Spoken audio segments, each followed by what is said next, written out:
PKA 742 with our guest, Scott Sullivan. Taylor? This episode of PKA is brought to you by Harry's, Prize Picks, Lock and Load, and our wonderful merchandise. And we've got Scott with us, a great guy, an undefeated street fighting champion, Scott Sullivan. Thanks for stopping by. Hey, thanks for having me, gentlemen. What is your actual street fight record? I don't know. I'm pretty sure it's like a million and oh. That sounds right. Nothing too huge. The Hicks and Gracie fight counting method. Like he butts in front of someone in line at the grocery store. Add another one. Oh yeah. I don't know if that was a fight. I have the bread. If you're looking to get to run up your personal score in street fights, where do you think the best place to go is?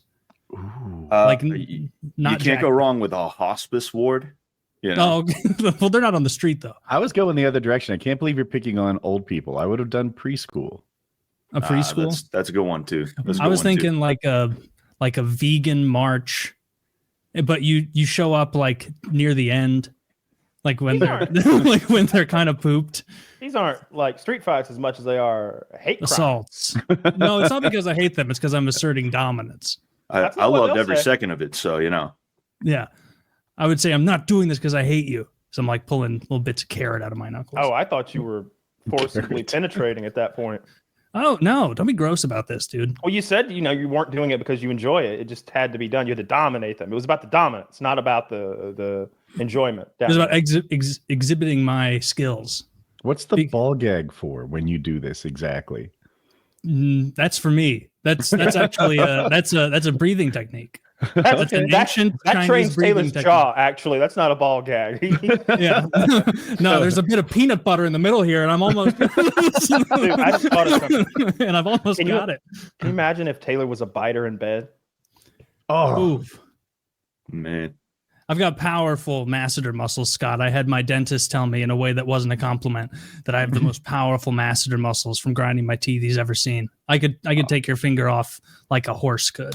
I was going to say, did you take a finger? Rounded over teeth. Well, they're fake now. And so I'm like a titanium monster. Well, they're not titanium. Do you wear is it called an appliance? Like a night guard to sleep in? No, I kept spitting it out. I would wake up and it would be in my bed somewhere. And it's not like I woke up and removed it in fury. It's just it would come out of my mouth. Sleep Taylor didn't want his teeth to be controlled by that piece of machinery. He's like the personification of that TV show Severance, right? Sleep Taylor's like, you fucker, you're going to be buying new teeth every 3.5 years. I'm due for new teeth again. Probably. That's going to be expensive.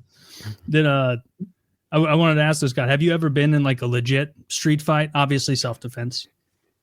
Yeah. There's been a couple of situations. A lot of it though is like I wouldn't call it fights, more so as just aggressive hugging. Because when someone's walking towards you, the last thing you want to do is let them get all the way over to you.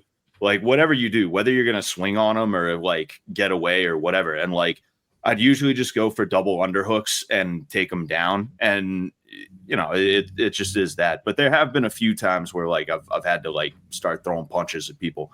One of them was actually this dude broke into my friend's car, and we ended up catching him, and he drove off because it was a situation where it was him and a getaway driver, right? And they drive off, and then the dude comes back later because it turns out the getaway driver lived on the same street. So it tells you the kind of people we're dealing with here. Yeah. You just got to go dilly-dally in a parking lot somewhere for no reason. And I used to be I used to have some anger issues, I know you can't really tell looking at me. All right, yeah. But I used to kind of be on edge. I'm I bet he's one of those level-headed gingers. Yeah. Dude, if you're a ginger, you're either going to get into MMA or you're going to become Muslim. One of those two. That's all. That's the only two options. It's a big ginger thing. Yeah. I mean, it could be both nowadays. You got a lot of Muslim MMA fighters. Find yourself in Dagestan. Might be my time. That's Dude, true. If I were getting into mixed martial arts, I would look at the field right now. I'd look at what it takes to be successful. I think maybe 10 years ago, you might have looked at Conor McGregor or somebody like that. Oh, I need to be loud. I need to be bombastic. I need to insult my opponent. I need flashy tattoos. I need to be loud. I'll show up late to the press conference. I'll be disrespectful. I'll be a bit of a heel, but I'll also like call my shots. Now, I don't know. I definitely need to go to the mosque first. Go to the mosque and hang out with the brothers. I need to start bathing with other men, taking group photos of that. I need to grow a beard. Right. I can't grow that beard. I'm gonna let you know right now. You gonna stick with that story? We don't know. Start doing that. You told me that the other Airbnb shower was broken and that we had to do that together. Do you know how much your testosterone levels went up because of our bath together, Taylor? You don't even understand. I don't know. I'd have to look up how much there is per milliliter and then do a little. Well, if you're going per milliliter, it's gonna be very diluted. You want to go by the deciliter. Okay. We had weak loads. By bathing with other men, your body naturally gives you more test because it thinks, oh shit, I'm in competition with that guy, with that hog. Oh man. Oh, I thought it just seeped out of your pores, Kyle. That's where I thought you were going with this. He'll get some contact giving head. He'll get some contact tea. If we had to sneak by each other, if we were naked in the shower and we had to sneak by each other, would you remain facing me when we passed? Know what the prison or method would you turn? I do want to know what the prison method is. In prison, you very often walk behind another man while he is showering because the showers are in a row. And so the move is you turn around and you face the person who's going to be walking past you and you cover your junk and you kind of look down, but you're also like, you don't present your ass. You know what I mean? Like you don't, and you don't continue washing. Like there's not a man naked behind you right now. You turn around and you let him pass, but you don't look at him. He don't look at you, but you're ready to throw down in case he does look at you. Man, that sucks. I love my shower time. I would not want to be on edge. I want to relax. That's why what you do is you go to the last shower at the very end. That way nobody's going to be walking behind you. You will be the one walking behind the people. And it's also the cripple shower. So it's got more pressure and all those extra nozzles and stuff because they're in a chair in their shower. And so you got to get low. It's nice. It's as close to convenience as prison has. Is there like an etiquette for if somebody doesn't do a certain piece of that? Like if I turn around but I don't cover my junk, is that gonna am I gonna get yelled at? Like what's I might take it the wrong way. I might be like, if I was a gay guy, I might think you were like showing off to me or something like that, I guess. But like me personally, I wouldn't even know if you were covering your junk or not. I just keep moving. Do they follow the same protocol regardless of like the status of the inmate that we're talking about? Like if it's some alpha, I don't know, shot caller and the other guy is just some pipsqueak, do you give him the same respect you would against? It's not respect. Fellow? It's letting him know you're not looking to get fucked in the ass and that you're ready to defend yourself should he want to fuck you in the ass. Like the tougher guys were the ones that would all do that. That's how they made it that far. They play by the rules. Yeah. Showering was always stressful. Sounds stressful. That's why Kyle did it twice in 60 days. No, that's the other thing. Like you might even think you consider that. You're like, you know what? I think I'll just stay dirty. No, they'll whoop your ass for being dirty. They should. They told me stories about that. They told me stories about guys who wouldn't wash and got beat because they got multiple warnings. Like, you can't be that smelly. You have to wash daily. We're sharing like a space with you and we're living with you. And then they end up whooping his ass. There was a kid in my, I want to say 8th grade class, and in gym for like a whole segment of 8th grade, they basically would just let you try out a sport. And it would be like, all right, this block of boys gym is going to be wrestling. So like, you're just in like your shorts and t-shirt, like your gym wear, but you're out there on the mats, and they let the wrestling coach teach you some basics because he's obviously trying to get people to be like, oh, I sucked at basketball and hockey and football and baseball, but I'm decent at this. I am going to play a sport this fall. And there was this one dude, and the coach would always say, soccer. My coach, the coach who was like overseeing the wrestling was the same guy I've mentioned before, who in our locker room would like lock himself away when all the boys were showering. Like if he came out, he was doing like 10x what Kyle was just describing, where he's like staring at specific atoms in the ceiling, being like, boys, hurry up. I got to take your word for it that no one's being assaulted because I'm not about to look at you naked. And he would go to this one guy. He was a ginger actually. And he was like, hey, someone's been telling me that you're not showering. Now, if this were baseball or football and you didn't want to shower, that would be fine. But because these are wrestling mats, I have to insist that you're showering because there's a much higher risk you're going to get. Like, you can get a serious infection. And this is second hour. And so you can't be sitting around with all these germs on you. Like, something bad could happen. So please start showering.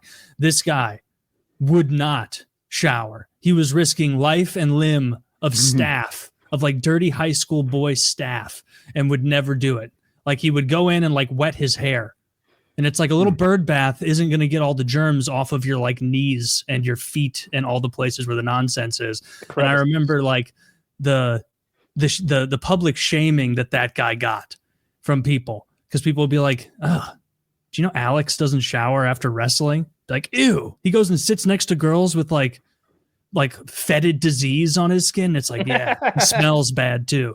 I wonder what his side of the story was. First of all, what, did you say the age? How old? That was he, 8th grade. So how old are you? Like 13, 14 in 8th grade? Yeah, most 8th graders don't get naked with other 8th graders because they'd hit puberty 5 years before and they don't already have a hog. Taylor was swinging. He was hanging dong in that 13-year-old group of boys. He just like, what's the problem, guys? Come on, help me shampoo my chest. I would have been staring longingly at Taylor like, armpit hair? Lucky. Lucky. Dude, when the alternative is being known as the stinky kid, because you know the girls are talking about that. You know they notice when some dude smells like shit every morning. Dude, I'd rather be stinky than baby dick, wouldn't you? Probably. Well, I guess this is a good point. I have no idea what that kid's dick looks like. I remember. I've told this story on the show before. When I was 12, my buddy and I talked these girls into drinking alcohol and making out with us in the attic of an abandoned home because I was a good kid.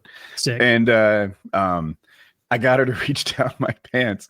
Afterwards, they were on the phone. They're like, "How big is it? How big is it?" And I'm sweating bullets. And she's like, "Medium." And I'm like, "Oh, fuck yes." The best I could have hoped for. When he's back there, swish. Just I always wanted to be a medium. Dad, you're not going to believe what happened at school today. That's right. Your own son, Matthew, a medium. He's like Daniel Day-Lewis in My Left Foot, holding his son up. That's my boy. That's my boy. That's so funny. Like the two girls that age would know what they're even like, and that's right. That's the perfect answer from that girl who's like, "All right, I need to give off a vibe that I'm experienced because I don't want to get bullied for being a prude. Saying medium really makes it seem that I've run the whole gamut of penises here, and it's somewhere in the middle." Was she like right in front of you? Were you just kind of looking at her with puppy eyes while she's like trying to say this, or was it like around imagine the corner? a phone call where like a bunch of 13-year-olds put their ear near the same receiver talking at the the same time. It was that deal. Dude, that would be stressful. You did a group call in 1992. 92, you're adorable. Yeah, 92. Right, yeah, sure. The first year of college, that's when this happened. You've aged well. We don't have to say 1980 anything. Yeah, that's that. From that, I remember when it was the phone. The only phone I had was the phone that was stuck to the wall, and then it was AOL. Eventually, like Messenger. That was the big one when I was a kid. I skipped right through that MySpace shit. I never I never had a MySpace or gave a crap about it. I think I was too old, or I am too old for MySpace or something. No, it was because you weren't too old for Facebook, and it was before Facebook. I don't know. MySpace seemed like the one though. Everybody had like a page with like Slipknot singing when you went there, and it was a picture of them on a dirt bike giving you a thumbs up, and then a picture of them and like their three cousins or something. It's like, cool, man. Why is my cursor Yoshi? I can't even tell what I'm clicking on. Like they would just change all the fundamentals of the page. That was the charm of MySpace. I kind of dig that. Facebook is so sterile and so old people style now. Like Woody always talks about the groups that you can be part of, and that makes a ton of sense. And I go on Facebook Marketplace all the time because you never know what you're going to find on there. I like buying workout equipment on there, and I'm always on the lookout for like collectibles. But other than that, I can't imagine like those people who go on there and like update their status, like their birthday party was today, and they're putting all the pictures. Like that's just not me. I don't want to be part of Yeah. that world.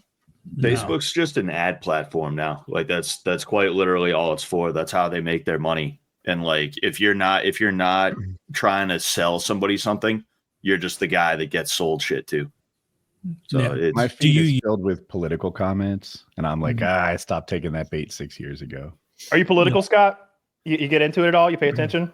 yeah. I mean, I started paying attention again recently. When shit sucks, I don't want to hear about it. So I'm like, whatever. Nah, I don't want to. But when I start to like things again, I'm like, all right, let's pay attention now. That's exactly me. It's like it's like your team's doing poorly. They have a bad year. You're like, I don't even want to hear how they did. Oh, they played the Mets. Don't tell me. I know they lost, but lately it's like, oh, what happened today? We won again. Nice. Keep the streak alive. And Kyle, you've been plugged in nonstop to it. All you're doing is watching the content. I love it. I'm obsessed with it. I watched the State of the Union with all those pathetic placards they held up like it was an auction.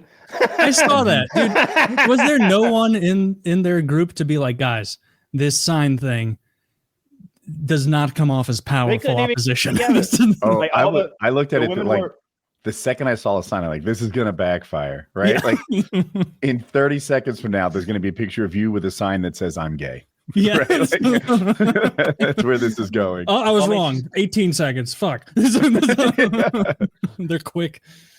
Yeah. So what were the signs were off-putting? People didn't like those. Maybe you didn't see it. So I saw all of them that said like false or like lies. Or Musk steals or save Medicare, shit like that. Trump lies, stuff like that. And then I think the guy's name is Al Green. He's this black guy. I think he's a congressman from somewhere. He has a cane like Lucius Malfoy with like a cobra on it or some shit. It's this very decorative cane. Oh boy! And while Trump is doing the address, he stands up and starts screaming and waving his cane at him. And they have to, and like Mike Johnson, the speaker, has to be like, order. We direct the sergeant of arms to remove the gentleman from wherever the fuck if he does not contain himself. And it went on for like 30 more seconds, and it became clear he was going to stand and scream the whole time. So they took him out of there. They removed him from the room. And I think that surprised the Dems because nobody else stood up. They shut up after that. A bunch of guys walked out in solidarity. I thought they were part of the group hauling that guy out. But I couldn't tell. And then Trump called Elizabeth Warren Pocahontas to her face during the State of the Union. And then he pointed out that he's like, oh, you'll clap for 5 more years of war, won't you? They won't clap for the boy with brain cancer who getting the Secret Service award. They won't clap for the little girl with brain damage because she had to play against a trans athlete. They won't clap for this record or that record. But I say 5 more years of Ukraine, and you're fucking losing it over there, Pocahontas. I like it. Wait, he said this? Paraphrasing, yeah. Holy shit! That's okay. Because they did those other things. They're like, this is little Julie bump on the head. She's sitting next to my wife up there. A trans athlete hit her so hard in the head with a volleyball, she has permanent brain damage. And she's like, hey. And then they're like, this is little Marcus. He survived brain cancer, and his dream in life is to be a police officer. He's been honored by more than 800 police departments. And Marcus is so cute, dude. He's got scars from the cancer. I saw the pictures, yeah. When the Secret Service rep gives him his honorary Secret Service ID, he goes, oh, and hugs him like that. Grab a guy and hug him real quick like Santa Claus. And the Secret Service guy was like, oh, little guy. Did you see him interviewed afterwards, the kid? I saw them bullying him. I saw people bullying him online. Well, that's not what I'm talking about. No, you might like this. He's being interviewed, and he's dressed like a little policeman. And he's like, if anyone out there has a bad thing to say about Donald Trump, I'm on your bumper. It'd be funny if they did that South Park bit where like 10 minutes later the head of the Secret Service is like, God damn it, Marcus, get your ass in here. You've been shirking your responsibilities, Marcus. We're gonna get you off the squad. Where's that report from last Friday? God damn it. The director's breathing down my neck. I need it. He's like, I'm eight. I have brain cancer. So people were being mean to the brain cancer kid. That's bad. That's a bad look. That's an easy kid to be nice to. I don't know. I saw some people like being mean to him on the street, like some girl like dancing on him and like mocking him and him covering his eyes like this, like make it stop. Yeah. Oh, but just random like shitheads doing They it. weren't like members of Congress who were doing it. It was AOC. It was AOC. It was AOC. AOC. She called him the N-word. It was crazy. I didn't expect Yeah, that. she called me. Lindsey Graham went over and was like, none of this is real. You're not even a real agent. That badge ain't real at all. And you could, you want to see my ladybugs? You want to see them? I'm not going to waste That's any the more most time with you. I've got disgusting gay thing. sex to have in the presidential bathroom right now. Yeah, I didn't like the Democratic protests. I didn't like them any more than the Republicans did it when it was Lauren Boebert and Marjorie Taylor Greene screaming. I didn't like it when it was Al Green either. Stay consistent. And I Yeah, see it's, this guy, Al Green, raising the cane. Did he appear that it was difficult to stand while raising the cane, or is this a purely performative cane? I think it's a don't know this useful person. cane. I don't think this is the kind of guy who can really get around super well. It's also quite decorative. I also saw they had the retired chief justices were there too. I can't recall the gentleman's name, but he also has a pimp cane, and he like did that thing where he wanted to clap. He like hung it on his elbow, like super smooth, Sick. and he like, I was like, oh, that's fucking cool. I like want to be that guy someday. I want to be that. I want to be a cane guy. But you need Ooh. like a romantic wound. Like you can't just be like My knees giving up. Take a jump on Yeah. my dirt bike back in fourth grade, and it's just never Yeah. been the same. It's got to be something. It can't be gangrene from lack of hygiene. Like or it's gotta be polio or something. something like is it Mitch McConnell that had the polio? Mitch McConnell Yes. did? Yeah, that's Yeah. why he didn't like. He voted against RFK. RFK because he had polio. What percentage of people? I thought it was like a death sentence. I don't know enough about No, polio. it would cripple you. I grew up knowing a guy who was like my mom's age who had polio. And I just remember them being, my mom being like, you know why he's in that wheelchair? And I'm like, nah. So she's like, fucking polio. I'm like, didn't the polio vaccine come out in like the 40s or something like that? And she's like, they've had a polio vaccine way longer than he's been alive. And somehow he just never got vaccinated, I guess. And now he's all crippled up. He's dead now. But Yeah, I don't know. I probably saw that not as polio ridiculous. related. Probably because he was old even then. Well, I mean, he was in that chair, and he was gross. He was a real gross guy. He is Yeah. kind of yucky to look at. I'm trying to figure out why he's using a cane. I've been Googling for a minute now. I can't figure out what's wrong with him, but I did see a video of him walking with it, and he seems to need it, and he's 77. So I don't think it's just for show.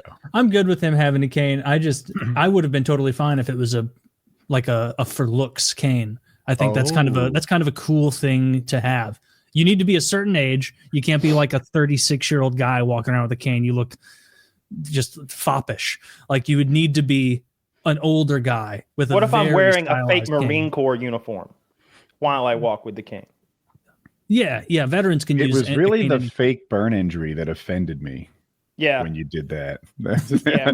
Well, I mean, Stolen I valor at a new level. And you don't even do like a cool burn. It's like the kind where you're half bald because you have like that fucked up like that gritty burn skin. I wanted that discount. It's what you gotta do. AutoZone. Have you seen that picture of there's some dude who like loves to get rowdy at all the protests and everything, and like he gets arrested all the time, and maybe you've seen this mugshot, Scott. This dude has like the most alarming burn face ever, and it's like this guy was just arrested for assaulting people at the March for Life. This guy was just arrested for assaulting people at the BLM march, and it's like I don't know if this guy has principles at all. He's just mad at God. And and wants to get in fights. Let me find it. Sounds justified. Antifa. Yeah, there's a lot of dudes like that are into that type of shit. The burn guys. The whole thing was fun to watch. I really enjoyed. I don't know who that Democrat is. She's the best way to describe her. She looks like a crone, like an old wood witch who's like shriveled down, and her head doesn't attach to her body exactly Who are we right. talking about? I And saw she her. has purple hair. The Democratic representative. So the old one, right? Yeah. So they zoom in on her every now and then because she had this face of utter disgust and defeat. So like Trump would say something and they'd show her. He's like, the radical left over here, I can't make them stand and clap. I could cure a disease that would sweep across the globe and kill every man alive. I could have the greatest economy of all time, but you people wouldn't clap, would you? And then they zoom in on that purple-haired lady. It's perfect. Perfect. Dude, her, like, Zach, pull up a picture of her. And if there is any picture of her with that old mayor of Chicago with that goofy face, like genuine Lori Lightfoot. Lori Lightfoot. Dude, these two would be working behind the scenes with the Joker in like a Batman. Like if they were to cast this blue-haired woman as like the corrupt Joker apologist politician in a Batman movie, it'd be like, this is too on the nose. This isn't believable. Right. Like blue hair. Chicago mayor could be Scarecrow. Oh yeah, the Chicago mayor would come out there like just gawking at everything with giant eyes and her mouth open and just wearing the biggest, like calling up Men's Warehouse and being like, yes, the largest suit available, please. Holy shit, that is the one on the left. Wow. Oh my God.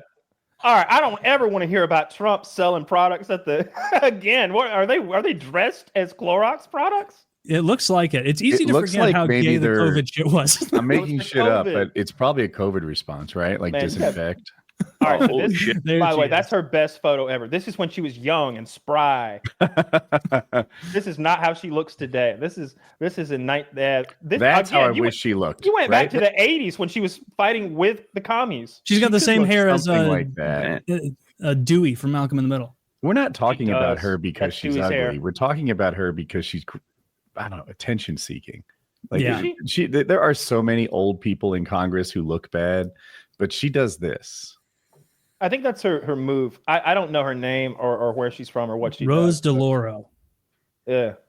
Yeah, it was a fucking event. Trump is the master of the show. He had all those people to like look at this thing and look at that thing and look at this person, and he does it every time. He always brings out the victims that he has saved, the mothers of the slain that he has brought justice to, and he says, "Here, I talked to her, see what she thinks about me." Well, the Venezuelan gangs raped and murdered my daughter. President Trump said he'd get him. They're going to put him to death next year, and he closed the border. I'm so happy President Trump keeps his promise, and they're crying, and he brings them to every event. He's got Laken Riley's mom at every event. She was there at the State of the Union. It's masterful. It's masterful. It's Did you watch the whole thing? Yeah, of course. It wasn't that long, like an hour and a half or so. Oh, okay. It was the longest of all time. I'm joking. It was the longest. I was going to say, I'm like, of all time. It's like a feature film. That's a lot of time to pour into watching these guys talk and clap. Oh, I was excited when I saw it was coming on. I was sitting there waiting, like as the timer ticked down, like it was a midnight release. Were there any other very funny moments you can think of? That guy losing his shit, that Al Green guy getting removed and just yelling, and he looks ridiculous anyway. That was the highlight of the night. The little kid was great. That was like a heartwarming moment. I don't remember very much of Trump's speech. I know the polls say that like 73 or 74% had a positive on the speech, so it was definitely a huge win for the speech. That's all. Yeah. But no other laugh out loud moments. I mean, every time they'd zoom in on the Democrats and they had those little signs, it was so silly. And then a bunch of them were wearing pink in protest. But a bunch of them didn't show up. That's what it should be. I'd rather be white. They should just wear white or something as some sort of, because it's red, white, and blue. It's red, white, or blue. They wear one of those, sync it up. Mm-hmm. They wear some pointy hoods too. Be. The screaming with your cane, regardless of which side. Pointy hoods, okay, I see. That's funny. The screaming with a cane that either like Bobert does or Green does. I don't like that. The sign. Anybody, if you've never seen one of those out there, like it's very common for the opposition side of the room not to stand almost at all. They'll only stand and clap for like the military and pay, like the State of the Union is strong and like, okay, we can get behind that sort of thing, but nothing policy wise. But they didn't clap for a single thing. They sat there all night. And what's more, some of the Dems didn't show up. I know AOC didn't show up and a few others at a protest. And so their seats were filled by Trump supporters. And so you saw that like there was that divide that was clearly like, everybody on the left is a Republican, everybody on the right is a Democrat. But some of the people on the right like verging into their territory, and it was a cool optic. It looked good that like we're eating your party. Like the people that were watching don't realize that those are Republicans sitting in Democrat seats. They're like, oh, so the left side of the Democrat Party, they're all on Trump's team. Were these just like less, like not federal elected representatives, or was it just like I don't know, a raffle? I don't know Some who they fan. gave seats to, but I would guess they gave them to whoever could cheer the loudest. Like that sort of thing. Yeah, That's a it good way to was an do it. interesting night. In other news, South Carolina is about to execute a man via firing squad. I think That's a way better way to do it. tomorrow. You think? Totally. Yeah. Like you're out. That lethal injection thing, like no one's coming back. But I could see that just being like, Sometimes see, he's totally go. peaceful, but it's like you're like burning alive from the inside or something horrible. They're like paralyzing you and you're suffering terribly. Those things have been botched all the time because that's not actual medical personnel applying the lethal injection, because the actual medical personnel won't murder a person for the state. So it's just some guy that works for the prison injecting you, trying to find the right vein, etc. Is it different than putting a dog down? Because that seems super peaceful. Yes, it is completely different. They use a whole different batch of chemicals for some reason that I don't know. And so it often goes very poorly. There have been botched ones where they didn't kill him and they got to like come back and do it again, or where they can't find the vein and they're just jabbing this guy over and over. Whereas the firing squad, I don't know if it's like 5 or 6 guys or something, and they've got 308 rifles with hollow point ammunition aimed at your heart, and they're in the same room with you. So you're dead immediately. You're pretty much dead I immediately. feel like I'd pick a good shot. Like you, right here. Yeah. Hey, someone aim high! I bet you won't, pussy. just Yeah, trying to tag him on. They showed the room. Zach, you could find a picture of where they're going to shoot this guy. It's like a chair they strap him to with sandbags around it. And then the family will be behind bulletproof glass watching from the side. Ooh. Damn. Oh, the family of the victim of the killer. Yeah. Well, I'm sure his family's invited too if they want to see some cool shit. Is it like a range, or is it like No, it's just a room? Yeah. It's That's like a what I birthday saw. party down the way. When I saw Too it, easy. Give me another 100 meters. when I saw this, I was like, that ain't safe. Like, there's no way this is safe, because so they strap him to that chair, and then the guys are going to be across the room. They're going to shoot this guy. If they miss and hit the chair or like anything metal, and that bullet could come back and hit somebody, these people are plenty safe. But the people in the room with him, they're not safe at all. Assuming that's bulletproof glass. Yeah. Yeah, because I don't have to tell you. After bullets hit things, I thought they just sort of disappeared until I fired tracer ammo. And then you see where they really go, which is just about anywhere. Yeah. Far and with velocity. Yeah. No, that's If you guys were all going to be publicly executed, how do you want to go? Either firing squad or hanging. I think hanging's pretty good. I don't think you feel much there. They just snap your neck, instantly. So one of those, maybe That's hanging. a scary lead up. I can die any way I want. Maybe overeating. Right? Well, Public execution. They're I've going been to Jolly be. Maxon for 23 years now. We almost got this. they give like one Oreo as poison, and you get to finish your final meal. That would be good. Ooh, but I wouldn't be in favor of that. That's too rewarding. It wouldn't be rewarding at all. It'd be like 7. They would have a gun to the back of your head, feeding you some disgusting food. They're not going to give you good food, and they're going to say more, and they're going to torture you until you eat Why more. You got to do it like that. This was dealer because I'm executing you. I'm the executioner here. I got to choose the execution method, and it doesn't. You're being executed. You don't get to choose anything. Actually, we could. That's how they get choices. Do you remember foie gras? Where they force feed geese a bunch of stuff to get their livers fatty, and that makes it tastier. Yep. We could do that with the prisoners. We force feed them and get tasty livers. It is inhumane. Foie gras doesn't sound appetizing to me to begin with, but even if it were, I think that's too cruel for me. I've seen them force feed them, and it's really mean. Ooh, I like the guillotine idea. Yeah. Here's where that comes from. I saw a bad guy, presumably in Iraq, get hit in the head with a sniper, and I am forever left with the emotional scar of watching him snap from living to dead instantly. And I was like, I bet a guillotine's a really repeatable way to accomplish that. You just become dead right away. I don't think you do, though. That's the thing. Like, you go on living for several seconds afterwards. As a head. Most, right? Well, there's been some discussion about that. There was this case where there was someone curious about that. I don't remember who. And they asked the person to be executed. They're like, if if you're conscious when, I'm gonna pick your head up and everything, give me some blinks or something like that. And I don't remember how it went, but I think they determined that the head could be conscious for like several seconds. Okay, let's do something similar to a guillotine, but use an anvil.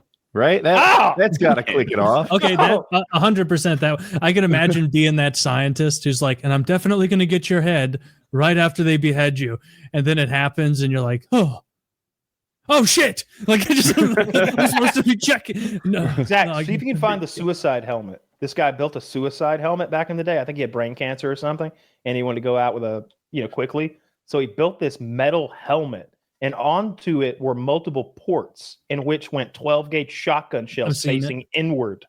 He created a helmet that's very similar to how a nuclear weapon works, where you send all that pressure from multiple different angles and to one little spot. It's literally a way someone dies in like Saw 5, like a bunch of shot. I'm serious, like the shotgun thing. How about you, Scott? How are you going to be killed publicly?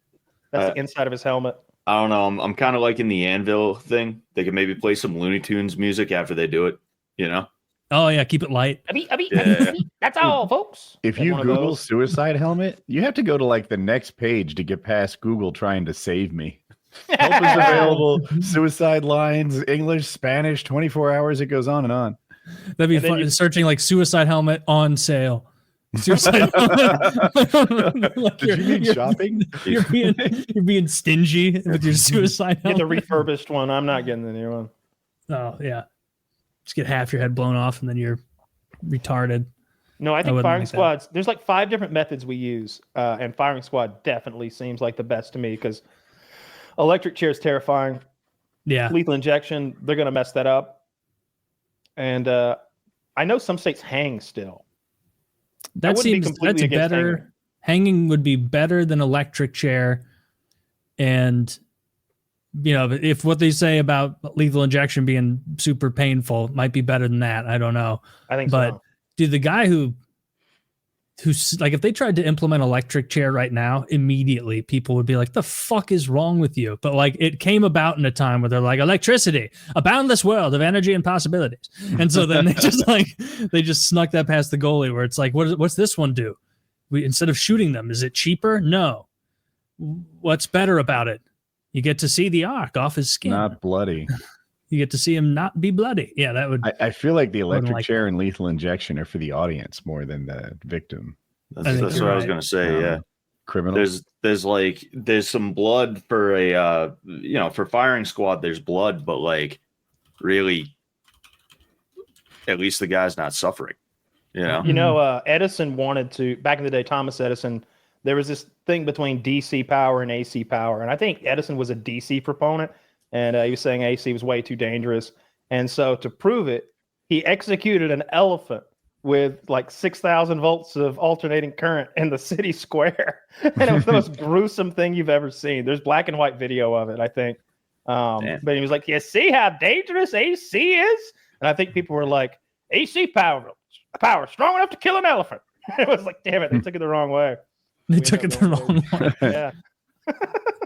Yeah. Did Edison invent the things that he's famous for inventing? No. Or he was a business? He was like a modern day Steve Jobs, right? I think he. Wait, I said it backwards, man. He wasn't modern day. Yeah, he was like an olden day Steve Jobs. Yeah. He seemed to rip a lot of people off too. It seemed like there was a lot of ripping people off, stealing, borrowing, and a little bit of inventing. It seemed like he was a better businessman and patenter than anything. Just like the telephone, right? Alexander Graham Bell didn't invent the telephone. That was that Marconi guy who's an Italian. I know that because of The Sopranos. Nobody knows that a guy named Marconi invented the fucking telephone, but he did. Poor Italian guy. Did Alexander Graham Bell invent it in parallel or copy his design? I think he stole it. Like straight up directly from him. He was like, I invented the telephone. And Alexander Graham Bell's like, I invented the telephone. And that was kind of it.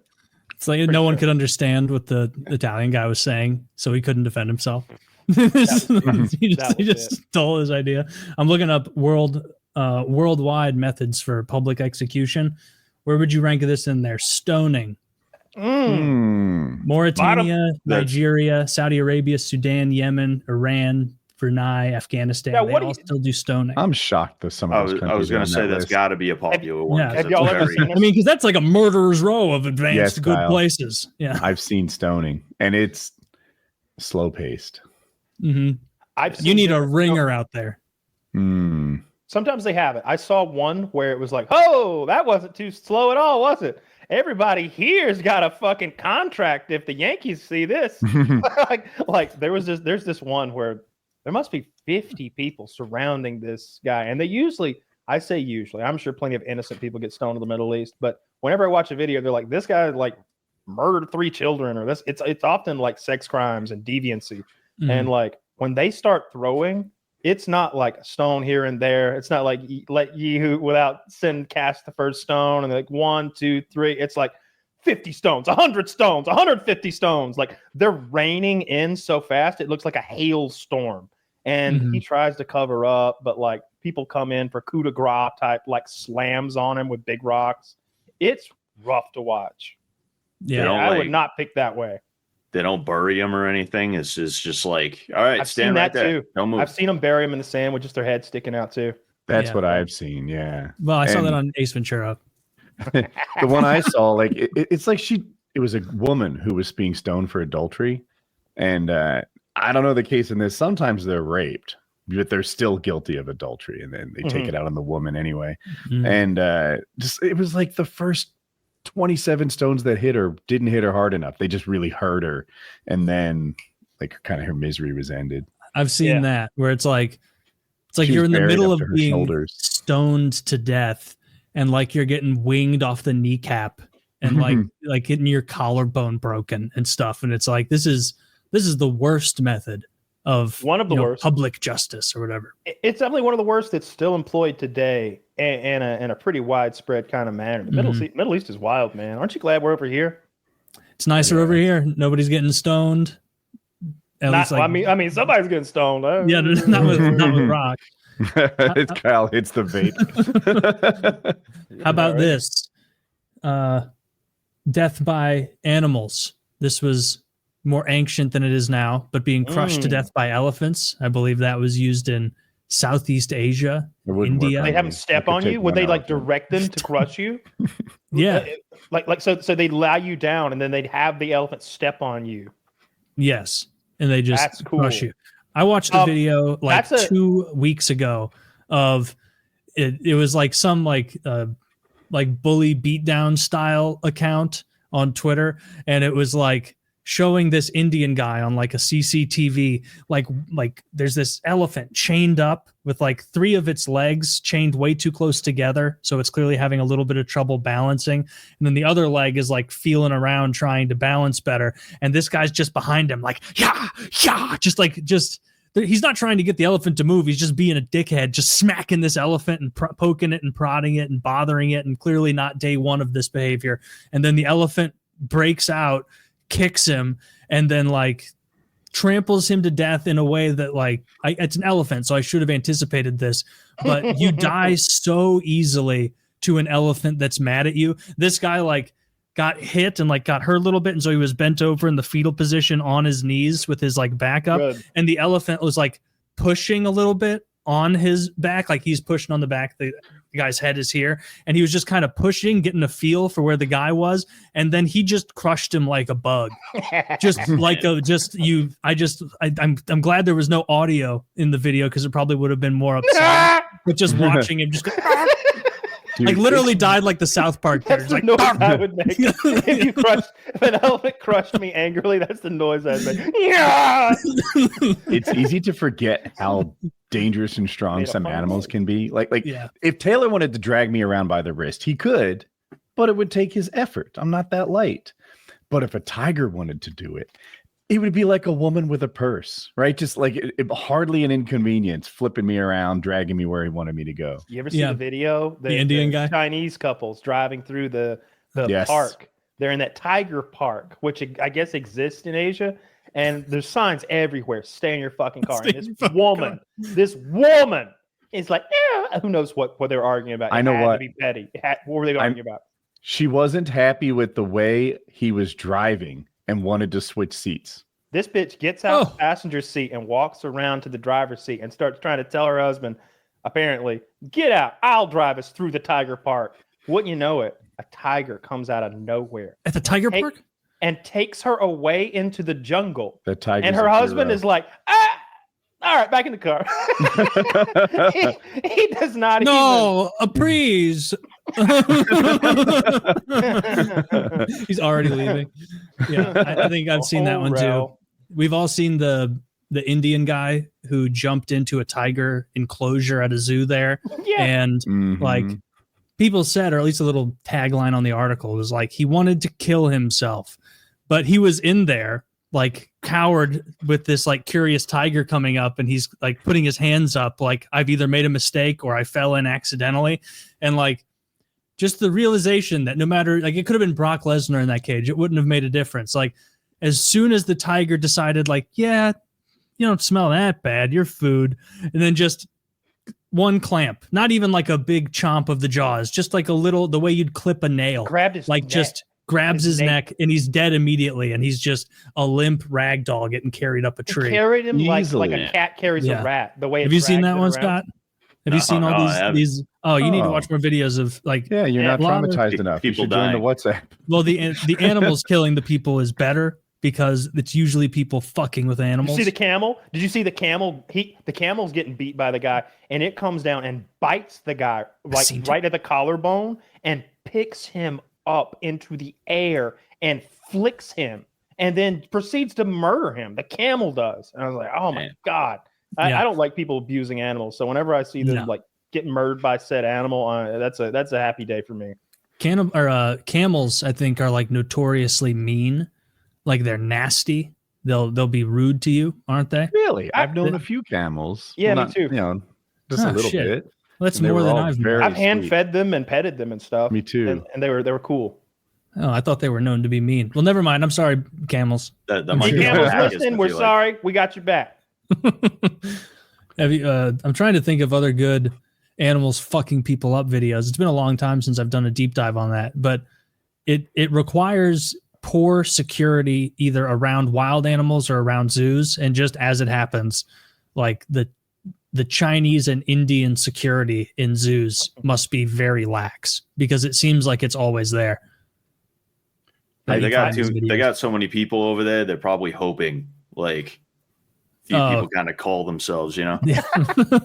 I googled are camels mean, and what I learned is what the camel emoji means. Does everyone know but me? Does it mean cigarettes? It means I want to hump you. Oh. Yeah. I'm not using that one.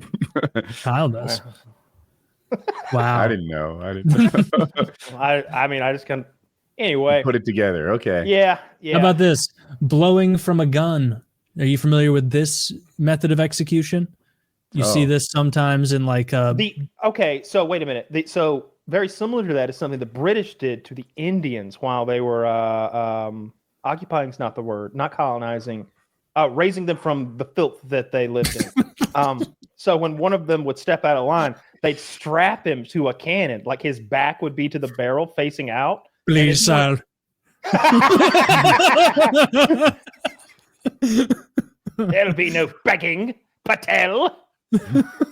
You had your chance. And then they fire one of those artillery pieces, one of those field cannons, like through their back and out their chest. Yep, that's exactly what it is. You immediately knew where you got someone strapped to the front of a cannon, and you just spend an entire cannonball on the guy. They still do it in North Korea. Kim Jong-un killed his like brother-in-law that way or something, or his uncle or something like that. Like, I didn't catch on till the very end. Kyle's like, they strap him to a cannon, and I'm like, right, that makes sense. Probably the loud boom is going to scare them, maybe even like deafen them or something a little bit. I would hate being strapped to a cannon when it went off. I didn't know they were in front of it. Parallel to it. You know, like, nah, it wouldn't make any sense. They strap it right in front of it, so the barrel goes through them, and that's they have way point blank shot with a cannon. And be honest, I bet it doesn't hurt at all. I remember we did a video where I used my bowling. I've got a bowling ball cannon, and I use that thing to shoot a bowling ball, sometimes upward of 2.5 feet. I think we shot that thing past me and shot it at a chunk of meat or something, but the damage that it did, I was like, that's instant death kind of damage. It's just so much force. So I don't think you'd feel anything if someone shot especially like a 4 or 5 inch gun through your back out your chest. I don't think you feel anything. You'll just explode. Yeah. I mean, imagine your brain lives for a few seconds later, but I mean, I keep saying, in my experience, my worst injuries are not the most painful. That's what I was going to say. Like when you have a traumatic injury, you don't feel the pain in that moment. Like when most of the time. So I think a cannon blowing your innards out, you're just going to go into some kind of instant shock for the 2 seconds you might be conscious. I don't think you're feeling anything. How about this method going back to ancient Rome called poena culae, and it is the punishment consisted of being this is like I'm Steve-O and I'm like this is that level of the punishment consists of being sewn up in a leather sack with a dog, a snake, a monkey, and a rooster, and then being thrown in the water. And then they just assume you're dead, I guess.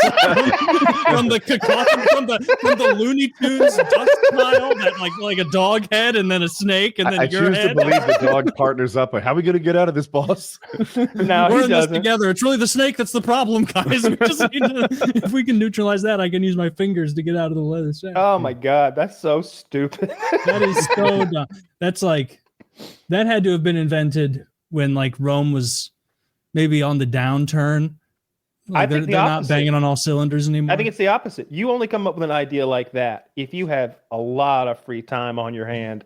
You know, like they weren't like, oh my god, there's not enough grain to make it to May. They were like, what are we gonna do today? We got so many snakes and dogs in here. Somebody go get a big sack. Jim, come here. I got an idea. That's what they're like funding research for it. They're like, all right, we'll be writing on like a tablet, like 6 chickens doesn't work. What else do we have? Like, what else can we put in there with them? 2 snakes? No, that's too fast. I see we had a rooster, my lord.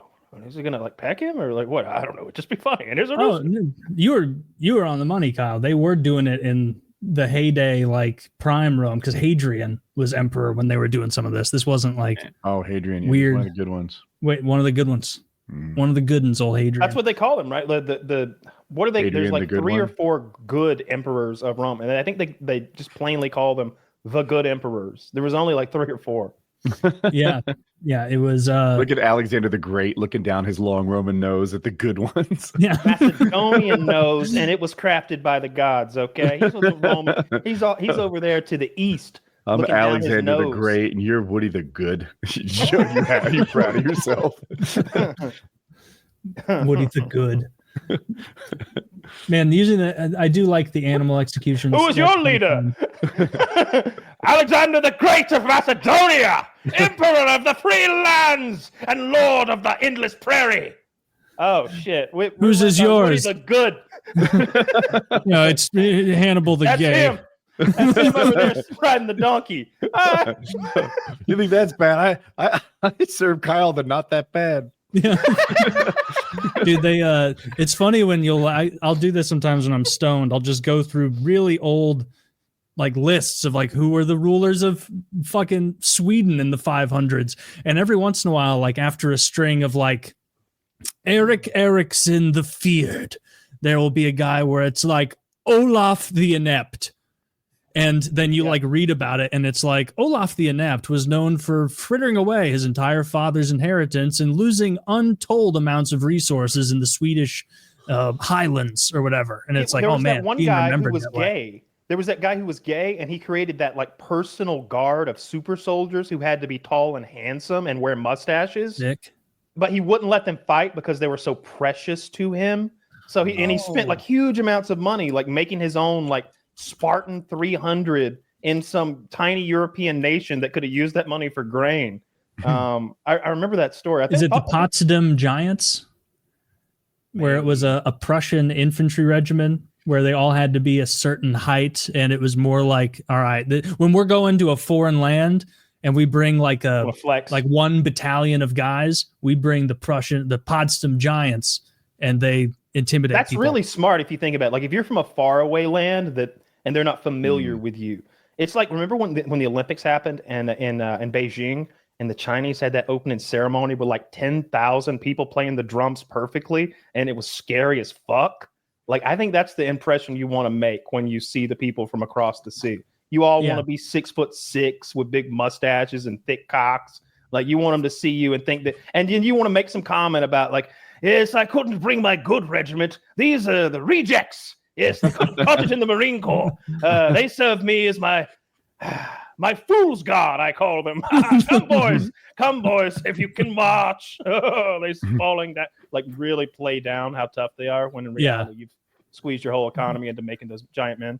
Looks like their minimum requirement to be a member of the Potsdam Giants was 6'2", and this is the year, like, this is like 1650. So that's those are some big boys. Yeah, everybody was malnourished as fuck. So yeah, and they were just tinier people back then. You look at what they measured it obviously with World War II when you would enlist or be drafted or what have you. They check your weight. So many of those guys weighed like 140 pounds. Most of them were 140, and then they go through basic and they'd come out like 160, something like they gained like 15, 20 pounds in basic. A big part of that was obviously the working out, but they got a good meal for the first time in a while. There was a lot of poor country boys and such that, you know, that was the first time they'd had 3 good meals a day in a while. That's why breakfast was pushed, is because of that. They were like, oh, fuck, like, people are coming in here way underweight. We got to get these dudes eating more. Hey, have you ever heard of breakfast? The most important meal of the day. It's where you get your first 7 servings of cereal to make you big and strong. What about second breakfast? Yeah. Dude, some of these killing by animals, obviously we know about tearing apart by horses, a classic. But then I guess some areas were just like throw a lot of scorpions on a guy. A scorpion pit? Just let it happen. No, just kind of dump a bag of scorpions on him. You need like poisonous scorpions though, unless they were allergic. I'm afraid of scorpions. I think visually they're the most intimidating animal on the planet. I think if you didn't know how big a scorpion was, it's visually the scariest thing on this planet. That's true. It's got those mean pincers. It's got the stinger. The eyes, the pincers, the tail, the 6 legs, like the whole thing. I mean, it's terrifying. way up there, right? Like, I'm trying to think of something scarier, right? Pound for pound. Spiders are scary, but I think scorpions have them. Maybe those wasps that lay their eggs in you, but you have to know that it's going to do that to you. I think spiders are scarier, but mainly because there's like an unknown quantity when you see a spider. It's like they're so twitchy and shit like that. Like, I feel like scorpions, if they're gonna come at you, they're gonna come at you straight.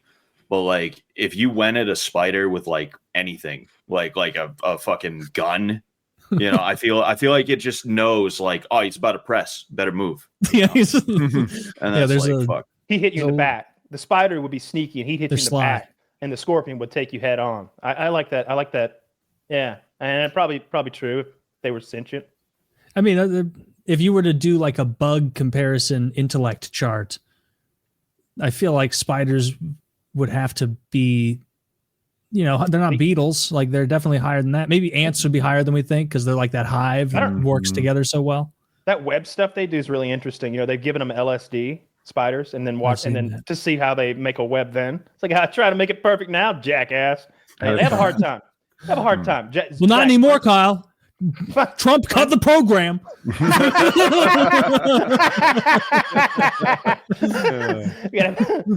Zach, find some pictures of webs made by spiders on LSD.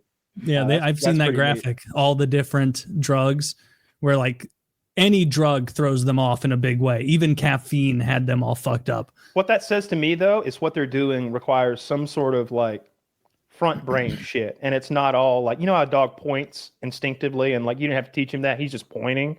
Right? Like, you could think that maybe the web is that it's just programmed in, all right, and then left, and then up and to the left, and then up and to the left, some pattern. But you give them some drugs, and they have a hard time remembering what to do. Oh yeah, spiders can be affectionate too. Like, if you get tarantulas and shit like that, which like somehow that makes them like scarier to me. I don't know why. I agree. Like, you'd like to think of them as unthinking and therefore incapable of anything, of any like plotting against you or holding a grudge against you. That's the biggest fear. that an animal would hold a grudge against you, and so you wouldn't know that he was shooting you straight when he smiled at you. Like if your dog would be friendly with you today, but really be thinking, just wait, motherfucker, just wait. Like that'd be the worst. That'd be the worst. You don't want to deal with an animal like that. That's what those orcas are like. That's what tigers are like.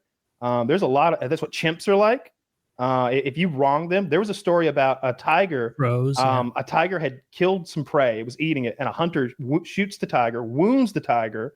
The tiger tracked the hunters down to his house miles away and killed him, like wounded. Like he took it personally.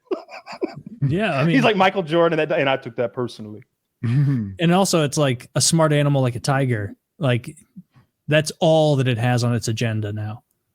Like it doesn't have anything else to do. It's like a solitary creature. It's like, all right, now I'm all about killing you now. I'm going to find where you live. Rent to pay. No, it's got nothing to do but kill you. And those chimps are I think they do the same thing. I think that they plot against people who have wronged them or treated them poorly. If I was going to have anything to do with those chimp situations, I'd be so sweet. He would think of me as the guy who's always got a toy in one hand and a treat in the other and smiles. No, don't smile. That's weakness. Frown, but not aggressively. Yeah, the guy who never makes eye contact with me because he's sweet or whatever they want to think of me. I'd be nice to those monkeys. I don't want to get pulled apart. Whenever I see that they bite the fingers off. I thought you were joking about that. No, they bite them clean off. That you want to talk about a spider instinctively making a web or a dog instinctively pointing. Chimpanzees instinctively bite your digits off because that's how they disarm their chimpanzee opponents in the wild. Because without fingers, you can't grapple. They tear them. They bite them. 1, 2, 3. They like eat them off. Like it's not like a mauling where it's all just vicious and like they're like, all right, let's get these fingers off now. They don't. And they're back. chimps. It's a problem.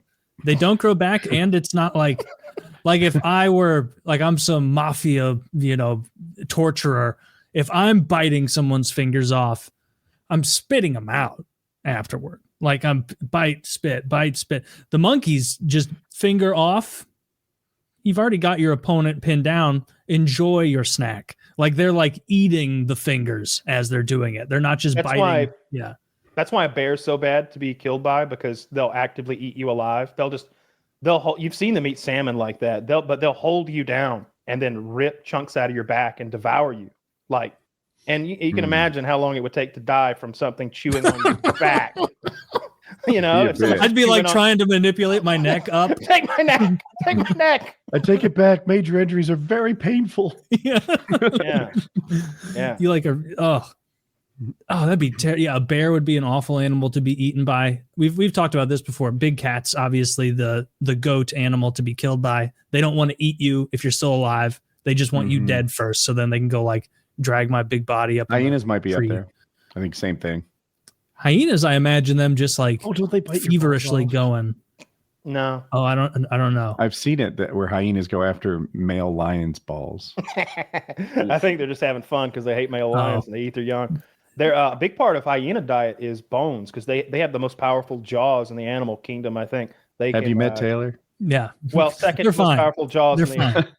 That's why Taylor's so beefy. He's able to bite the bones and get to the marrow. That's true. It's the source of my virility. This is all the marrow that I suck down.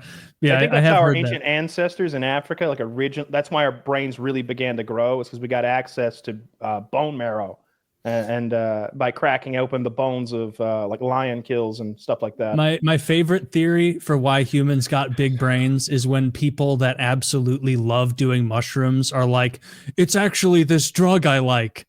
That did it. It's definitely this, and it's like I don't know, brother. I'm okay with that theory. I like the stoned ape theory or whatever it's called. The idea that our monkey-like ancestors ate some like psychedelic mushrooms, and that opened their minds up to some ideas that hadn't occurred to them before. Like maybe just a little philosophical idea, like I am me and you are you.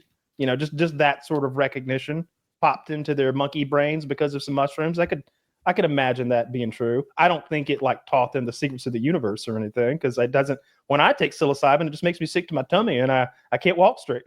Yeah, it doesn't seem like you would take it and be like, suddenly I have an idea for something. I'll call it fire.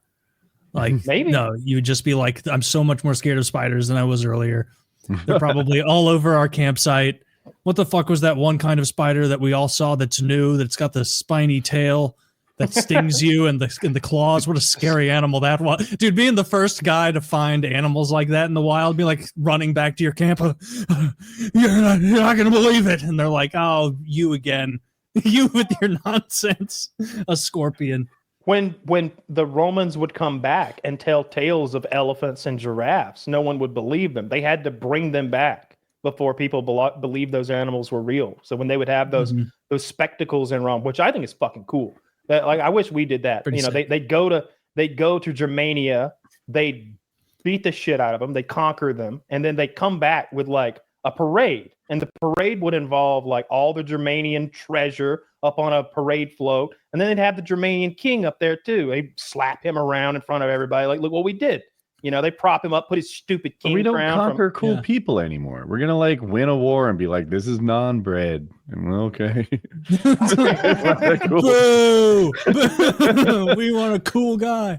We kind of did, like with Saddam, they kind of did that. I wonder if the US had anything to do with, I don't know, that video of his execution getting out and like the whole thing. You saw Saddam get hung, right? Yeah. Hanged. Yeah, we all saw that one. Yeah. Hanged. Yeah. Yes. Yeah, Kyle. It's hanged when you're talking about a person. Or dragged. It's never drugged. Well, Yeah. giving them, if you're hauling them somewhere, they're being dragged. Honestly, that like going to like imagine you're a baker, you finish up your hard day of baking, and it's like, oh fuck. They've got the animal event at the Colosseum this evening. I'm absolutely going. And then you see wonders beyond your wildest dreams, and you have no conception of like how regal these animals are in the wild. You just have like some fat guy up there being like, and now the beasts from darkest Africa with their king atop. And it's just some guy like hog-tied to the top of a boar that they let run out there and then get speared. That's so much better than TV. Yeah, that would be sick. And they would fill that thing with care. water. The fact that they would fill that thing with water and have naval battles out there, that must have been so cool. That must have been incredible. That they had boats out there like replicating naval fights and but with real people and killing them. That's awesome. I wish we still did that. Same. We could just fill up like Ohio State Stadium with water. Have those bumper boats, the round ones, the little outboard motors. Go to town. Oh, I like that. We do like a pirate thing, but this time they're Somalis and in their little boat, their little motorboats going around trying to conquer each other on the seas. Have you gone through those deep dives, Scott, reading about the Colosseum and all the animal fights? Yeah. I'm more into the gladiatorial shit, like between the guys. I like the Murmillos and shit like that. But like, yeah, I've seen the I saw them personally. I hopped in my time machine and I saw a Christian get killed by a lion. That would be pretty fucked up. Yeah. It's the biggest animal you can take, Scott. That's a tough one because like in an octagon. No weapons. Like, that animal in an octagon. Your natural habitat. The first thing that comes to mind is a dog, but like I know I could take bigger than that. But I know there's no way bigger. What's that? I could take I'm thinking blue whale. Fuck it up. No. None of the sea stuff. No. Come on, that's right. You just wait it out. He's 100 feet long. What about a moderate bear? Like I was gonna say a bull, right? Because I could use the matador strategy, but instead of like stabbing it with shit, I just keep like running and gunning with it. I just like throw a couple punches and then just like get the hell out of there. Throw a punch at the side of a bull's head, break your knuckles. Let me just say this. Look, I'm no MMA fighter. I have punched a bull in the head before though. And I'm gonna tell you, it wasn't even close. It wasn't really? Is it that bad? It felt like it was 3 inches fucking thick. It felt like I was hitting like a piece of oak on an old Navy vessel or something that was like a tree. It felt like something that had no give. Like, and there's like curly Q hair up there too, softening the blow. And his head was as hard as a goddamn rock. Yeah. We tried to break the ribs on a dead pig one time because we watched Rocky. Rocky would practice on those. He practiced on those sides of beef and he'd break the ribs. He was hitting it so hard. And I was like, I wonder if we can punch hard enough to break a pig's ribs. Turns out, nah, you just like twist your wrist sideways and like It's a really good way to get a wrist injury. We're all walking around rubbing our wrists that day. And what the fuck is this, bone? just fucking your hand up. Yeah. The Animals people who like I know Kyle and I grew up around, I was going to say more cattle than the average person, but I guess most people don't have any cattle in their childhood. But like cattle in the yard, cattle like every day, seeing cattle, like wrangling cattle, and you underestimate the size and speed and toughness of those animals if you haven't been around them. Like if Brock Lesnar is like, hey Brock, you've got to knock out this just run of the mill cow, just right in the forehead, hard as you can, Brock. Like the cow's gonna look at him like with hurt eyes, like what have I done to offend you? That almost bothered me a little. Like Brock Lesnar would hurt his hand. Like it's just a plate of bone, just nothing but bone up there. It's got no brains to protect hardly. We had one go feral one time. We moved and it didn't get caught in time, so it lived in the forest and went feral. And it got caught again eventually and returned to us, and it went crazy when we turned it loose in our pasture. And it was trying to tear through a fence to get to the highway, and Dad was on the other side of the fence fighting it with a shotgun, like beating it with the butt of the shotgun, and it's trying to kill him. It's actively trying to get to him, and he's hitting her in the face with the shotgun saying, go back, go back, go back. And finally she's halfway through and he boom shoots her in the neck. And on the other side of the fence where she's trying to get to is a ditch. We're on the side of the road. Then, he's standing in the road and the ditch is there and then the fence, and she falls neck under her 2,000-pound body into the ditch upside down. And Dad comes back to the house, which isn't very far away, it's within eyesight, and starts calling to get the cow processed because we're not going to let a whole cow of meat rot on the ground. And they're like, how much does he weigh? And he's like, I don't know. And he looks up to and she's up again. She's gotten up and she's torn through that fence and crossed that road. And now she's running through a different field yonder way toward Highway 17, which is where semi trucks and shit go past. Damn. So Dad gets in the truck and starts chasing her with a cattle trailer attached through ditches, across fields, through fences, just tearing through them. The whole thing is so loud you can hear it from our house. Bang, bang, bang, bang, bang, bang, bang, bang, bang. Because the trailer doors are all open, like nothing's secure. He's just driving. And she hears him coming and stops, turns around and charges the truck. He turns the truck sideways so his window is facing her and grabs his rifle and points it out the window and gives her one to the chest and drops her in that field. And then we took her to the processor place and we ate her for the next 2 years. They're tough. And all's well that ends well. But yeah, they're incredibly tough. They're giant animals. Like it's because they're nice that they don't fuck you up. And because they're like dogs in that I always enjoyed it as a very young kid when my grandpa would go out there. And for some reason, I had it in my head that he had trained his cows when really it was just naturally when he would start yelling at him and shaking that big Elmer 5-gallon bucket that he used to scoop the feed out. You could they could be all the way across in a different pasture, and if you picked up that bucket and went shuk, not even shuk, just one shuk, one of them would pick up on it, then all the rest would pick up on it, and there would just be a huge flow of cattle coming back. And I was so impressed. I'm like, wow, my grandpa's a farmer. He's trained all of his cows like dogs. And it's no, they're just hungry and they're smart. Probably as smart as most dogs. Absolutely as smart as a dog. And they do exactly what you're talking about. You can call them and shake that bucket of feed, and they drop what they're doing and come running in a straight line. They're real smart. I always felt bad about, catching their babies and selling them, which is what we did every spring. That's the world they're in, though. They wouldn't be alive if we weren't eating them, right? Justified somehow. I guess. I saw a thing the other day about why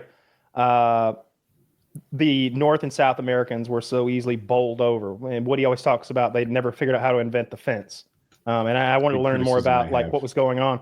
What actually went on in part, there are no domesticatable animals in North or South America other than the llama in extreme South America. There are none. The horse isn't from North or South America. It's from Europe. Mhm. It was introduced in the late 1500s, early 1600s by us, along with smallpox. No domesticatable for farming, or like there were no dogs Or here anything. either? I don't know about dogs. Well, Yeah. but you don't eat dogs. You know, they sort of Right. help you. Well, you domesticate them, but Yeah, okay. yeah. I don't understand that though. Like, we're humans. We can't because I've heard that shit where it's like you can't domesticate zebra, and it's like, Can't. have we really tried though? Yes, like, really. thoroughly. Zebras have this defense mechanism. When you try to lasso them, they instinctively duck. It makes it really hard to lasso a zebra. But other than that, the hardware inside of a zebra's head is not horse hardware. Are they dumber? They're wilder and more petulant and less. And also their group structure is completely different. The way a horse herd works, you have the head stallion and then his girl and then their kids behind them. And then behind that will be like the betas and on and on and on. There's a very strict hierarchy. So when you tame the leader of a horse herd and you ride the leader, you become de facto the leader. So they'll all just follow you back home anyway.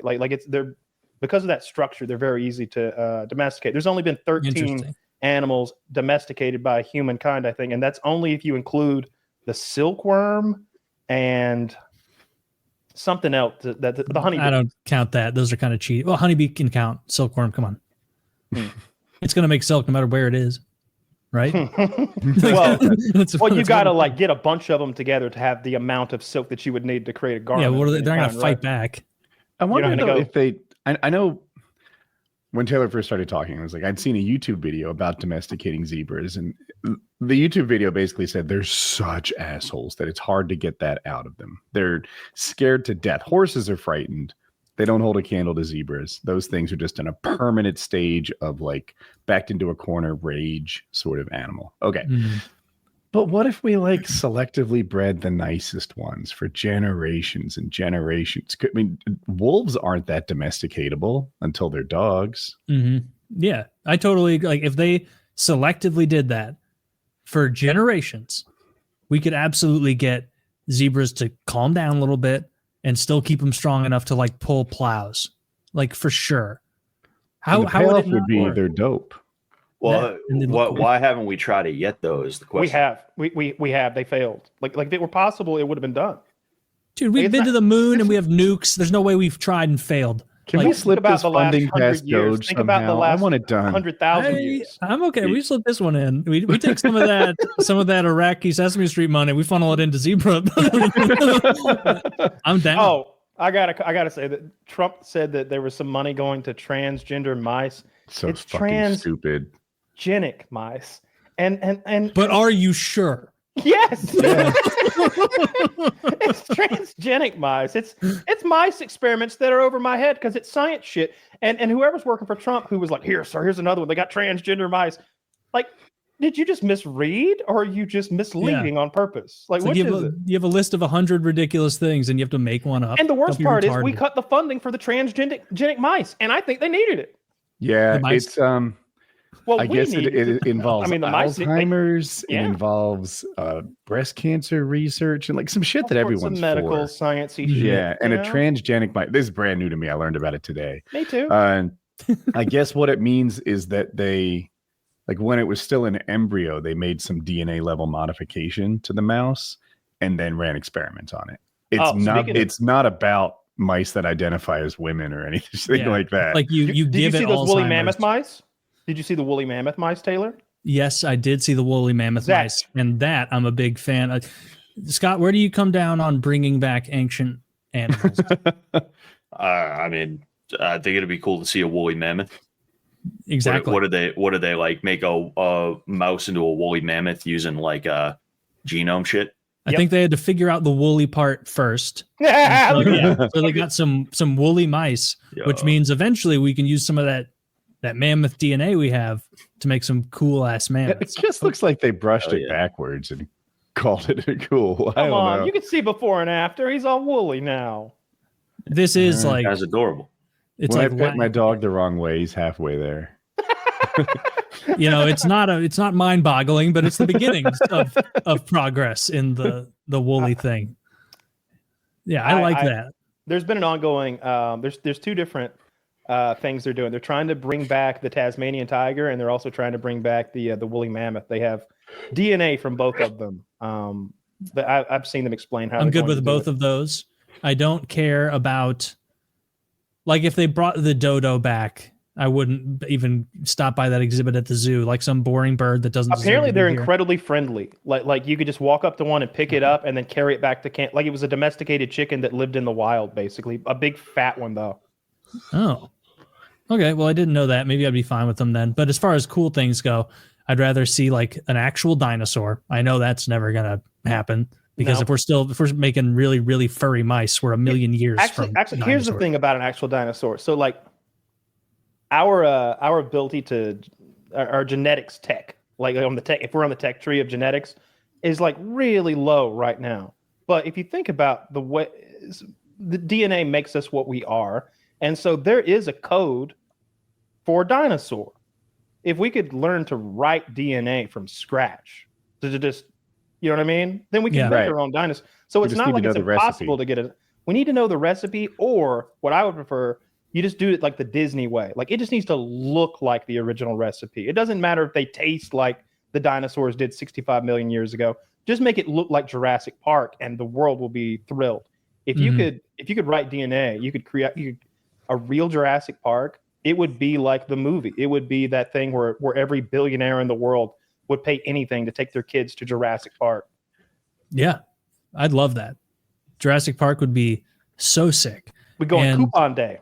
And if we're going to make them, like if we're going to change them around anyway, no feathers. No feathers. No feathers. No. No feathers. These are 90s dinosaurs.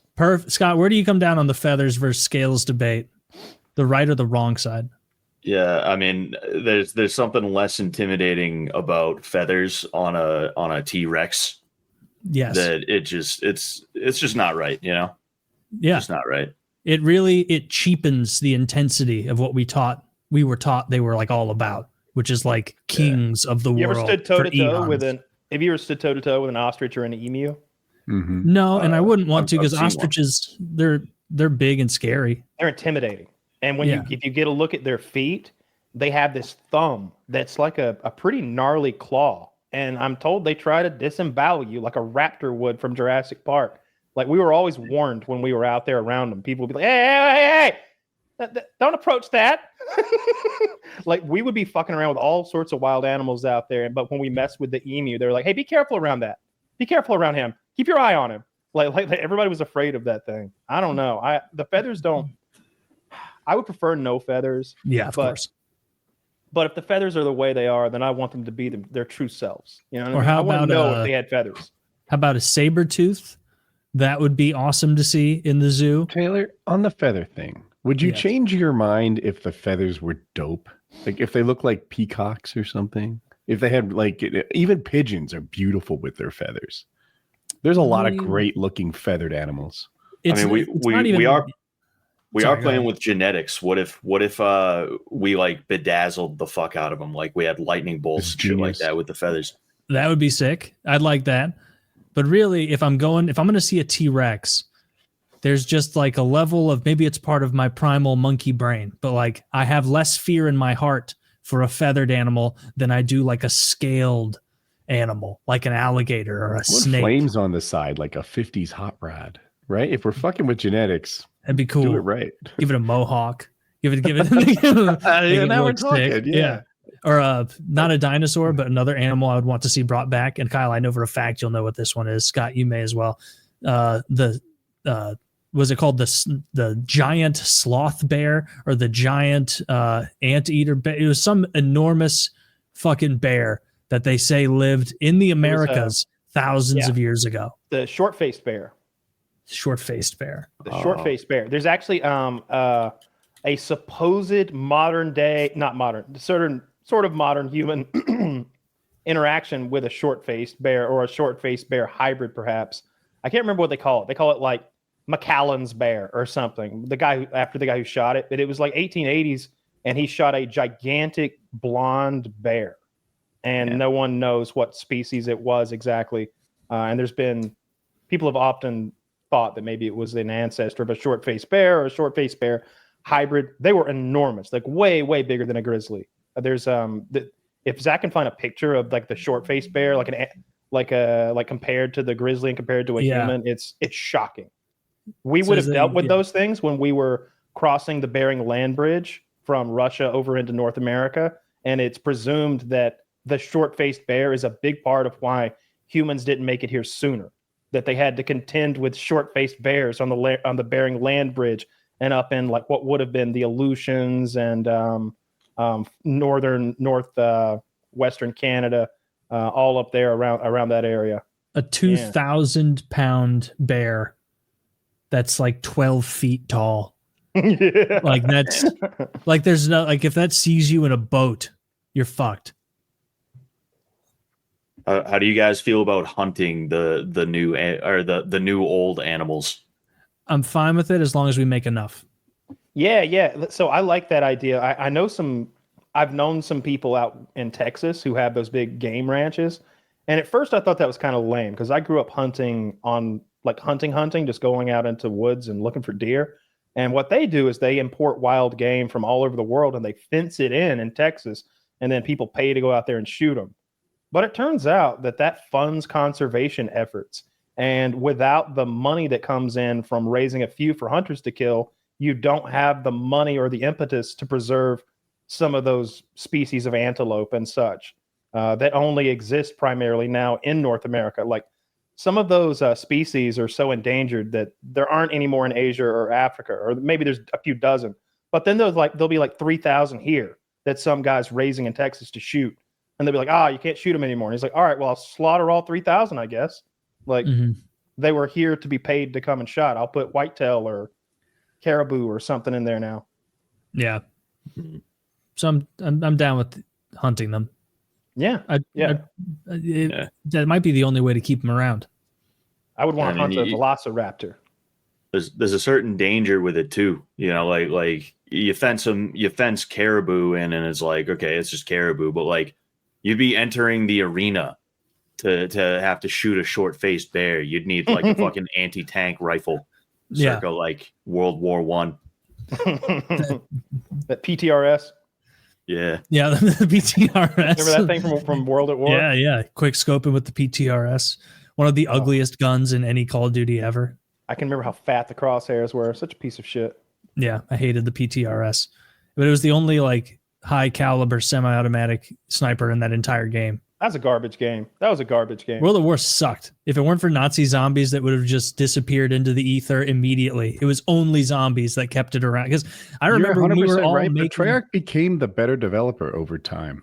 Well, that's because Infinity War got cored out, you know, like during while Modern Warfare, before Modern Warfare 2's, like a lot of the people left Infinity War. That's part of why Modern Warfare 2 got left to rot.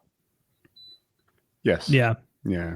But I remember like we were all making videos at the time that like World at War was big, quote unquote. You guys remember so many people played and made like 3 videos of that game. And then we're like, all right, hey everyone, we're back to Call of Duty 4. And then just played that one through because it was Scene Anders and it was Wings of Redemption. They were the only 2 like medium to large size YouTubers who did content on it. And I remember Wings was more of that medium size and Scene Anders was more of that large size. And Wings was always like, motherfucker, we're the guys over here holding the flag for World at War. And this sumbitch can't give me a dual comm. Scott, were you on YouTube at all watching back in the day with all those COD videos? Or were you not playing COD? I mean, I was playing COD, but I wasn't watching a ton of videos. I do know what you're talking about, World at War. Like, you know, I like Call of Duty for the campaign a lot. You know, the online is fun, but like the campaign is kind of what makes it for me. And even the World at War campaign, it had like a strong start, and then like by mission 3 or 4, I was just like, what the fuck is this? Like, this is no fun. I liked it. I liked that campaign. I liked the Pacific stuff, and I liked they ripped off that movie Enemy at the Gates, you know, with that whole scene where every time the bombs fall or the thunder strikes, you snipe somebody out. There's in the movie the officer is taking a shower and Vasily Zaitsev is shooting them every time the bombs fall so that the others don't realize he's shooting. they completely ripped that scene off. I thought it was Do okay. you know if that was a real life practice? Something you might know. Sure. I mean, I don't know of any specific examples of people like doing that, but I'm sure people have done that. Yeah, I don't know how long bombs drop. Like, if you told me, Woody, shoot when you hear a gunshot, so they think it's just one shot, it's not going to sound like one shot. It's going to go boom, boom. Everyone will know. I don't know how bombs work. It's like trying to cover a fart with a cough. Yeah, it doesn't work. My timing was off. I'm sorry. My timing was off. Sorry, guys. Can I take it from the top? Can I try that again? I remember hating the bouncing Bettys in Those were lame. in World at Yeah. War. They had they were somehow better than modern day claymores. You were anywhere near that thing and it would fuck you up. That's how they worked in Hated real life bouncing too. Betty. You know, if you stepped on it, it like shoots out of the ground. I thought you could go prone, and they became like hardly an inconvenience. Maybe later on, but I don't think in World at War you could. I think maybe in a later Yeah. game they gave you that sort of Maybe Black quick Ops react, could save do that. yourself. I've definitely played a game that does what you're talking about. The main problem was the MP40 jug, and like that was the play style to play, and you know it didn't have good maps. There were some. I played game battles for that game. I played 2v2 team deathmatch game battles on World at War. Me and I Socrates know your did. strategy. We would play. Do you remember the map CeeLo? Huge, right? CeeLo is so big that it was in the like big team battle. Like there would be tanks on that map playing.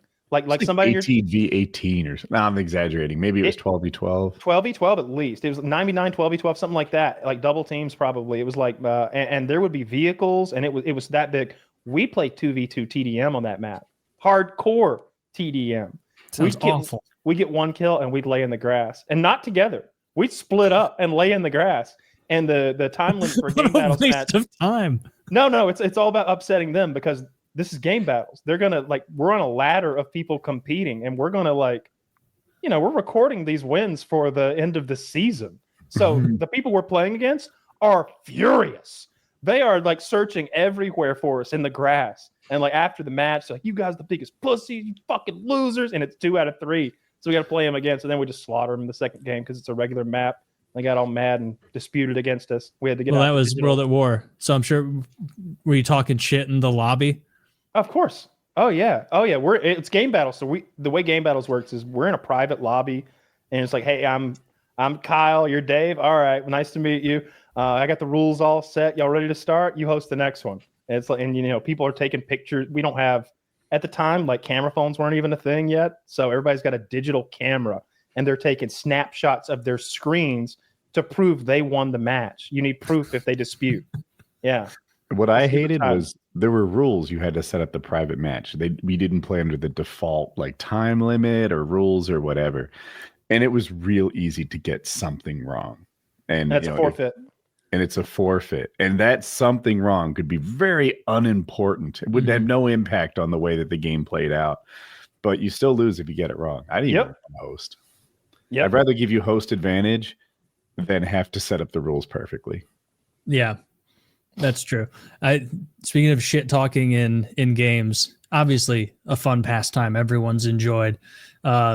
Scott enjoys it so much that Scott's the only person I know who got temporarily banned from the Age of Empires 2 chat function in game for talking so much shit to people.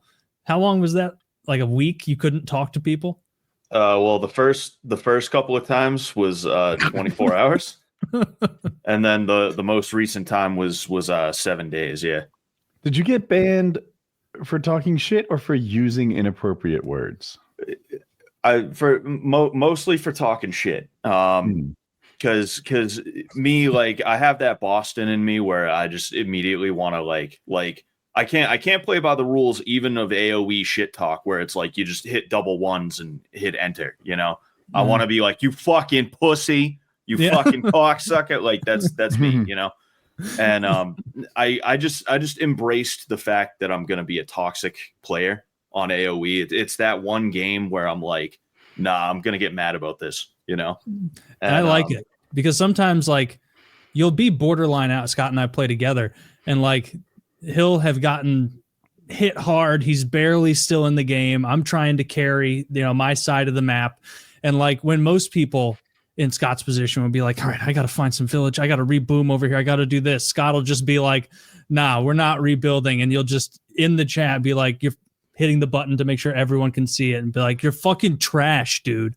Hey, Teal, you're fucking garbage. And then like you say no words and it puts up asterisks and the guy will like respond befuddled. He'll be like, I just like eliminated you, man. And Scott's like, nah, dude, whatever you say, champ, you fucking suck dick at this game, bro. Meanwhile, he's totally defeated. And I'm trying and he's talking so much shit to people.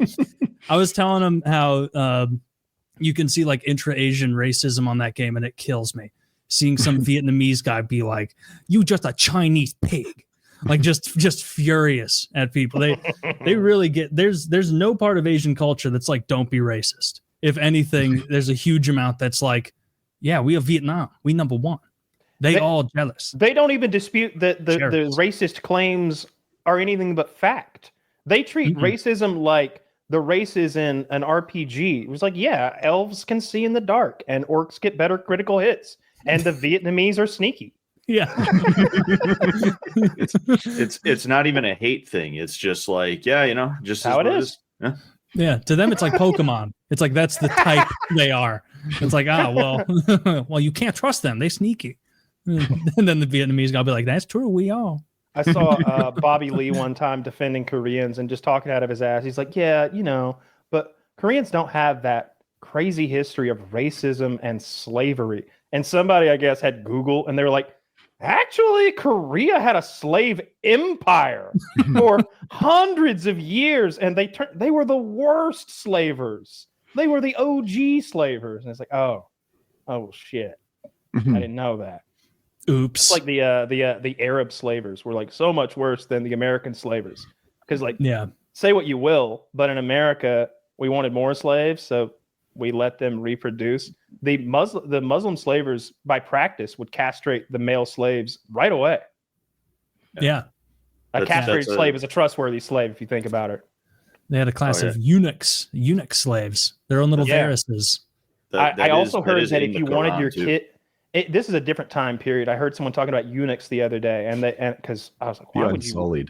They're like, people would want their kids to be eunuchs sometimes because it guaranteed them a successful life, because they could get hired by someone in the aristocracy. Because it's, if a guy's a eunuch, you know that he's not concerned with his children or women. He has no distractions. And he's not going to mess around with your ladies. You know, you can trust this guy. Like, that's the kind of guy you want in your household working for you, being your Mr. Smithers. What equipment does a eunuch have left? Cock? Just the dick. Just their dick. Yeah. Okay. Because they still got to pee and stuff. Did they inspect it to make sure? Or could you like mask it? Like, I'm a eunuch. Don't you worry. You just let me hang out with your wife all day. I bet they were checking. They're going to check. I totally understand, but I wouldn't be doing my job if I the guy who's in charge of the fucking whatever caliphate that was in charge. But I found a testy here. No, that is tumor. Yeah, that every now and then I see a cop video where they're patting down a black guy and he's got such a huge dick that they think it's a weapon. And they'll be like, what is this? What is this? And he's like, that's my penis. Oh, sorry. Does he say penis? That's very official. Yeah, well, like the one I saw, that's what he says. Like, that's my penis. That's my penis, sir. Yeah. And I heard a prison story. The guy was saying that a prison guard was like patting down the guy, and she's like, what is this? What do you have? Because they'd be smuggling stuff out of the kitchen all the time. She thinks he's got like a couple cucumbers in there or something. And he's like, that's me. And she's like, what is this? What are you trying to sneak out of there? That's me. And she's like, oh. And she realizes she has his hand on a gigantic cock that she can't even fathom the size of. Man, what a terrible job. Having to pat down a bunch of like naked prisoners, knowing that like you can't phone it in because they might like have a very dull knife, I guess, in their butt, like something that could fuck people up. I think your point is drugs. That, like at TSA, every time they pass, they never find anything, or if they do, they're just taking some grandma's water away. But in prison, someone in this room is actively concealing something from me right now. Like guaranteed, someone in here Like when I was in prison, we had like knives hidden, not for hurting people, but for like chopping vegetables. But that was contraband. Like there was all sorts of stuff like that going on.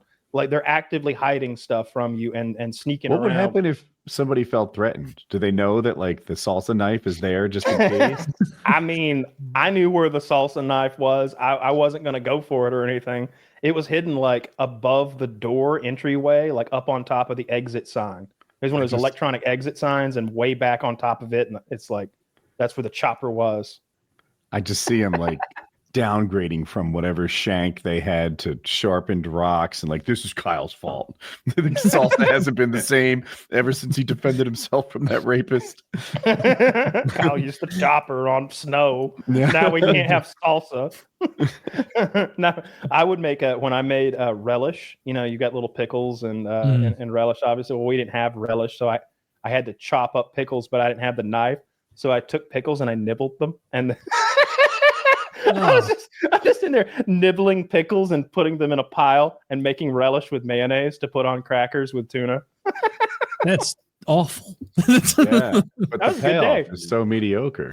Yeah, I would have just like eaten it quick. Would have been like pickle cracker. Like just, Yeah, just I'd put a go pickle quick. on the cracker. Kyle's like, nah, chop pickles. That's No. relish. I've got No, nothing meals- but time. No, my meals were there you go. I got nothing but time, and like I'm gonna make this meal as nice as a meal can get for me here. I'm gonna sit in my bed, my Harry Potter book, you know, get my blanket wrapped around my feet, get my Diet Pepsi extra cold.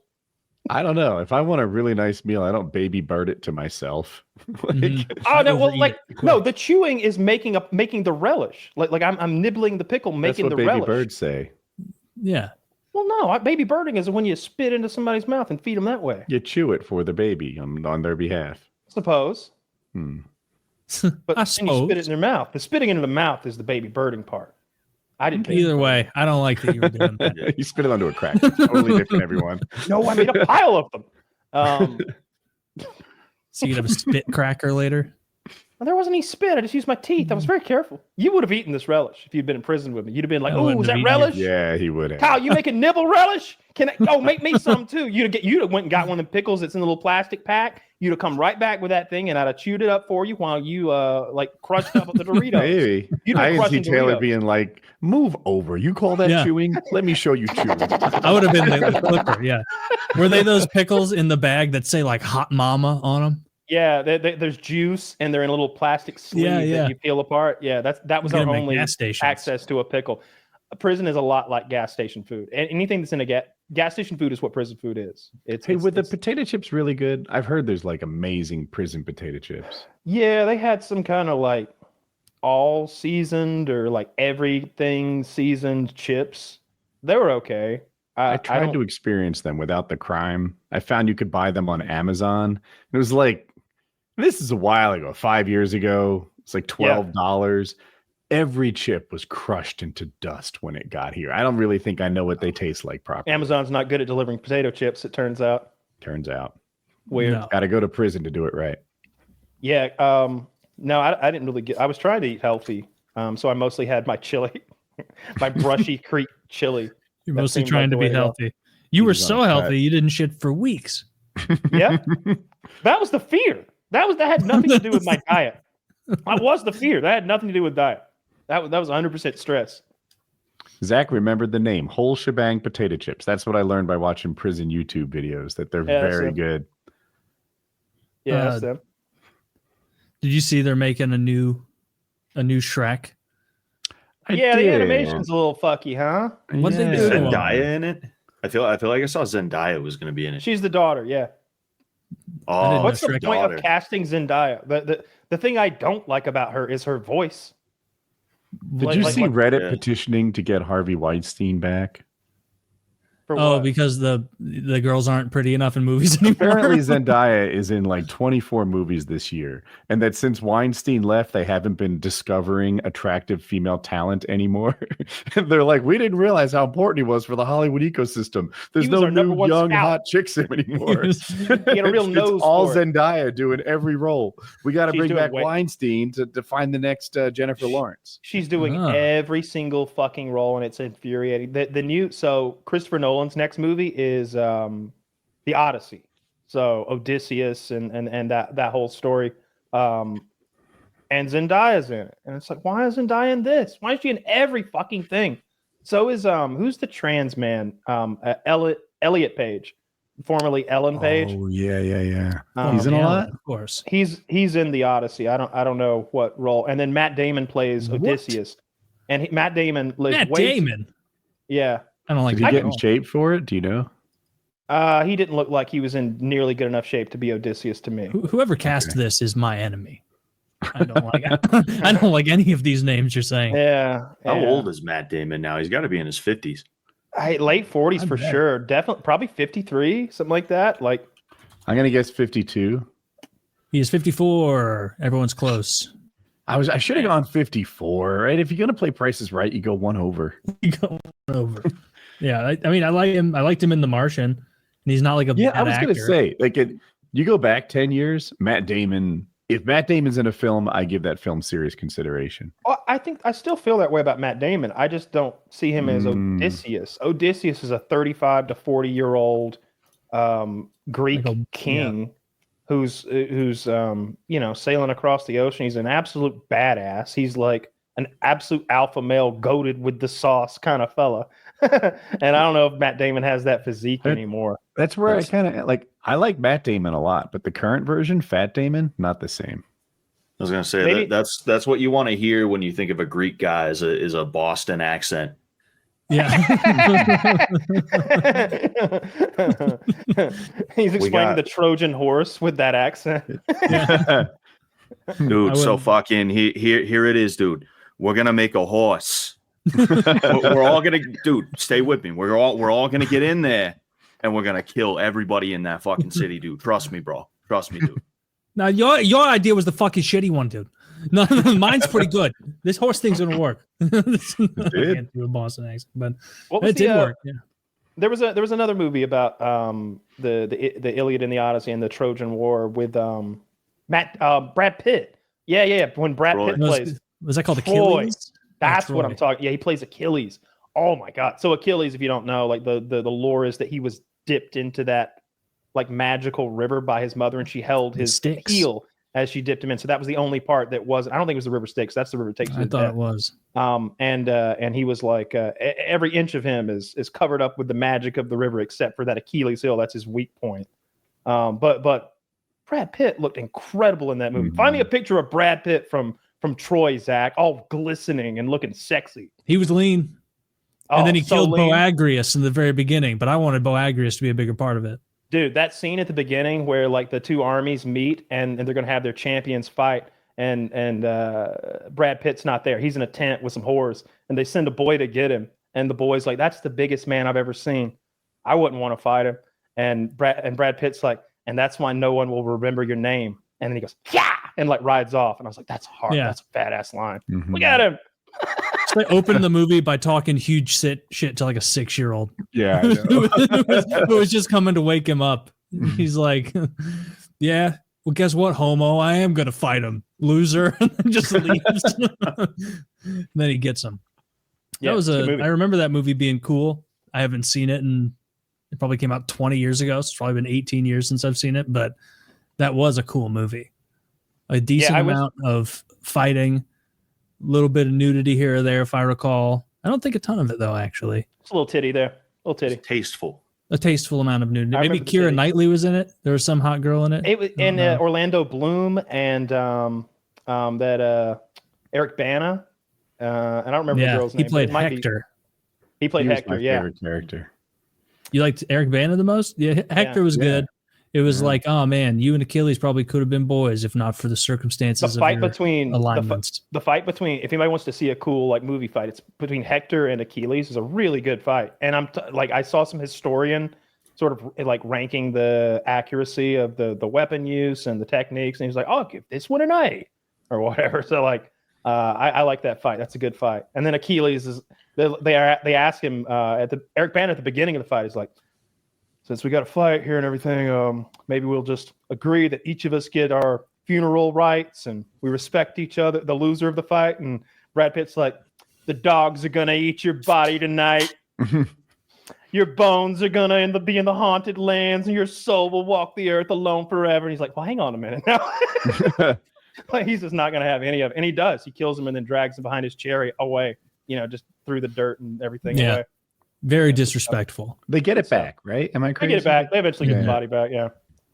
The king pulls a ballsy move and sneaks in, and he's like, yo, Achilles, can I have that? And he's like, all right, take it. Yeah. But I Is that think how this it goes? movie, I'm hoping this movie isn't about the Trojan War. I'm hoping the end of the Trojan War is the beginning of the movie, and the Odyssey back home is the cool part of that story. Odysseus trying to get back home to his wife and his kingdom that has usurpers trying to take his wife and trying to take his lands. And like every step of the way, he's bumping into gods, and his men are being turned into pigs, and like all sorts of nonsense is happening. It's a cool story. Yeah. So is Zendaya gonna play like the queen, or like, because like my guess is She's that a Zendaya goddess. is going to play a goddess. She's probably going to play who's Hera, I think maybe, is the one who's helping Odysseus. He has a god who's like Athena. his patron. Athena, that's what it is. Yeah, she'll probably play Athena. That would be my best guess. Because she's not quite. So Which she is probably very important. I probably googled shouldn't it. be It the looks like we president. don't know for sure, but they speculate she'll play Athena, according to Google. So Kyle's probably right. Wow. Yeah, I don't know. I'll watch it. I love Christopher Nolan movies. Did you ever watch Oppenheimer? I never saw it. No. It's really good. He wanted to do the next James Bond movie. He was trying to get that, and they said no. And then he went and made Oppenheimer, and made all that money and all those Oscars. Now, those people who are running the James Bond thing don't know what the fuck they're doing. They're always screwing up. They've missed a bunch of Bonds and a bunch of good directors over the years. Is it still Daniel Craig? No, they've replaced him, but no one knows who it is yet. It's not Daniel Craig anymore, though. James Bond's a really good property, but like Kyle said, I don't think they're getting the most out of it. That's how I feel about Doctor Who too. I really enjoyed a lot of Doctor Who, but feel like they've fallen off lately. Just not quite getting it. It got right. so goddamn woke. It's like what does Doctor Who needs to be like a black cross-dressing like furry? He is a black cross-dressing man. I mean, What? Yeah, I thought he was like a time traveling scientist or something. He's a Well, gay black guy now. He might be cross-dressing. He was in his tidy whities when I saw him. So in a dress when I saw him. He was in a dress. yeah. I mean, I can't Just calling I it don't like I see it. It's too much for me. It's too much for me, and I'm tolerant on this shit. Let's see. Doctor Who in a dress. Let's Like see. if I'm not anti-gay, but it's like if you make the new Star Trek and the captain is a black man wearing a dress, I'm gonna have questions. Although they do have these dresses, these skirts or whatever in Star Trek that are like pop up every now and then, and the dude's thighs, they're showing way too much thigh. It's super cringy. So that actually would be kind of funny. They're showing way too much thigh. It's way too much thigh. That's Doctor Who right there. Really? Yeah, That's Doctor Who. Yeah, I thought that was Tupac for a second. Eat your heart out, Matt Smith. But that picture, does it have anything to do with Doctor Who? That looks like he's in Elle magazine. No idea. Doing a little pirouette there. Why are they making him do this? Doing What do you mean Doctor making? Who stuff. You think you have to make that dude do that? You think he struck that pose at gunpoint or something? I bet he wanted to look cool and they wouldn't let him. I bet that man's got an artistic background you wouldn't believe. He loves dressing in dresses and doing little dances, clearly. And I'm not hating on him. There's nothing wrong with dressing in dresses and doing little fucking dances. We need artists. But I like Matt Smith's Doctor Who, and he was just a dude that threatened people with death and then used a sonic screwdriver to save the universe and stuff. It was cool. But then they made it a woman, and then they made a black man in a dress, and then I quit watching. I was even okay with a woman. Like I was okay with the concept of a woman. I didn't think it was well executed. Like, Woman can't be a doctor. Yeah. Yeah, It's got to be a man. It's got to be a man who's not wearing a dress. He's got to have a lab coat on. I have to trust him. It never goes well when they do the female version of something instead of doing their own thing. Is there any version of that, of like the white version or the male version of a successful other thing, like us going in and like stealing somebody's thing, the way that Ghostbusters or any number of products get made? I'm trying to think of even one Maybe example. Elvis. Elvis. But I mean, Eminem. then again, I don't know if anyone cared about the songs Elvis took before he took them. Fair. Yeah. He had a lot of gospel back in the day too. It was when he was up there jitterbugging around that people were like, all right, I'm down with this. And so, yeah. I don't know. Do you have one in mind, Kyle? Like, it seemed like you had an idea. I think my point was it just doesn't fucking happen because it's a one-way street. I can't think of any. But I'm not very clued in on movies and TV. And I always get mad about that that black guy who stole the Confederate boat. And then you get mad at him? You wish he hadn't stolen that boat? Well, yeah, they should have made him pay, you know? They should have caught him after the war, you know, like we know you did this for the Union, Mr. Smalls, but stealing is stealing, and we have no tolerance. No, his name's Robert Smalls. Robert Smalls, in the midst of the Civil War, this black male slave commandeered a Confederate ship, delivered its 16 black men, women, and children passengers from slavery to freedom, and then from slave to sailor to congressman. Like that's his storyline. Like a slave stole a Confederate battleship. You're mad about this? This guy sounds awesome. No. I'm mad that they don't make a movie about that instead of the black women who did the math for the moon landing, or like the black mailman. I misunderstand. From World War You started II. off with they needed to make him pay. Well, he's being we would have won the war if it wasn't for that guy. If it wasn't for that guy, we would have won that conflict. That was my grandpappy's boat. He commandeered. He stole grandpappy's boat. That is so much of a better story than like the heroic women who delivered mail. For the next 2 hours, sit back, relax, and try to stay awake as we take you through the excitement. And it's like, I imagine that movie constantly, like a guy bloody coming in on the side of the screen being like, it's a bloodbath out there. We need more men. And then he leaves and there's just some woman like stacking paper or something. And it's like, oh man, this sucks.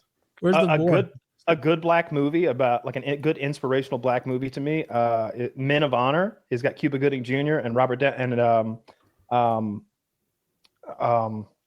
Niro, and it's about Carl Brashear, the first black Navy master diver. A master diver is a whole other thing. It's a very special thing, and of course they treated him like shit through diving school, like just shit.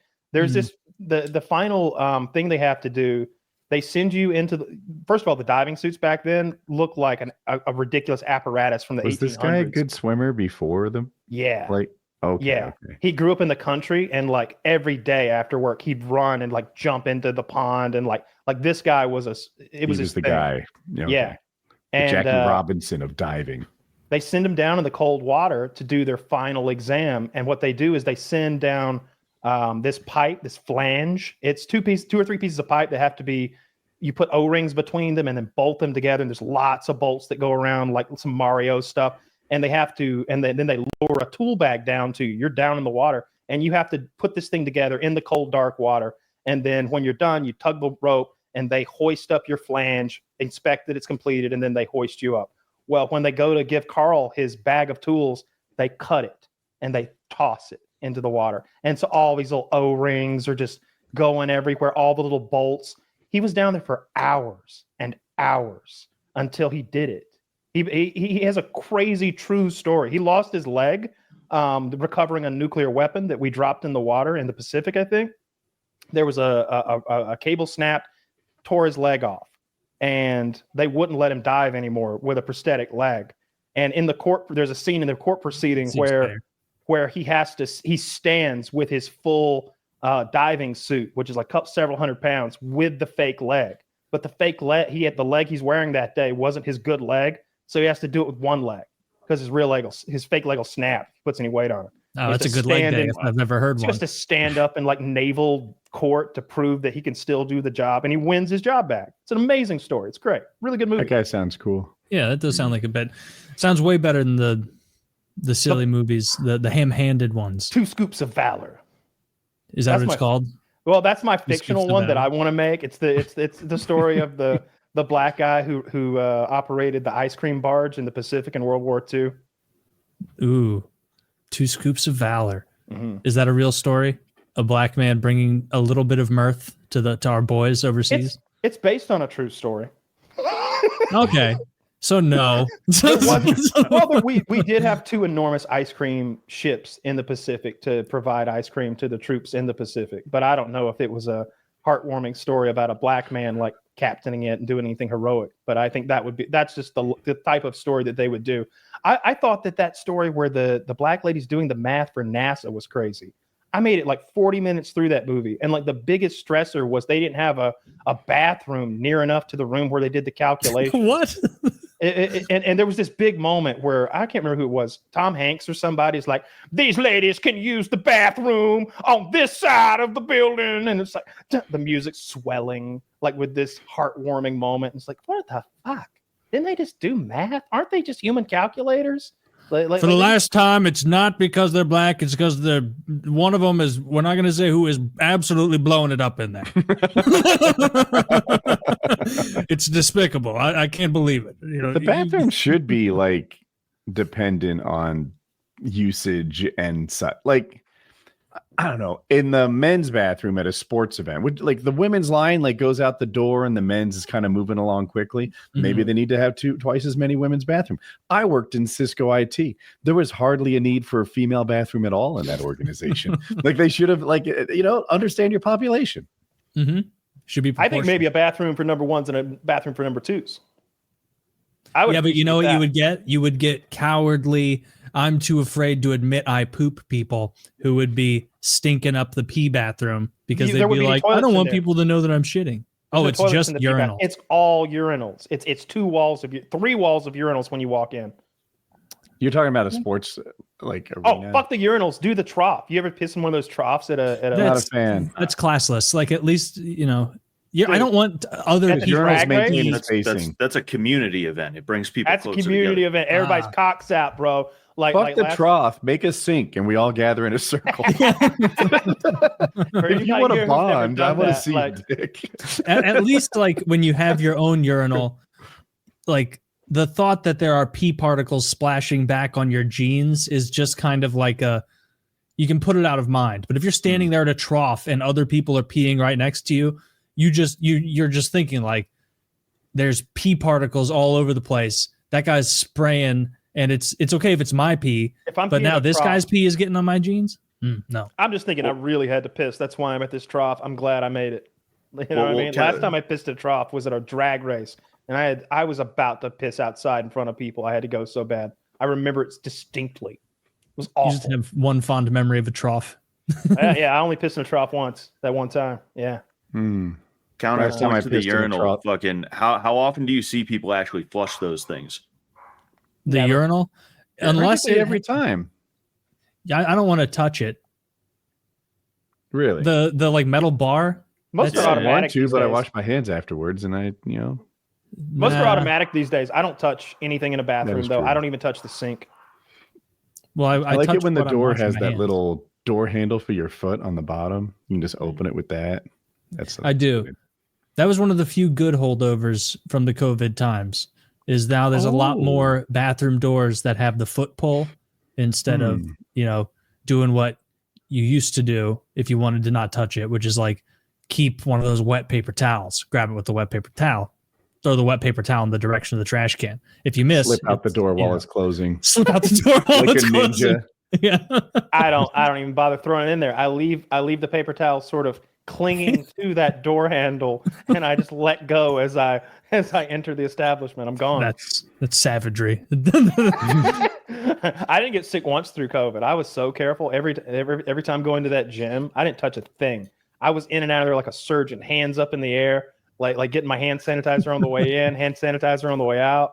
I was at a state. I think I was playing Tarkov during COVID. Yeah, and I started quarantining like 6 weeks before the breakout. Yeah, me too. I didn't go anywhere. Same. That like I was also playing a ton of Tarkov or something. Oh, maybe Baldur's Gate. No, we were Rust. I remember exactly. It was Rust. We were so into Rust, and I was playing like 14 fucking hour days of that. I was like, quarantine? Where would I go? Everything I need is right here. Everything I need is right here. I gotta. So addicted to Souls games now. I think I mentioned 1 or 2 weeks ago that I don't even know if my truck starts, and that status hasn't changed. Like I don't know. I think the battery might be dead at this point. That's awesome. It's good to be passionate about something, and there's a bunch of content for you to pour through.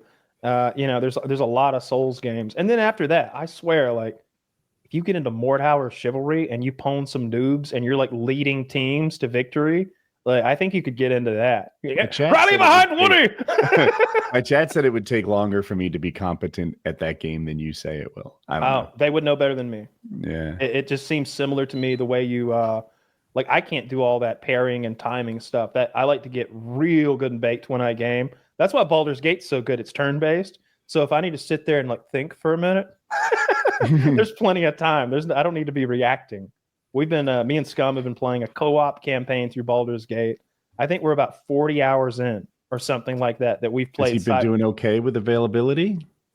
Oh, I know he's one of those people that work. We don't like he them. owns his own company, so we just go into his like work Discord, and so he'll have like a guy that works for him also in the call while we game. And so like if the guy has a work question, he can be like, yeah, pay that and send that bill here and make sure you get the letter to the lawyer about X, Y, and Z. And all right, let's get into the Shadowlands. Contact my attorney and my accountant and, re-up that contract. And Kyle, I'm going to need you to start singing as a bard. Way ahead of you, bro. Pull out your bongos of strength. Dude, that's one of the fun parts about playing the bard is everybody else is so serious. They're all like fighters and warriors and barbarians, and their gear is scary, and they got mean mugs, and you're just over there, and your song is confusing the enemy, like making them dizzy or something. I love the bard character in that game. We've been having a ball. Baldur's Gate is so good. I think I've said it before, but it's my favorite game of all time. I've had more fun playing that game than I have any other game ever. Maybe Call of Duty 4 because I had so many like great nights with friends. Just, we'd play 6 hours a night or something and never lose a game. Like that was tons of fun back in the day. But this is so fun to like role play and I don't know, pretend like I'm an orc. I played Dark Souls 3. Oh, I'll just go through real quick, Taylor. Yeah. And dude, I really, really like the Dark Souls 3 base game. I'm not sure if I like it more than Elden Ring. It's easier than Elden Ring, which is kind of nice. The way the combat works in a Souls-like is you see the guy attacking, you sort of memorize the attack, because sometimes they hang their arm out there and make you wait, and then they swing, so it's easy to get. It's called roll caught. You sort of dodge too early, then they catch you afterwards. Anyway, learn his attacks, dodge, and hit. In Dark Souls 3, there's a real nice balance. Like maybe you dodge 2 or 3 times and then you punish them because you succeeded at all your dodges. Cool. Elden Ring, the bosses are so hard. They hit so many times, 7, 9, 11 times in a row. It's like playing red light, green light with a stop sign. And to go over to Dark Souls 3, where you actually only dodge like 3 times before you hit them back, has been a pleasure. Yeah, I bet. I someone told me that you were creaming every single boss except they said you had a hard time with the last boss, but they said the Elden Ring bosses were just so much harder that you were really creaming them in Dark Souls 3. But every now and then, I think someone told me you had trouble with like some of the regular mobs more than the bosses even. Sometimes. Oh yeah. So the thing I really like is what I described. That like you attack, I dodge. I'm pretty good at that, and then I punish. That's well, but gank fights, which is the term for like a 1v6, I hate that. Not only do I hate it, I'm not that good at it, and I also don't like dragons, shit that like flies in the air and makes the whole arena catch on fire. If I'm spending the whole fight wishing I was within sword distance, that's a bad fight to me. It's not about being hard. I like hard. I just don't like wishing I was close enough to hit you. Yeah. Baldur's Gate's making me a different kind of fucking nerd, and I don't know if I like it. I think I could see myself playing Dungeons and Dragons at a table dressed as a wizard or something, and that the role playing aspect is becoming more and more fun. Do we have a professional dungeon master in the Patreon hangout? Oh God! By the way, no one contact me about leading a fucking dungeon crawl or whatever, or being my dungeon master or whatever. I'll stop being shy. Guys, reach out. Yeah, guys, if you need his number, just ping me. I'll forward it. Now, every time I say it, somebody's like, "Hey, Kyle, you could come hang out with me and my crew." I'm like, "Nah, man, I'm good." Next live stream, I'll title my video to be Kyle's phone number. And then you can just reach out to him and let him know you'd like to be your dungeon That's probably the easiest way to do it, really. I will change that shit within an hour. All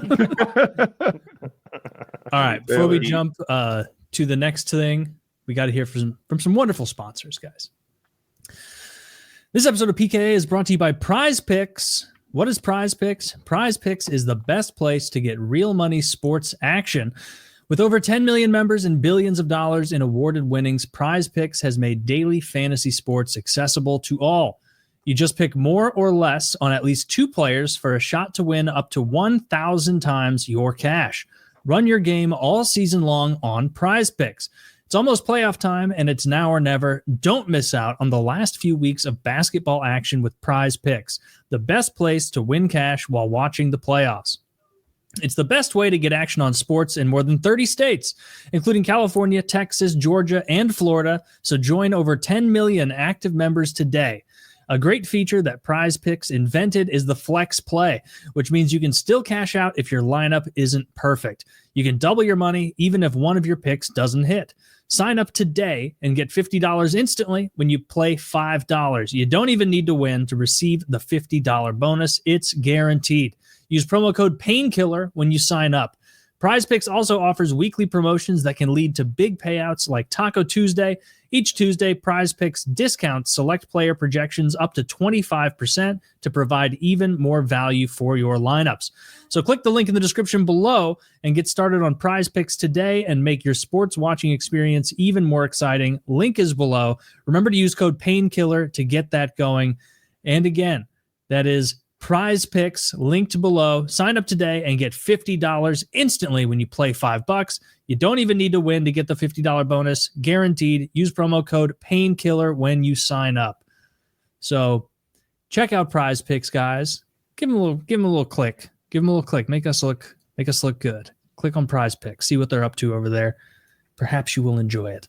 That's $50 instantly when you play the $5. You don't even need to win to receive the bonus, guaranteed. Promo code PAINKILLER when you sign up. This episode is also brought to you by Harry's. Everyone in the comedy world knows not every joke delivers, but Harry's always delivers. They send the best quality razors right to your door for a fraction of the price of the big brands. Better designed shaving products at a better price is no joke. It's Harry's. We originally tried the starter set from Harry's, which was a great entry point, and then I personally upgraded to the Winston set, and I've been using that to clean myself up for a while. I love the weight and feel of the handle, and obviously the blades go across with such a satisfying smooth glide, no nicking. Plus, I look forward to the smell of that foaming gel anytime I got to use it. It's a fantastic combination, not too strong or tough on the skin like a lot of other products I've used over the years. Harry's utilizes German-engineered blades made in their own factory that stay sharp longer. Plus, they've got customizable delivery options for scheduled refills as low as $2, half of what you pay for the other big brands. Plus, outside of that foaming gel, they also offer body washes that create such a rich lather that's moisturizing for the skin in scents such as redwood, wildlands, and stone. I can't complain about their extra strength, high quality deodorant as well. It's just $5 and smells fantastic while lasting the whole day. Harry's has a no risk trial. If you don't like your shave, no worries. It's on them. That, coupled with their convenient subscription model, means being able to cancel at any time. But trust us, you won't be wanting to once you make their grooming products part of your daily routine. Get the shaving products that always deliver. Get Harry's. Get started with a $13 trial set for just $3 at harrys.com/painkiller. That's harrys.com/painkiller for a $3 trial set. harrys.com/painkiller. harrys.com/painkiller for the $13 trial set for just $3. It's just $3, guys. You got nothing to lose. And if you don't like it, you send it back and it's on them. That's how confident they are in their German engineered blades. So check out Harry's, check out their good smelling shampoos, their good smelling shaving accoutrement, and get it for $3 at harrys.com/painkiller. This episode's also brought to you by Lock and Load. Lock and Load, folks. We don't have to go through the whole rigmarole. You know what we're selling. You know what you want. You want big cums. You want big cummies. You want to be a guy who women go, wow, look at that. Wow. I'm baffled by this. I'm blind. Don't just pleasure your woman. Befuddle her. Make her go. Leave a lasting impression or stain. Yes. It'll be great. Your cum towel is going to get even crispier. You know, when you're wiping her and yourself up after you've had sex, it's gonna get nice and hard. Zach, get some PKA cum towels on the merch site. Let's make that our next thing. We need some cummy towels. I love that idea. We need towels for cums. Just extra absorbent for all of your big cummies that you'll get from our jism pills. Mm-hmm. Take it to the beach. Take it anywhere you want. Take it anywhere you want with your cum towel. Sunlight is the best disinfectant. They all say it. You're gonna need a big towel because it's gonna work. If you fucking put your nose to the grindstone and take 3 of these every morning and 3 of these every night and stay hydrated. If this were a bunch of fucking hokum, I would be saying, just take 1 a day and do whatever the fuck you want. It's not going to work. It is going to work. Stay hydrated. Take 6 of these a day, 3 in the morning, 3 at night. Space them out. Don't take more than that. And you're going to be coming. Well, yeah, take it like anything. Take it as directed. You'll come too much, Taylor. You take too many. You're going to come too much, and then you're going to need more towels. That's the kind of self-sustaining economy that we've been like looking hot dogs for. in the buns. They don't match up. No. So check it out. Code PKA or code Jizz. Get lock and load. Get the pre-workout, the protein powder, energy drinks, protein bars in addition to protein powder now, collagen supplements. Every time I go over to Gorilla Mind, there's more supplements there that Derek and his team of scientists have been efficaciously dosing. And also he makes them taste really good. I don't know. His pre-workouts far and away tastes the best of any pre-workouts. He does the taste testing, he said. Yeah, well, he does a good job because the black cherry pre-workout is far and away the best. We should hit him up, see if he wants to come on. I talked to him like a few months ago and he said he would when he wasn't so busy. Yeah, we should. We haven't talked to Derek in a while. Every time he comes back on, he's like even more successful and like of a real businessman. Where like not that he wasn't always, but like he's more relevant in that space than ever. And we're like, what else can we do to make big comes? And he's like, that's fascinating. I did a lot of due diligence on this, but the way he talks about it is like, well, you see, we need more L-leucine in it in order to activate the L-carnitine. Because a lot of people miss that. And I'm like, exactly. A lot of people fucking miss that. Don't get me started. I'm not one of those guys with Derek, but yeah, check it out. Code PKA, code Jizz, 10% off anything over at Derek's site. But start with Lock and Load. It's our product. We're very proud of it. It's fantastic. It actually works. And of course, our merch. Get a sweater, get a hoodie, t-shirt, mug, stickers, whatever you want. Soon to come towels on the way. Use code PKA10 for 10% off anything on our merch shop. All right. So I read that 80% of men think that if there was an emergency, they could land the plane. Scott, 100%. Where do you stand on that? You're on a commercial flight headed across the country. They say, listen, there's no pilots on this plane and ours is dead. We need someone to step up. Could you do it? I would try. I'd do my best. Like, I mean, I could land it, but I don't know if we'd be alive after. Yeah. We haven't left anyone up there yet. All planes land. I'm landing that bitch in. Not only am I going to land it, I'm going to say some cool shit over the intercom as we land. I mean, like, I'm going to do the thing. I'm like, all right, we're coming on into Albuquerque now. A few minutes early because I don't know how to slow this bitch down. But hang on, everyone. No problem. They're all confident because Kyle's a professional on the mic, even though he's a complete amateur on the Hey, just to let you know, there's a lot more buttons up here than you'd expect. I know one of these does something with the wheels. We're going to figure it out. In the meantime, enjoy Cars 2. As we careen into the side of a mountain. No, I would do my best, but like, I would need someone on the line with me to be like, this button hit, unless there's pictures. Or unless it says like this is your lowering the wheels thing, like there's just I feel like all it would take is like hitting a button, one thing wrong, and now suddenly some flap on the left wing goes down, and now we're out of control. It's happened a bunch of times where they talked someone down who'd never flown before, didn't know how to fly. I don't know about like a 727 or some shit, some big airliner like that. I don't know if that's happened, but I mean, how complicated could it be? Right? I just don't think it's that hard. I really don't. I think any of us could do it, no problem.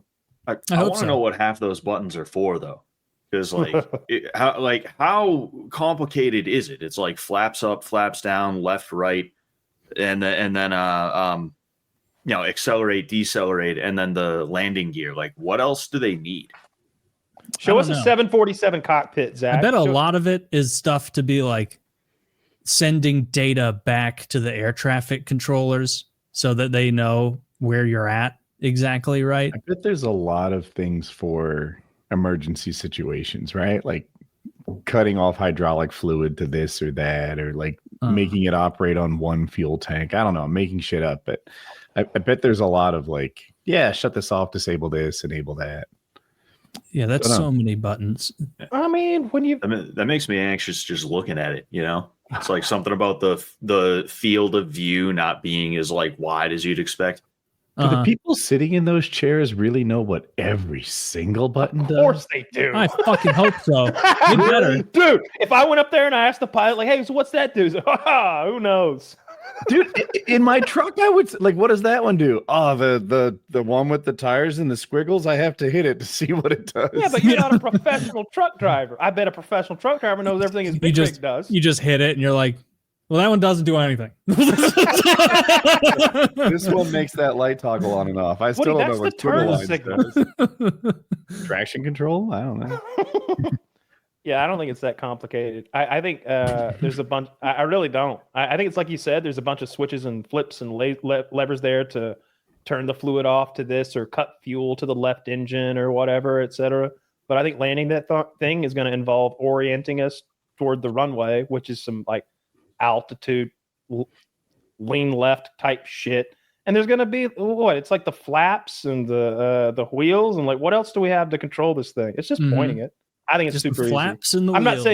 not saying being an airline pilot's an easy job or necessarily, but I bet landing one of those things is super easy. I feel like that's the only part of it that you can fuck up really bad. Yeah, most plane crashes are either like right after takeoff or like during landing. Mm-hmm. So if you were gonna fuck up, there's no room for error when you're 50 feet off the ground, I guess. I mean, like obviously, like most plane crashes happen when the plane is near Earth. Yeah. Well, no. Like what they happen during the time It can fall all day. They don't usually drop out of the sky. Is what he's saying. If you're going from Atlanta to LA, you're probably going to crash in Atlanta or LA, not in Missouri. True. Yeah.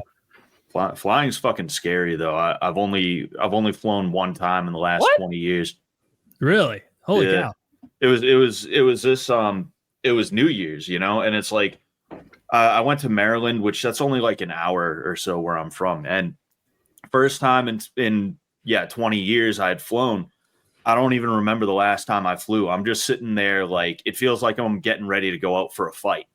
And, and I'm looking for any excuse to not go. And like I'm scrolling through fucking Twitter and my wife is like, oh, hey, the flight got delayed. I'm like, oh, fuck. Okay, whatever. I guess I'll just hang out. Raw news alert. Plane crash in Korea. I see the video. It's just like skidding across the ground. And at first I'm like, oh, okay. Like plane crash doesn't mean you die. As soon as I think that, bang, hits a wall, explosion. Oh, fuck. Oh, no. You know, that didn't even look like a bad one. But all those Koreans are dead. Yeah. It was. How did you? And I was flying Spirit too. So that was. Oh. Yeah. That must have cost dozens of dollars. I saved up all day for this flight. Do you like asking the pilot of the Spirit Airlines, like, so you've done this a lot, right? No, but I did stay at a Holiday Inn Express. I thought you knew what you were doing. Here's the thing, bud. Most of these buttons, they're for the birds. A smart guy once told me it's about the flaps and it's about the lever. you just adjust your weight. How did you go 20 years never flying? That's crazy. I've just fucking never had anywhere to go. You know, I've been to DC and I've been like to Western New York, but I drove there. You know, so other than that, is this it's just the like extent whatever. of your travels? Have you not really been outside the Boston area?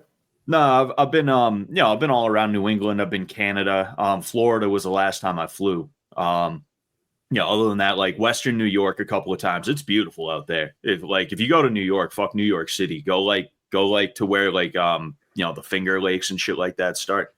That's nice. And then DC. I got attacked in DC 10 minutes into being there. We rolled We rolled into town like 11 p.m. and I had to stop to get vape shit, and it took 10 minutes for a crack addict to like ask us for $1 and then try and fight us.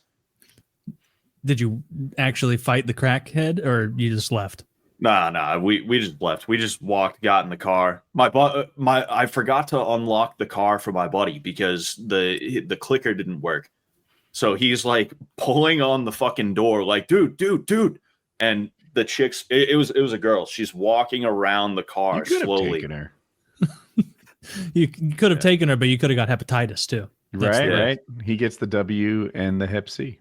So you didn't. So you haven't traveled a ton. You had a bad experience in DC. Do you remember in Sunny where like where like Mac is Xing out everywhere he doesn't want to travel when he's like a multimillionaire, and he's like Xing out like, oh, Africa, I don't know anything about here.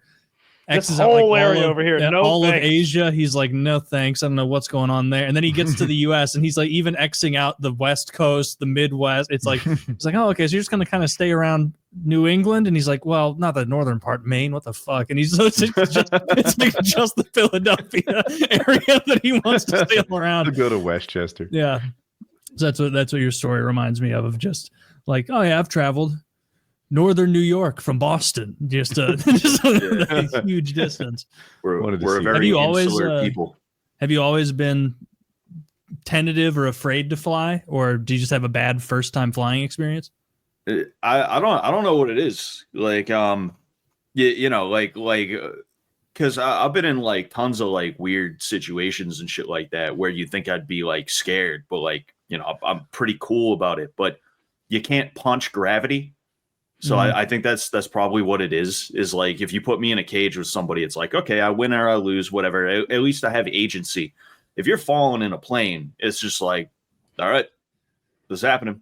Hopefully My cousin fixes has the something. exact same problem. We couldn't fly anywhere because like he's a tough guy. Like he's a likes to fight kind of guy, but he's terrified to fly in a plane or I'll ask you this: Are you afraid of anesthetic? Because he's really afraid of going under like general anesthetic, like being put to sleep for an operation. A little bit, yeah. And it's kind of a new fear too.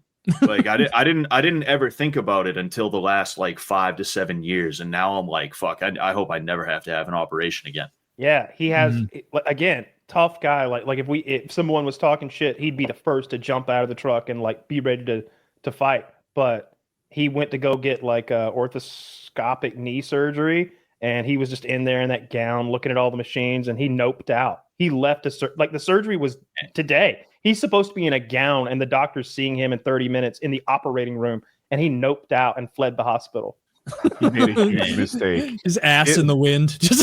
I am the complete opposite of this guy, and I bet I trump him in terms of like surgery experience too.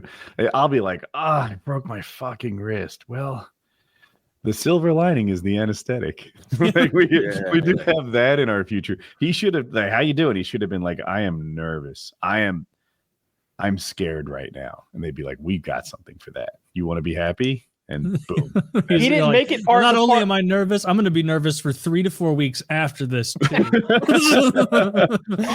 me in a weird headspace, Doc. I really need some. He didn't Xanax. even make it to the part where he didn't get into the gown yet. Like he was getting dressed and couldn't take it. He said, Can I you looked at say all what those machines. he was having done, or is it his knee private? surgery? It was knee surgery. Okay. Like he had a childhood knee injury where he did that thing where kids are on a swing and then at the apex you jump out and fly. But he landed on like a particularly enormous wood chip, and it went into his knee, like into the fleshy part of the kneecap, and then like through out the back. And on the way through, it like damaged, I don't know, ACL, MCL, something like that. One of those, a little bit. And like, so like 8-10 years later as an adult, it was bugging him, and they looked at it and they're like, oh yeah, we can go in and we can fix this and be no big deal. But yeah, he got in there, got in that gown, started looking at like all the machines and the whoozy whatsits, got scared, went outside to smoke a cigarette and was like, fuck this, never went back. He just wears a knee brace. Knee braces don't help that really with ACL. You need a special one. And terrified to get into an airplane. So I bought him airplane lessons. Like I figured if he spent a few hours flying a plane himself, like took control like give him some agency. Like maybe I thought no, refused to go. I used his hour. That's a really cool experience. If anyone ever has a few extra dollars, what would it cost? Like $600 maybe? I don't think it was even that much. It was affordable. I remember thinking of it like a pair of shoes or something. Like it wasn't a big deal. Mine was free. It was a fan, but it's called a discovery flight. And basically the first thing you do if you're interested in flying a plane is go fly a plane. You just do the most fun part of flying. And yeah, I don't know. It kind of freaked me out because like I took off, and then during landing, I've said this before, I was like, okay, like I noped out during the landing. I was like, you've got the controls. And he goes, no. I'm like, you can't say no. Like, you're my flight instructor. You can't just decline it. And he's like, well, here I am. And so I landed it. He told me what to do, but he wouldn't take the controls. So we went to an airport in Anderson, South Carolina, and hopped in the plane. And then I flew it all the way to Livonia over my dad's farm. And I called him and I told him we were coming. And so they were all outside, and I was low enough that I could see them up there looking up at me. And I like flicked the wings back and forth at them, and I could see them way down there waving. And it was really cool. And then turned around and went back to Anderson, South Carolina, which is like normally a 35, 40-minute drive, but in a plane, I don't know, we're going 130 miles an hour or something up there. It was quick. I was interested in like leasing a plane or doing like a 3-way ownership of one of those planes at the time. And it just seemed like when we needed to go somewhere, we're like, shit, we could just hop in the plane and just zip to like Texas in a few hours. That would be so sick. And it's only like $5,000 to get your to get your license. It was the books that stopped me. They like laid out all the books that I would need to learn. And again, this is why I say I think piloting is mostly navigation. Most of the book work that I was going to have to do was about navigation, seemingly. Likely to be a lot of weather too. That sucks. Oh, sure. Were they saying stuff like, you're not always going to have a GPS in your pocket? And well, yeah. Yes, I am, you fuck. Well, I don't know about in the air, though. Like I think they want a pilot to be prepared to manually navigate using charts and such. And that's something I had no experience with. So looking at that looked like calculus to me, which I also have no experience with. I know we've all flown a lot, and like Scott talking about being nervous in the like charter flight, the commercial flight. Do you guys like if you're going through turbulence and someone near you starts to freak out a little bit? I always get a feeling of like this fucking idiot. Yeah. Like this is like calm down. This is your first time. Like it's a little bumpy.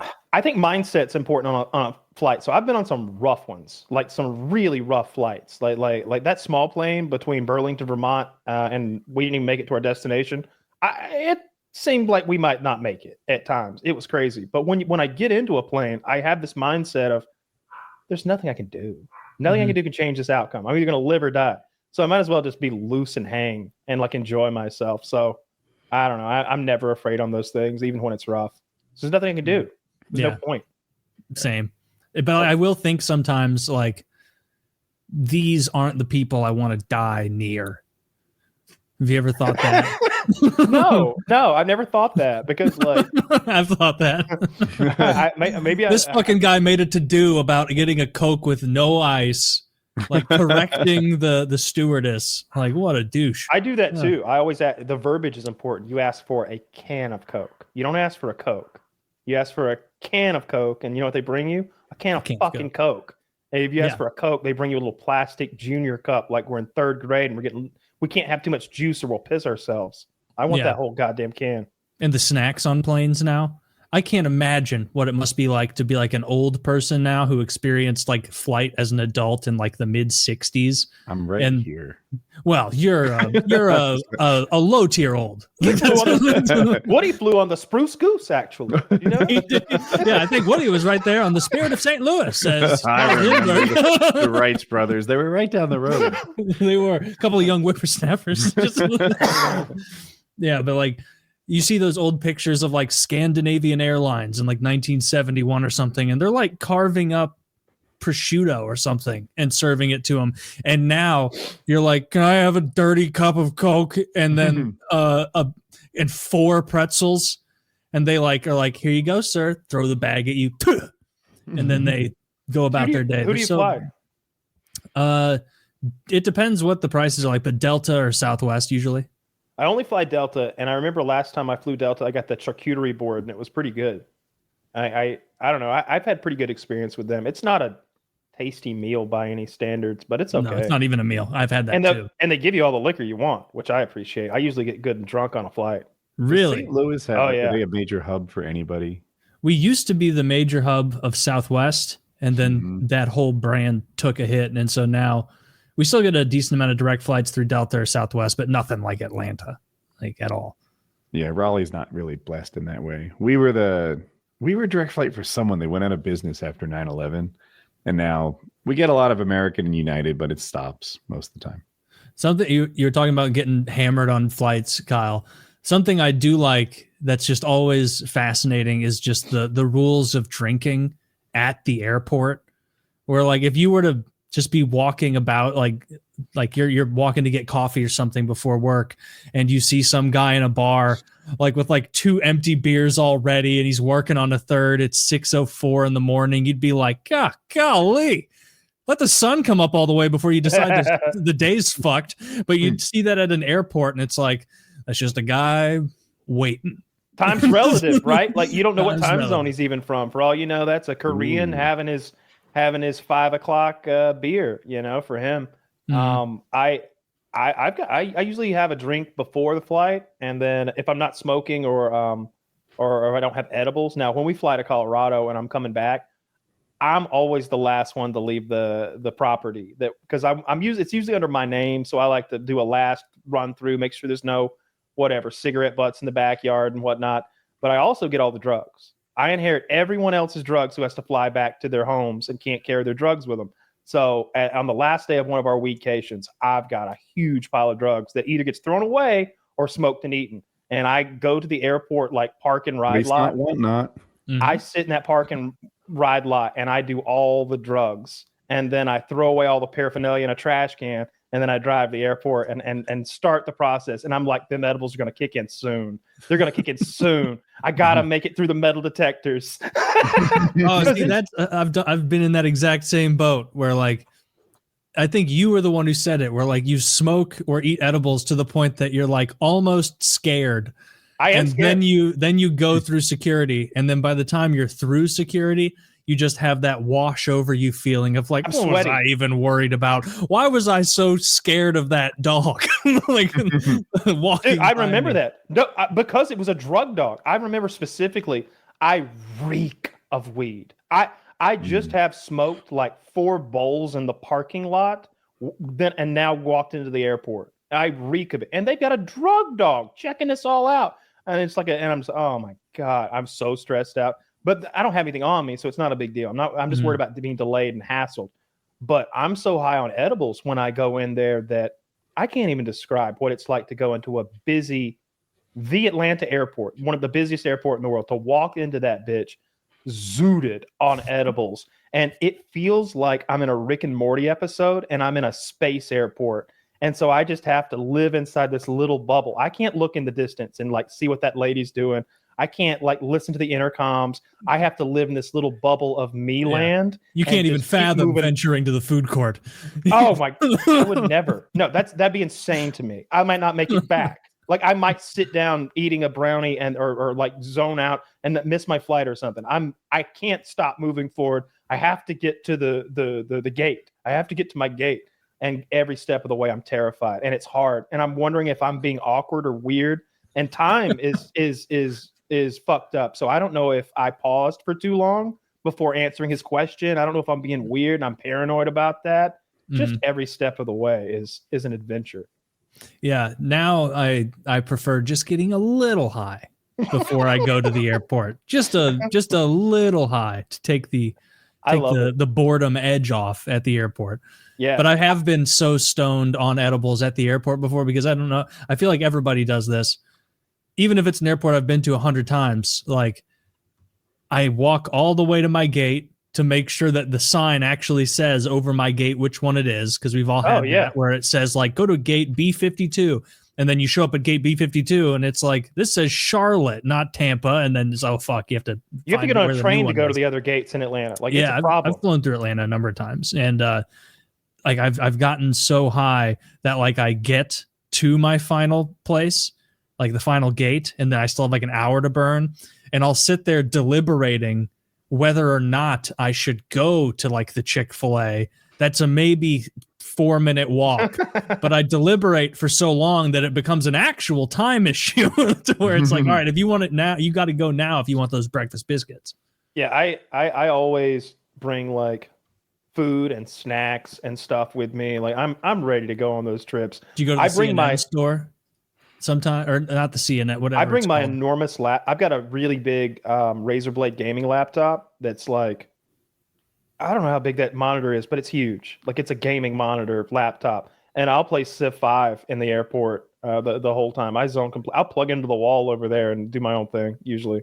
Adding plugs to airports has been good. Maybe that's your problem, Scott. Maybe you're not high on marijuana enough to enjoy the airport stress. Just blast it. That's what I need.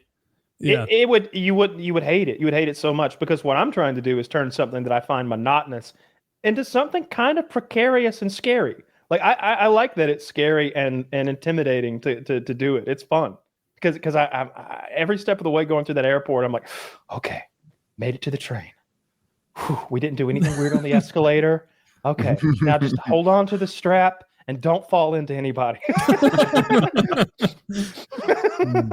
Do you think you'd be a little more mellowed out though if you were all goofed up on a couple giant glasses of Grand Gala compared to the I've done that. weed? I've done that too. Well, that's the more normal one. Lots of people. But I don't start drinking in my car before I go in the airport. Obviously, that's trying to hide it from the drug dog. You're drinking in the parked car in the lot. I'm not drinking water out of an Aquafina bottle in the parking lot or anything. But what I will do is when I do get to my gate, I'll go to a bar and get myself a Bloody Mary, and then I'll have another 2 on the flight, and that 3 or 4 hours will go by quick. A Bloody Mary on a flight. Yeah, it's my go-to. I like the tomato juice. It hides the awfulness of the vodka. And what I don't want to do in front of this group of first-class passengers is like, shoot, like chase and shoot like an asshole in first class. I want to discreetly sip my beverage like a gentleman. You don't want to be slurring, asking for more pretzels before you take off. Yeah, I don't want them up by the cabin being like, that white trash guy over there has had his 5th Bloody Mary. Yeah, I know. He pinched my ass. Like, I don't want to be the piece of shit on the flight. So I sip my Bloody Mary. That's my go-to for sure. If I have to have a mixed drink. I can't do Maker's Mark or any of that stuff anymore. The last time I had that when we were in Boston that time. Oh yeah. I gave him mine. He was not thankful. I mean, I drank it up. I was good. I was good and drunk. Yeah, I was not at all bashful about hating this alcohol, and Kyle pretended to like it. That was the first time we'd ever met, so I didn't know what you drank. That was the first time I ever met. But what he said, I was like, "You want to get a drink?" And he's like, "Sure." And I was like, "All right, well, I've been drinking these," and I ordered us 2 Maker's Mark Manhattans, and he went, "Nope." Guess again. Yeah. Anything that comes with a gingerbread cookie? Yeah. I'm more of a Diet Dr. Pepper guy. I think on the next trip we went to, it was the same trip, but it was like it was the Chicago trip, like months later. And by that time, the next time Woody and I drank together, it was gingerbread martinis. I knew what to order. That sounds pretty festive and definitely. It had a gingerbread in it. Yeah, that's kind of fun. My chat leans on me to do another drinking episode, and I'm like, you're gonna have to find another attack vector.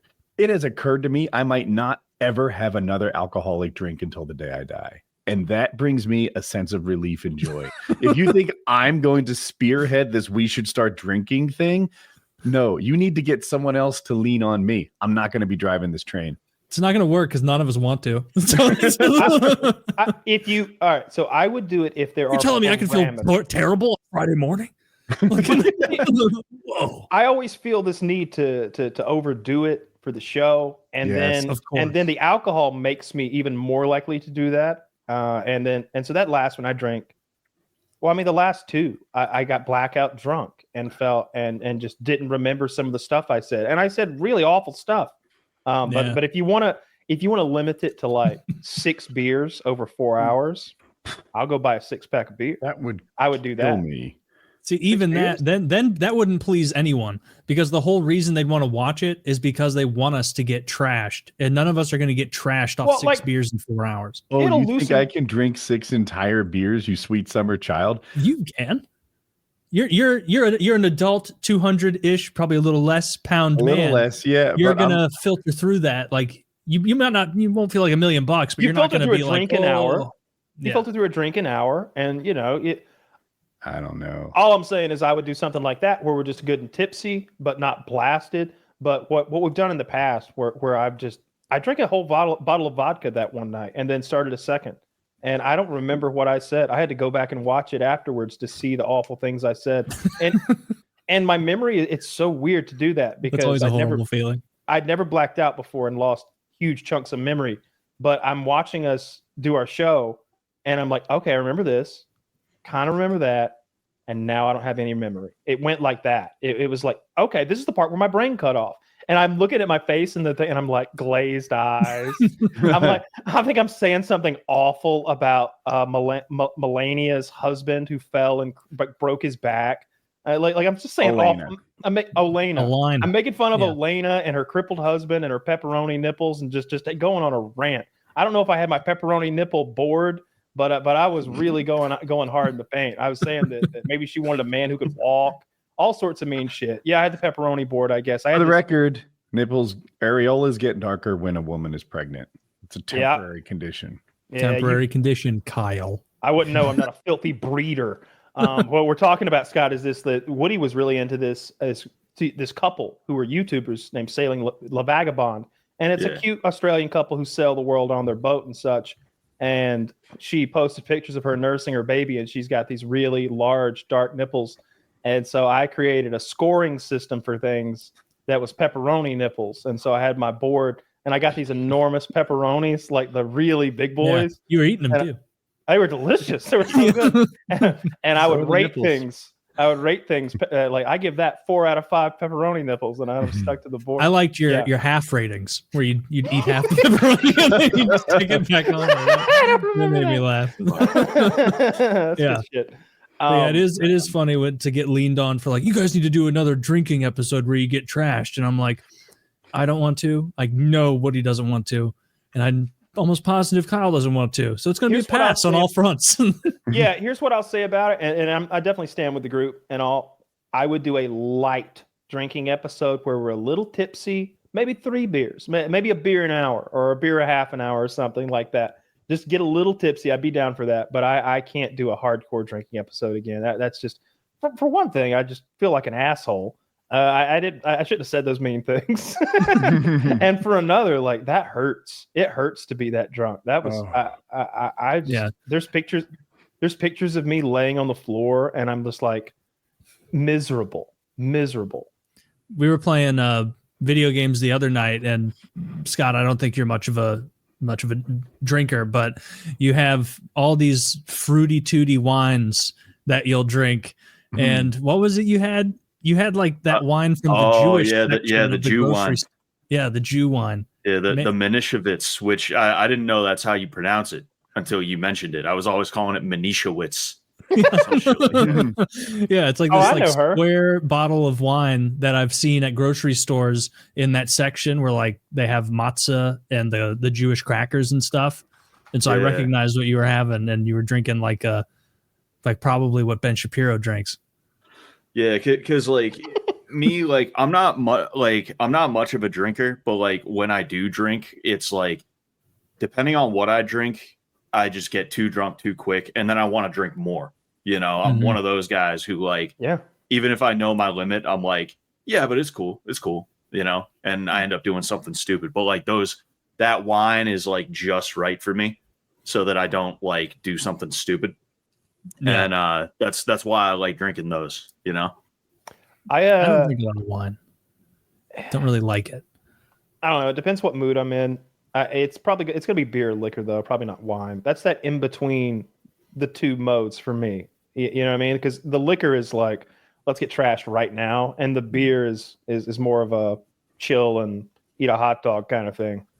Yeah. Beer's always the move. You ease into it more. That's I what mean, I was going to say. I It's a slam little- beers. Yeah. Like when I do drink beer, you physically can't slam them the way you can slam liquor. like the way I can though. Like if I'm gonna drink beers, like the first one I'm gonna guzzle. I'm gonna like kill the first one. Yeah. And then I'm gonna start sipping on the second one. Like every time. I like to get good and drunk. I could be an alcoholic. I could see it. You know what If I mean? you put your nose to the grindstone and you worked for it, you think you If I worked at it just a little bit, I could be an alcoholic. I can taste it. I can tell that like if I were to buy like a 12-pack of beer, like by that ninth one, I'd be like, damn, these are good. Nice and hoppy. Nice and hoppy. I'd be gargling it. I like it'll start tasting good after the 8th or 9th one, and I'll be hooked. Yeah. I like gotta well, maybe for the best. No. I mean, I know. Like I've got my grandfathers were both like abusive alcoholics and died from it eventually. So I, got to stay away from that sort of thing. Yeah. Still abusive though. Still want to be abusive, but you want to do it en natural. Yeah, I want to be present for the abuse. I don't want to be masking it with drugs or alcohol. You don't need that's my promise. PEDs for your abuse. Yeah, but yeah. My grandfather's time, you could use those performance enhancers to slap your lady around. Little alcohol, but no, I do it all natty. Dude, back in the day, like professional baseball players in like 1910, they'd be like, "Oh, that's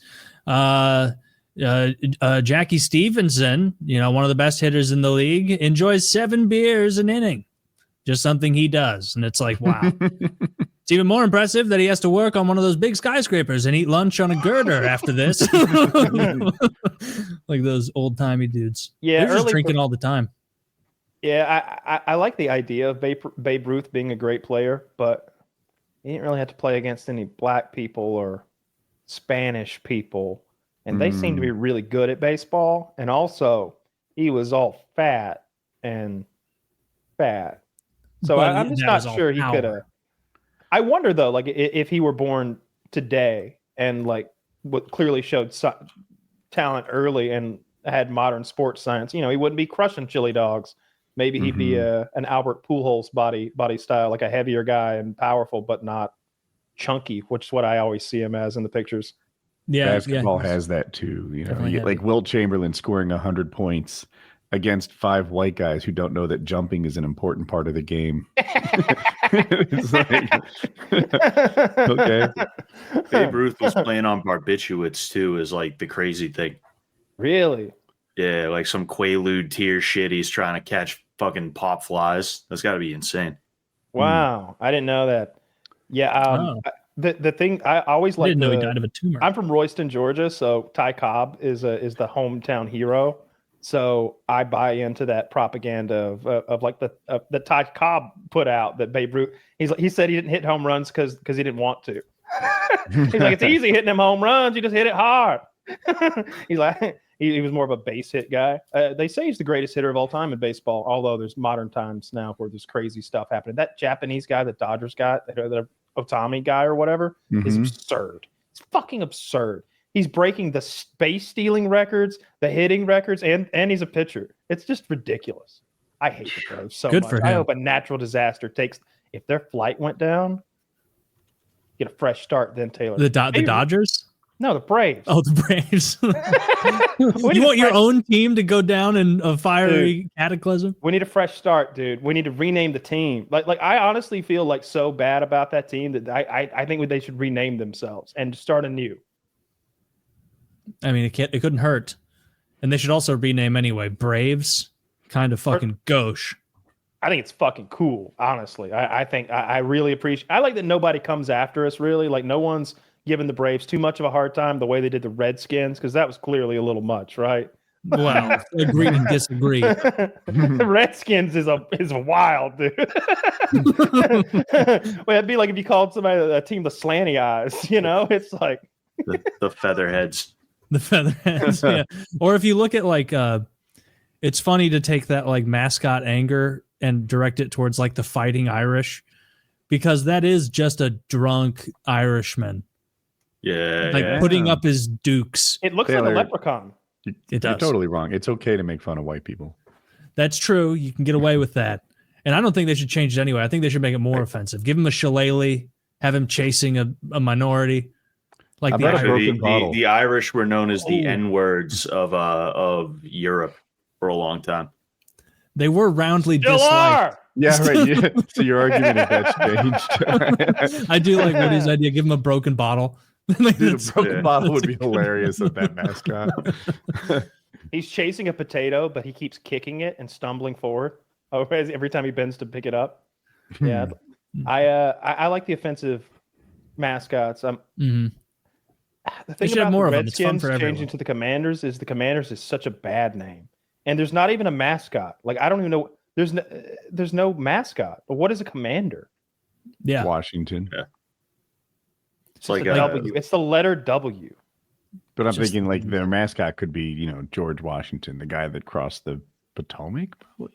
Yeah, it would have to be George Washington. That's what they're trying to insinuate. Delaware, cross the Delaware. Well, Taylor, be honest. Who's the best mascot in the NHL?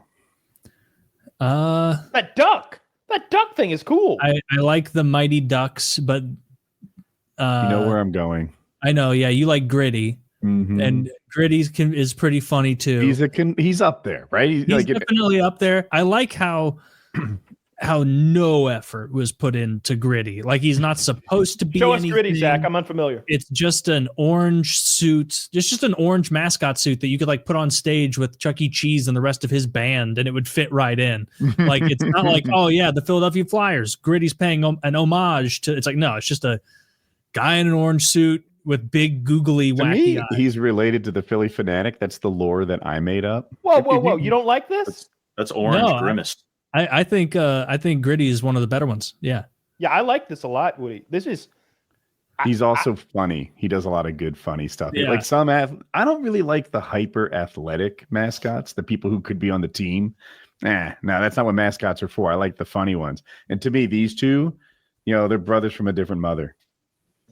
Yeah, he is good. I just didn't realize how bad most of the NHL mascots are. The Frenetic is a great mascot. Show what is it? Correct me, please. The Philly Fanatic.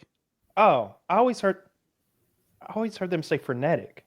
They said frenetic, and It's Always Sunny as a joke to be like, oh, Major League Baseball is going to come after us if we call them the Fanatic, and so they called them frenetic. That's literally where I know that from. You're absolutely right. Okay. Yeah. God damn it, Sonny. They were trying to avoid being sued. Yeah, that's what's going on. I like Atlanta. Atlanta has the freeze, I think they call him.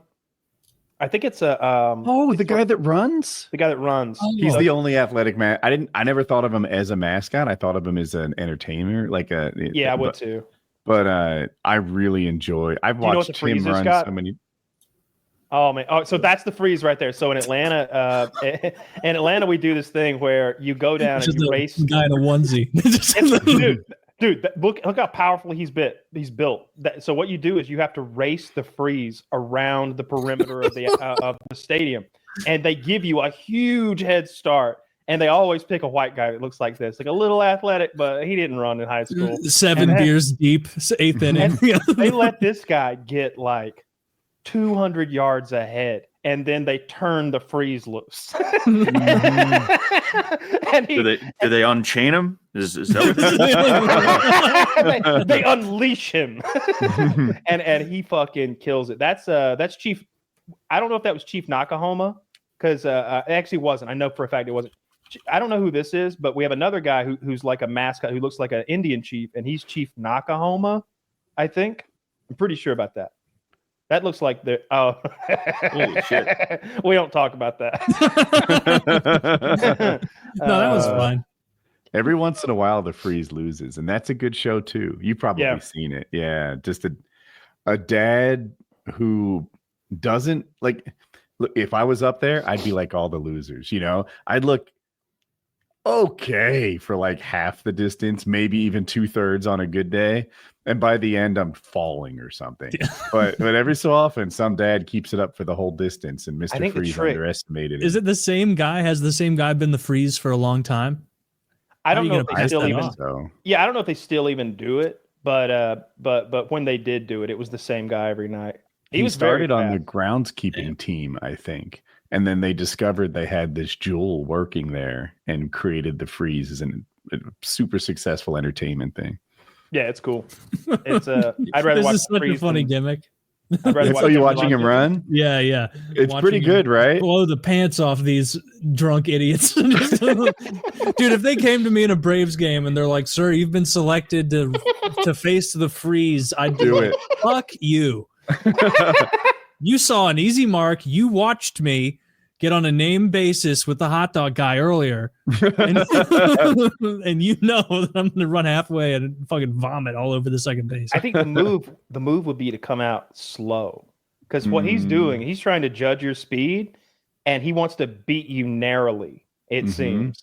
And so if I come out slow, and then I got Woody up there to scream whenever I need him to say a code word whenever they turn the freeze loose, because then I got to really pick it up. I got to show my hidden talent of going 12 miles per hour. Of going like an 8 on a treadmill. He's got me by 4. Yeah. I'm slow and it's awkward. I am not a runner. The freeze would make me look a fool. I've seen people fall. They realize the freeze is catching them and they try to like get another gear and they trip and fall on their face. It's great. So it's I'd rather watch the freeze than the Braves play. Fucking losers. Oh, just imagine being like one of the top teams in baseball year after year, but not the very best. The people I only care about suffer. wins. Okay, I only care about wins. I don't want to be third in a division. I don't want to win a division title. I don't even want to pin it. I want some series. I want you to win the World Series every 5 years on average. That's such a high ask.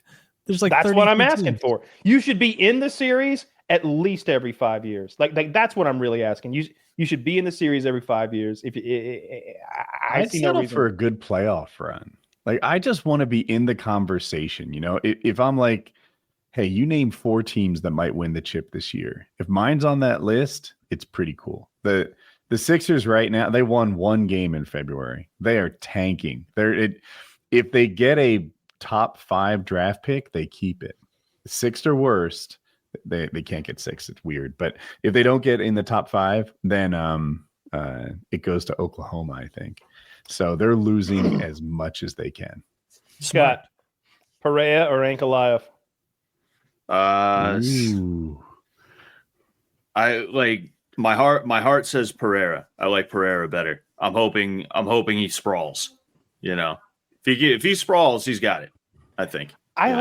What I hope happens, and what we're talking about is the main event for the UFC event this weekend. It's Alex Pereira versus Ankalaev. Ankalaev, we're afraid, is going to take advantage of the fact Pereira is not more of a kickboxer and doesn't have a lot of wrestling experience, and take him down and whoop him. And I'm hoping that Pereira can knock him out before that happens. Like, God damn, he's so good. I've been saying this every time Pereira wins. I'm like, my God, if he wins one more like this, how are you not going to put him in that GOAT conversation, or at least in the top 3 of it?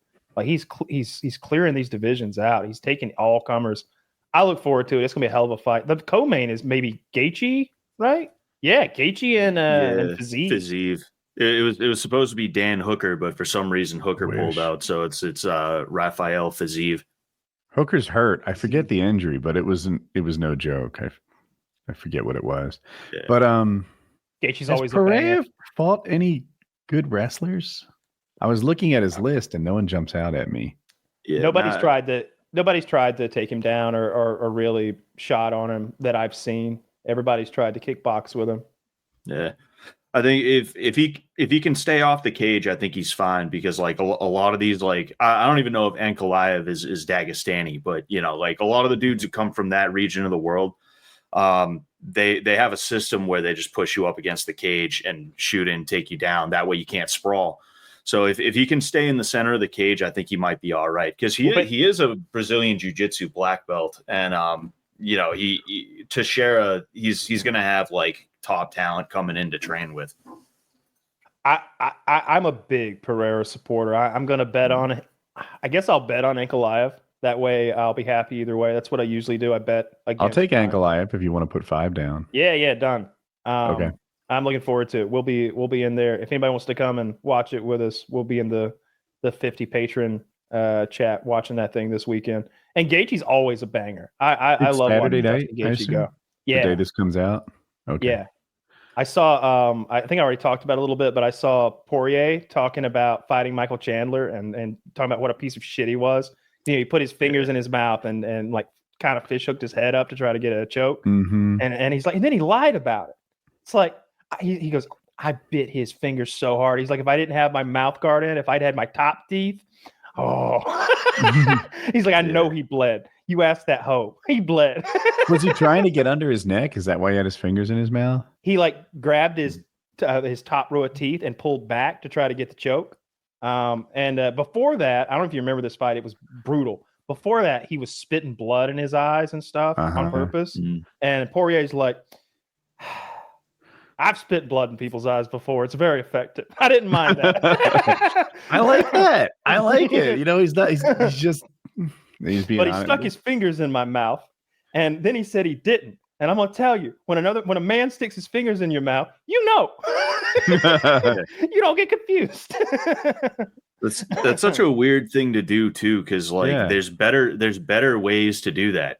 So What's your way? He electively stuck his fingers here when he could have just literally could have disrupted palm the on the breathing. nose. That'll make them lift their chin up. Usually. Yeah, I think Chandler just has a thing for like, I don't know, inserting digits or something, because I've heard shit like that before about him too. I think he's just like, a dirty fighter. He's looking for anything, which whatever. But I don't like that. I remember him spitting the blood.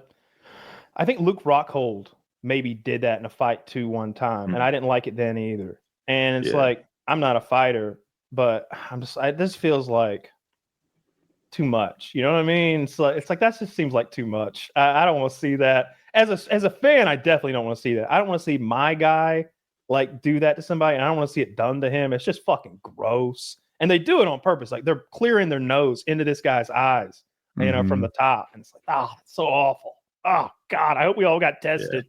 Yeah. They call those professional fouls, you know. You accidentally hit a dude in the nuts, you're like, oh sorry, you know, that type of shit. Yeah, it seems like you get one. It seems like I watch every fight, and I watch every single fight, I think, and it's like, it seems like the move here, because I watch a lot of times with people who've never seen any UFC, and somebody get kicked in the nuts or poked in the eye, and be like, all right, so what happens? He gets a foul? And I'm like, well, they say he gets a warning. All right, well, if he does it again, he take a point away? Well, not sometimes, but it's kind of up to the ref, and it depends how more bad likely a more stern warning. More likely a more stern warning. And they're like, okay, well, the third time he fouls him. Well, you're going to see new levels of sternness on this one. And it's like, well, it actually depends on what kind of foul the third foul is, because you could kick him in the nuts twice and then poke him in the eyes, and you still won't lose a point, because that's a different thing. The ref's going to say, hey, I mean it this time. And now you're over there trying to cough your balls back into existence, blinking through tears because your corneas are scratched. And the refs are saying, okay, he's been warned. Get back after it. Come on, work. Fuck that. I wish they would be. Look, sometimes accidents happen. I'm sure. Like some of those kicks, especially, are like around the upper thigh, and people move in when you throw the kick, and it changes where it lands. I get all that, but the eye pokes is my main thing. I hate eye pokes determining fights, and I'm also like irked because I don't want my eyeballs fucked with. Like I got a thing about my eyeballs. I like about eyes in general. I've got a thing where I don't like my eyes fucked with. Like it's a little bit of a phobia. Like when I get a hair in my eye, like it's really upsetting when I see someone with a bloody eyeball, and I've seen it in the UFC where like fingernails have gone in there and cut their eyelid and scratched their eyeball. And these guys are the toughest dudes in the world, and they're just tough, and they're blinking through the tears, trying to make their body do a thing it won't do. They're pretending like they can see two fingers, and they don't even, you know. And I hate that determining fights. That's the worst thing that happens. Whenever that happens, and I'm watching the fights with a new person who's never seen them, I'm a little embarrassed for the sport. It's like, you saw the thing that we're embarrassed of. Like this doesn't happen. Well, actually, it does happen quite often. It ruins a lot of nights. Probably every third fight night, there's a fight ruined by this. I would say every third event. toughness. That's one of the things this has played out so many times in so many corners. A fighter will come back, he'll sit down on the bench, and he'll explain how hurt he is and how that's impairing his ability to fight. And I think he wants the coach to give him a little like, ooh, one eye and a broken arm? That is a rough spot.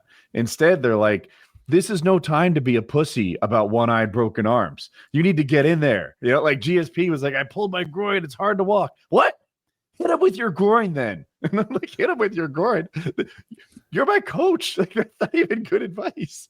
But it's a testament to how tough these boys are. Yeah. That happened with I don't know if it was the last one, it might have been, but it was Henry Cejudo versus Song Yadong. Henry got poked in the eye. He took almost all 5 minutes of the time. And I think he ended the round. It was like there was like 30 seconds left. He just ended it on his horse. He didn't like try and attack or anything like that. And he goes back to his corner, and you can kind of tell he's like, I can't see anything. And they're trying to talk him through it, and he's like, I can't see anything. He's like kind of heavily he was implying, asking for the towel. Yeah, basically, okay. yeah. This is Did he get a towel? No, but they kind of fixed it by there's some rule that if it's championship rounds, or in this case just main event, if you get to round 4 and there's an injury, they'll go by the scorecards. So they literally kind of technicality, they were like, we're going to start round 4, call it immediately, and then we'll go to scorecards. Huh. Okay. This is the Teixeira Anthony Smith fight, and Anthony Smith's in the corner saying, my teeth are falling out. My teeth are falling out. And it's like, he doesn't say, oh my God, my teeth are falling out. He's like, hey, just so you know, my teeth are falling out of my mouth. That's okay. It happens. It happens. It's just part of the sport. There was like a woman's hockey fight. player. There was a woman's fight a week or 2 ago, and I don't know how she got it, but she got this gash on her knee that looked like she'd been in a car accident. And she was sitting on the stool, and she was like, how bad is it? She like wasn't going to look at it, and they're like, it's not that bad. And I'm like, it's bad. it's bad. Just a flesh wound. It was deep, and I think she tore it on the mat sprawling or something. Yeah, I don't know how she got it. It was nasty. Yeah, that's a tough sport. I wouldn't want any part of that shit, dude. Oh, yeah. How often do you when you're rolling at your gym, Scott? Like, how often are you like sparring for real, or like practice fighting, like in a high intensity, a real level of intensity? It depends. I try to avoid it now because like I'm getting older, and like I need to make sure I can like get to work the next day. But every now and again, someone will come in. Like I had this blue belt come in. I don't know where he even got his blue belt, and he was kind of getting on my nerves. So like I picked up the pace with him. That's probably the most recent time I did it, and like once a month tops for me right now, you know. And plus I'm also out of shape too, so my tip top intensity is not what it used to be. But very very rarely nowadays, because I'm trying to avoid injuries and shit like that. Would you say that's when it happens the most, when you're teaching a lesson? Usually for me it's like I'm relaxed, and I'm going with like a spazzy white or blue belt, and like I think like, oh no, that's cool, you know, I'm all good, I'm fine from here, I'm gonna let him work, and then out of nowhere he cranks something, you know, because I go from like relax to oh shit, you know, and that's just not fun. That was not trying to be tough guy, but that was never it for me. If the other guy was way better than me, that was a real calm, chill thing, right? Sometimes they'd even be teaching me while they're beating me. And if the inverse happened, that was also a really calm, chill thing, you know, like, oh, this guy doesn't know what he's doing. Even if he's spazzing, I'm not threatened by this. Go ahead, tire yourself out. I can't wait for 30 seconds from now. The problem is when he's my peer. When there's some like, I think I'm the alpha here and he thinks he's the alpha and we're going to figure out who's right. That's when we went the hardest, always. Oh yeah. It's It's good to have guys like that though every now and again. It helps you push yourself. Like right now, I really don't have anyone like that at my gym, and that's like the thing that I'm missing. Actually, Joe Lauzon is he's opening up a second location in my area, so I'm probably gonna pop in there a few times. You know. Nice. Oh, nice. I've That's trained probably at high his level. gym a tiny bit. Oh my God, they're all fucking athletes there. Every one of them looks like they belong on a magazine cover. I'm like, who are these people? What am I doing? Yeah. Is that what Joe does? Because I know he's retired from UFC. He's Kind of training, coaching. He doesn't admit it. Joe won his last fight, and he wants another. I think that's the situation. Joe's last fight, he wasn't supposed to win. I think he fought a young kid. That was a good jits guy, and Joe fucked him up. And like maybe 1 or 2 rounds, it was pretty decisive. And Joe was like, I think coming out on a high and was like, I want another one. Give me another one. And Dana was like, I thought we said that was the last one. So I kind of think that's where they are. There's a little more to the story. Then they booked him against Cowboy, and Cowboy got hurt, so there was no fight. So they rescheduled it, and then Joe got hurt, so there was no fight, and that's where it ends. They should do the Clay Guida rematch. That would be a good one. That was a wild fight. I went to his Wikipedia page. Joe Lauzon is a semi-retired American professional MMA artist. Okay. Yeah. Yeah. Well, this last fight was in 2019, so it's been a bit. That was a Boston event, actually. It was. Yep. He's almost 41 in May. He'll be 41. Yeah. Who's your favorite fighter, Scott? Like the one you enjoy watching the most? Like it's tough because like I don't love a lot of modern MMA. I feel like it's become gamified. But I do like Pereira, Justin Gaethje, because I like Justin Gaethje because I feel like he represents what MMA like was supposed to be, you know. But like other than that, like Mirko Cro Cop is probably my favorite MMA guy. My favorite boxer would be Marvin Hagler. Those guys are not fighting anymore. Marvin Hagler's dead. But can you name a favorite fight? That's a good one. Rory fight. Ooh, that's a good one. Rory versus Robbie Lawler. Robbie Lawler. Oh yeah. That's the one we watched in the theater, right? True. Yeah, me and Woody watched that in a theater with a whole bunch of other people. It was sick. Connor It's probably better than going to the event. It was better than going to the event. It was the best viewing for UFC experience I've ever had because everybody in there was, of course, a UFC fan. They didn't just happen to be in a movie theater watching a UFC event. And everybody was cheering, but the audio was perfect and the video was perfect and the crowd experience was there too. So it was just the best of all the worlds. It was great. Agreed. If we just had Dana White there to like that's what was cool about when we went was like Dana White was right there next to us. We got to like see him up close and personal. That was neat. But then after that, it was like, kind of wish I could. I liked seeing Dana, but that was literally the highlight of going to that event because the viewing experience sucks. But yeah, theater was great, and that fight was crazy.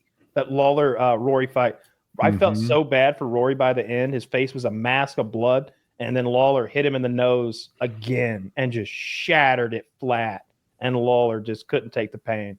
I think it was between the 4th and 5th rounds. Like they were going to their corners, but they bumped shoulders, and both of them were like, "You think you're the alpha in this octagon? I'm the alpha." They bumped shoulders again. Like they weren't gonna like get out of the way. That conflict. That like I disagree on which one of us is the tough guy, and they're figuring it out. That's one of my favorite things about it. Sometimes when a round ends, the crowd's a little quiet, and the announcer's just like, "All right, that one's brought to you by Modelo." This, but this one, between every round, when a round would end, the crowd would go wild, like yeah, like they're cheering for that round. You know what I mean? Like it was great. Yeah. When you say that MMA is like gamified now, and you don't like it, what do you mean by that, Scott? Like MMA was supposed to be Rory McDonald versus Robbie Lawler, or like Forrest Griffin versus Stephan Bonner, or like so many other like fights and fighters out there. And like what happened is nerds infiltrated and they started, instead of thinking about like, and it's not like it's not their job to win fights. You know, they're doing what they're supposed to do here. I'm not trying to be like the fucking assholes, but instead of like trying to be the most combat effective, it became about like, okay, how are we going to win on points? Or like, the managerial side of it, you're seeing it become more like boxing, where you got dudes who they have connections, and because of that, they get in the UFC on like 5 fights with hand-picked guys that they've fought. And it's just like, it's just not as fun anymore, because you don't have barn burners. You have a lot of guys that the striking is like kind of cookie cutter. And then the grappling is just like not exciting either, you know. Like that's the thing I hate about the Dagestanis, is like they're just fucking boring as shit to watch, you know. I don't like. What do you think about Khamzat? Because as much as I despise Khamzat for like half a dozen reasons, God, it just seems like he's a chimpanzee mauling everybody he comes across. Like I don't know who's going to beat Khamzat. Yeah, he's definitely a tough one, and I'm saying that as someone who doesn't really like him, you know. Same. I hate him. Yeah. Like it is hard to find a solution to that problem, you know, especially after what he did to Robert Whittaker, you know. Now, like honestly, I think Robert Whittaker was kind of he was gonna start being on the downslope soon if he wasn't already, but like it was pretty crazy, you know. And I think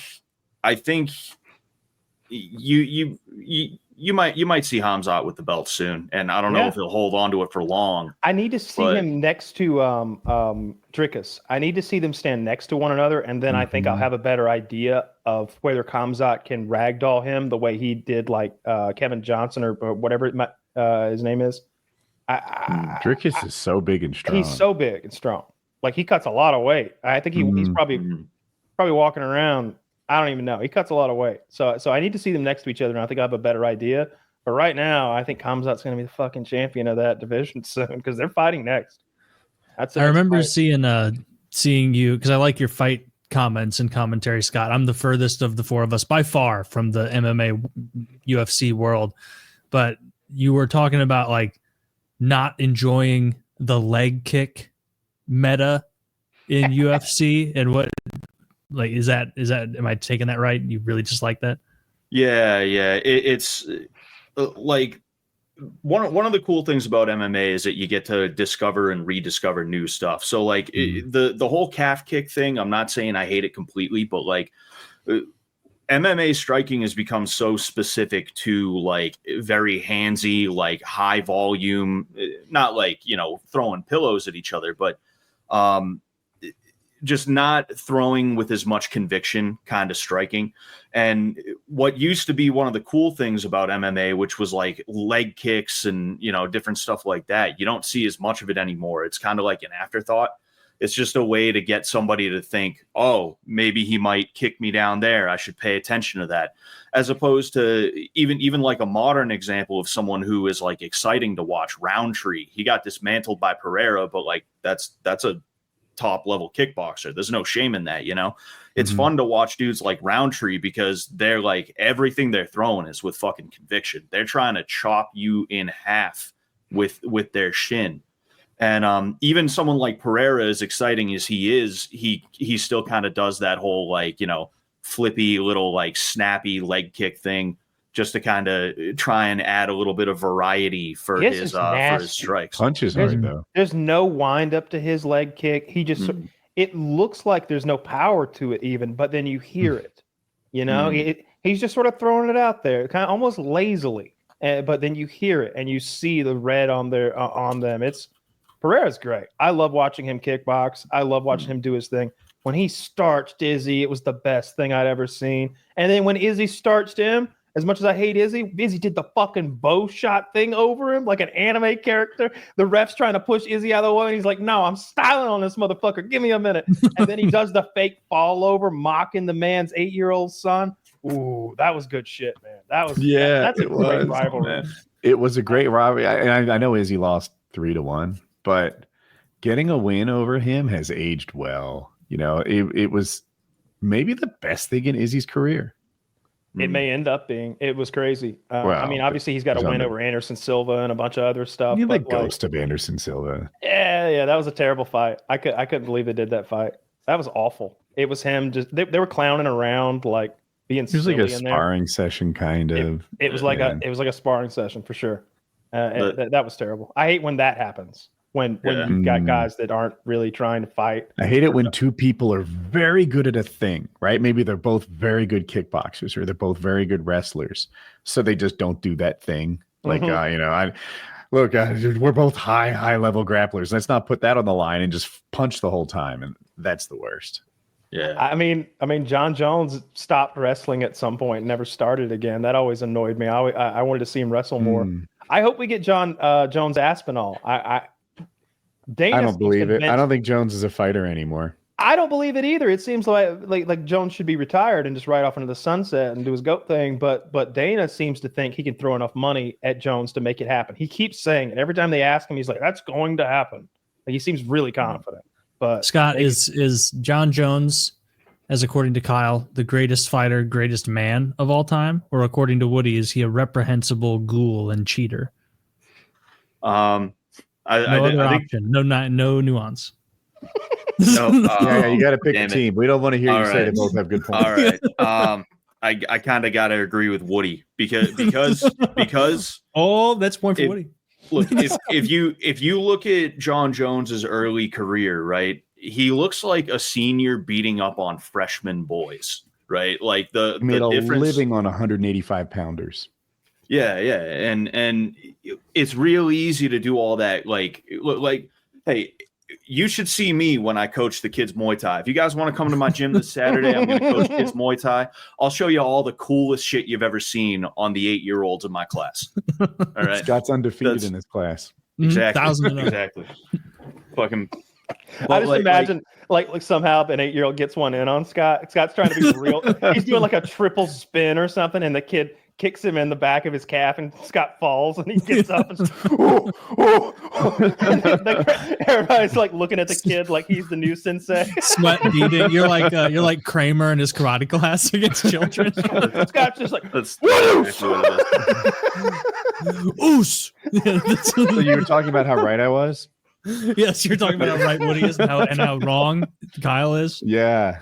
Like that's kind of my issue with Jon Jones is that like there's a lot of fights where it's like, yeah, of course he was going to win that. Like he beat Rampage in what, like 2010 or 11 or something like that. Rampage was Rampage in like 2007. Like Chael Sonnen. I mean, I love Chael Sonnen, especially on a microphone. But like, if we're going to be honest here, I don't think that was a fight he was ever going to win. Another 185 pounder that went up to 205 to lose to Jon Jones. Now that's true. Yeah. Now, but although so that was the very first pay-per-view I ever watched. I watched it at Woody's house, and I had no idea what I was looking at or any of the characters, and he laid it out to me, and I was instant. We were watching the pre-game thing that where you get they show Chael talking is what happened. They show Chael on the mic, and Chael's like, I'm gonna make this guy look like a fool. I'm gonna take him to school, and it's gonna look cool. and everyone, all the ladies are gonna say Chael Sonnen rules. and I'm like, holy shit, that's the toughest guy in the world. He's one of them. No one would be so confident if they didn't believe it, because these guys are about to go have a fist fight. You can't say that kind of shit and then not come through with it. But of course, that's the game. And so the fight begins, and I'm like, oh no, that black man is so much bigger than Chael Sonnen. How did that happen? He's like 6 inches taller. It's like, what happened? Chael Sonnen. And Chael's just mean mugging him. I'm like, Chael Sonnen is an actor, I think. He's when more of an Chael actor tells than a the fighter. story of that fight, it's great, right? So Chael Sonnen's been caught with more. No, Chael Sonnen had the records for most banned substances caught simultaneously until Jon Jones took the record from him. Anyway, Chael Sonnen tells the story of when he fought Jon Jones, and he's like, I'm in there. I got more juice than a Tropicana. I think I'm ready to fight. I get a hold of John. He doesn't go anywhere. And I'm like, I know your secret. You're juicing too. That was just a roid on roid battle. John They both tore have his to own deny toe off in that fight, and it was one of the more gruesome injuries in MMA history. There's maybe half a dozen that come to mind. Some big gaping axe wounds on people's foreheads, between their eyes, and Robbie's lip that time. And I've seen every leg break where they put their weight on it, and when it went all wackadoo and disgusting. And I've seen all that. But when Jones tore his own toe off sideways, he ripped it. He ripped his right toe, I think, to the left, like away from the other toes, and it was dangling.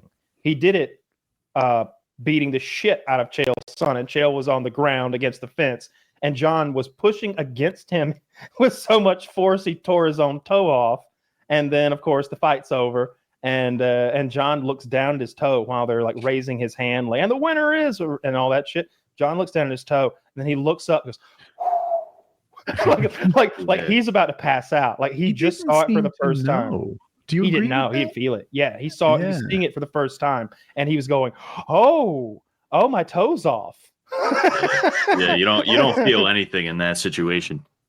It all hits you like 20 minutes later. And I always say, if Chael had gotten through that round, he'd have been the champ. And Jones would have taken an L that night because he didn't have a toe, and you can't take going to round 2 or 3 or whatever it was with no toe. And by the way, I think it was round 1, and dangling. They wouldn't have let him fight with that. He would have been DQ'd, and it was bad. It would have been a TKO or something. I don't know what it would have been, medical disqualification. But and the thing is, the round had like less than 10 seconds left, if I remember right. Does that sound right, Scott? Yeah. Yeah. It was close. Yeah. He was seconds away from winning the 205-pound UFC belt against Jon Jones. That would have been wild. He was seconds away from beating Anderson Silva. Chael Sonnen's got one of the most interesting careers of all time. And, his father never got to see him do that stuff. That's a sad-ass story. But there's 2 like alternative universes. There's the one where he lasts a few more seconds against Jon Jones and gets the belt. And then there's the one where he beats Anderson Silva. And then you might not remember, he tested positive for roids after that. He got busted for steroids on the night that he almost beat. Like he tested hot right after that fight. And what would they have done with that? Would the UFC have buried it? And Chael Sonnen, back when I believed more lies than I do now, was like, this is a misunderstanding. I told Dana I was on the TRT exemption, which existed at the time. And I guess he forgot. He doesn't remember the conversation, but this is prescribed by a doctor. It wasn't. And I am on medically necessary TRT. He wasn't. and it was like, I believed everything he said. None of it was true. It's not a doctor? Well, then explain to me why his avatar has a lab coat in our Snapchat conversation. I got it right here on Silk Road with the other doctors. It says doctor on his name on my phone. The context says doctor. That's all I know. That's actually who I learned. Dr. Dillgood's credentials? What's that? Nothing. Sorry. Go ahead. That's how I learned to shit talk, was from listening to Chael Sonnen. That's why someone will be like, dude, you suck. And I'll be like, dude, you're literally losing the game for us right now. I have like 3 vills left. I'll be like, dude, you are awful. I've been carrying you the whole game. Like, I got that shit from Chael Sonnen. Just deny and reassert. Doesn't matter what the reality is. But then in defeat, complete contrition. In defeat, I remember when he lost to Michael Bisping, and he won. Did he? Mm-hmm. Could have sworn he. Yeah, he beat Michael Bisping, but he did lose 1 round, and he claims that had never happened before. And he was like, he hit so hard. That's the part I was going to say. Is like, I could have sworn that was a loss, but I'm sure it was a win if you say so. But they asked him if Bisping hit hard, and he was like, he hit me so hard. Just like that. They're like, does Bisping hit hard? And normally a guy would be like, everybody hits hard. It's the professionals. They'd say some shit like that. But he's like, he hit me so hard. It hurt so bad. That's why you saw me like, I had to stay away from him. That's when I took him down after he hit me. I couldn't take another one of those. Like, it's like I like that he's always honest and defeat, or at least he gives props to his fighter, even in his opponents and his wins. I've watched montages of Chael. They're hilarious. Conor McGregor loses pretty well sometimes too. He always does, except for Poirier. But I think that's right, because he right. believes it's the leg. You know, he thinks he would have won that fight, but he was losing it. You know, before the leg broke. But that's the one where he's laying there talking about your wife send me DMs, and he's cutting a promo with a broken leg on the ground.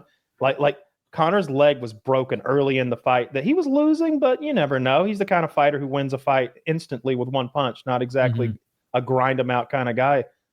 So he could have won the fight. It's potentially possible. But anyway, broke his leg, and he's laying there on the ground, broken leg, like snapped. And that's when Joe hits him with the mic. And he's like, your wife sent me DMs. It's a broken leg. What is it? Disqualification. No. What was the... He kept like saying something like it's not a win. It's not a loss. It's a medical DQ or something.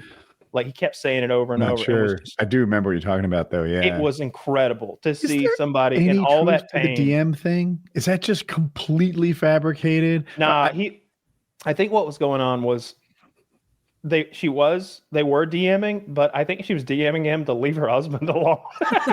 Right? Like I make that story up in my head. This isn't based on any actual facts, but I'm like, maybe she was saying like, hey, could you leave our kids out of it? I know you're hyping a fight or something like that. Yeah, that's my suspicion. I highly doubt that Poirier's wife is actually flirting with his opponent in their next fight, especially when the opponent's Conor McGregor, who it's not like Conor's going to like, settle down with sweep her away and give her the life that she dreams of. Yeah, he could take her on that yacht and do coke with her. You think that doesn't sound like fun?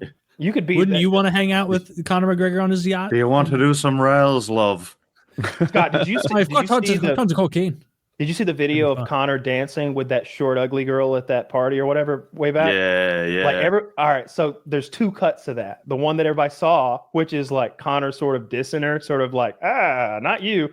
But then like there's another video right after that where I guess he doesn't know the camera's there and he's dancing all up on her. Like they're dancing together and like they're clearly together.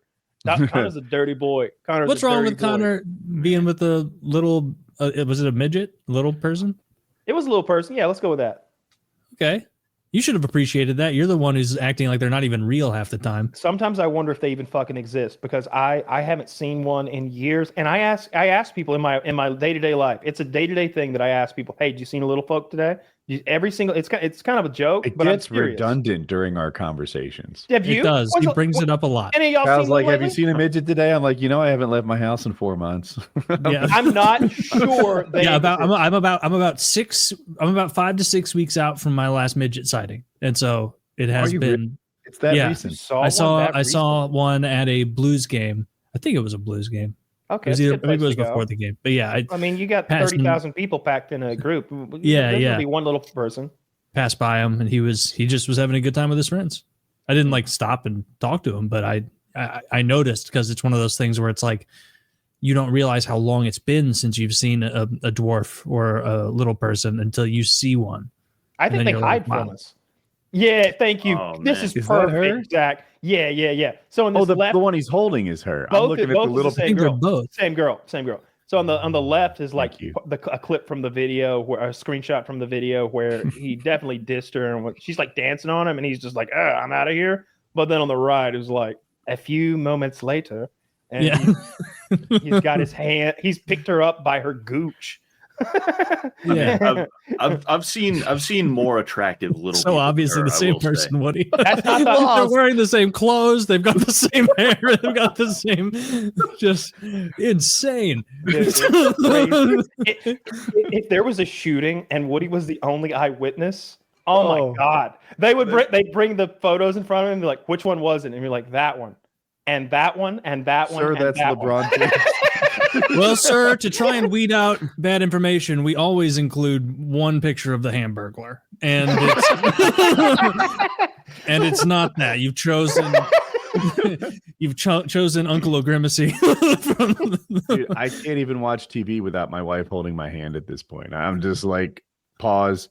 Do we know this chick? Have we met her before? Oh, I remember when we were talking about Game of Thrones every week when it was coming out, and Kyle and I would just be blown away, just being like, "Is this a bit we're not a part of, or something?"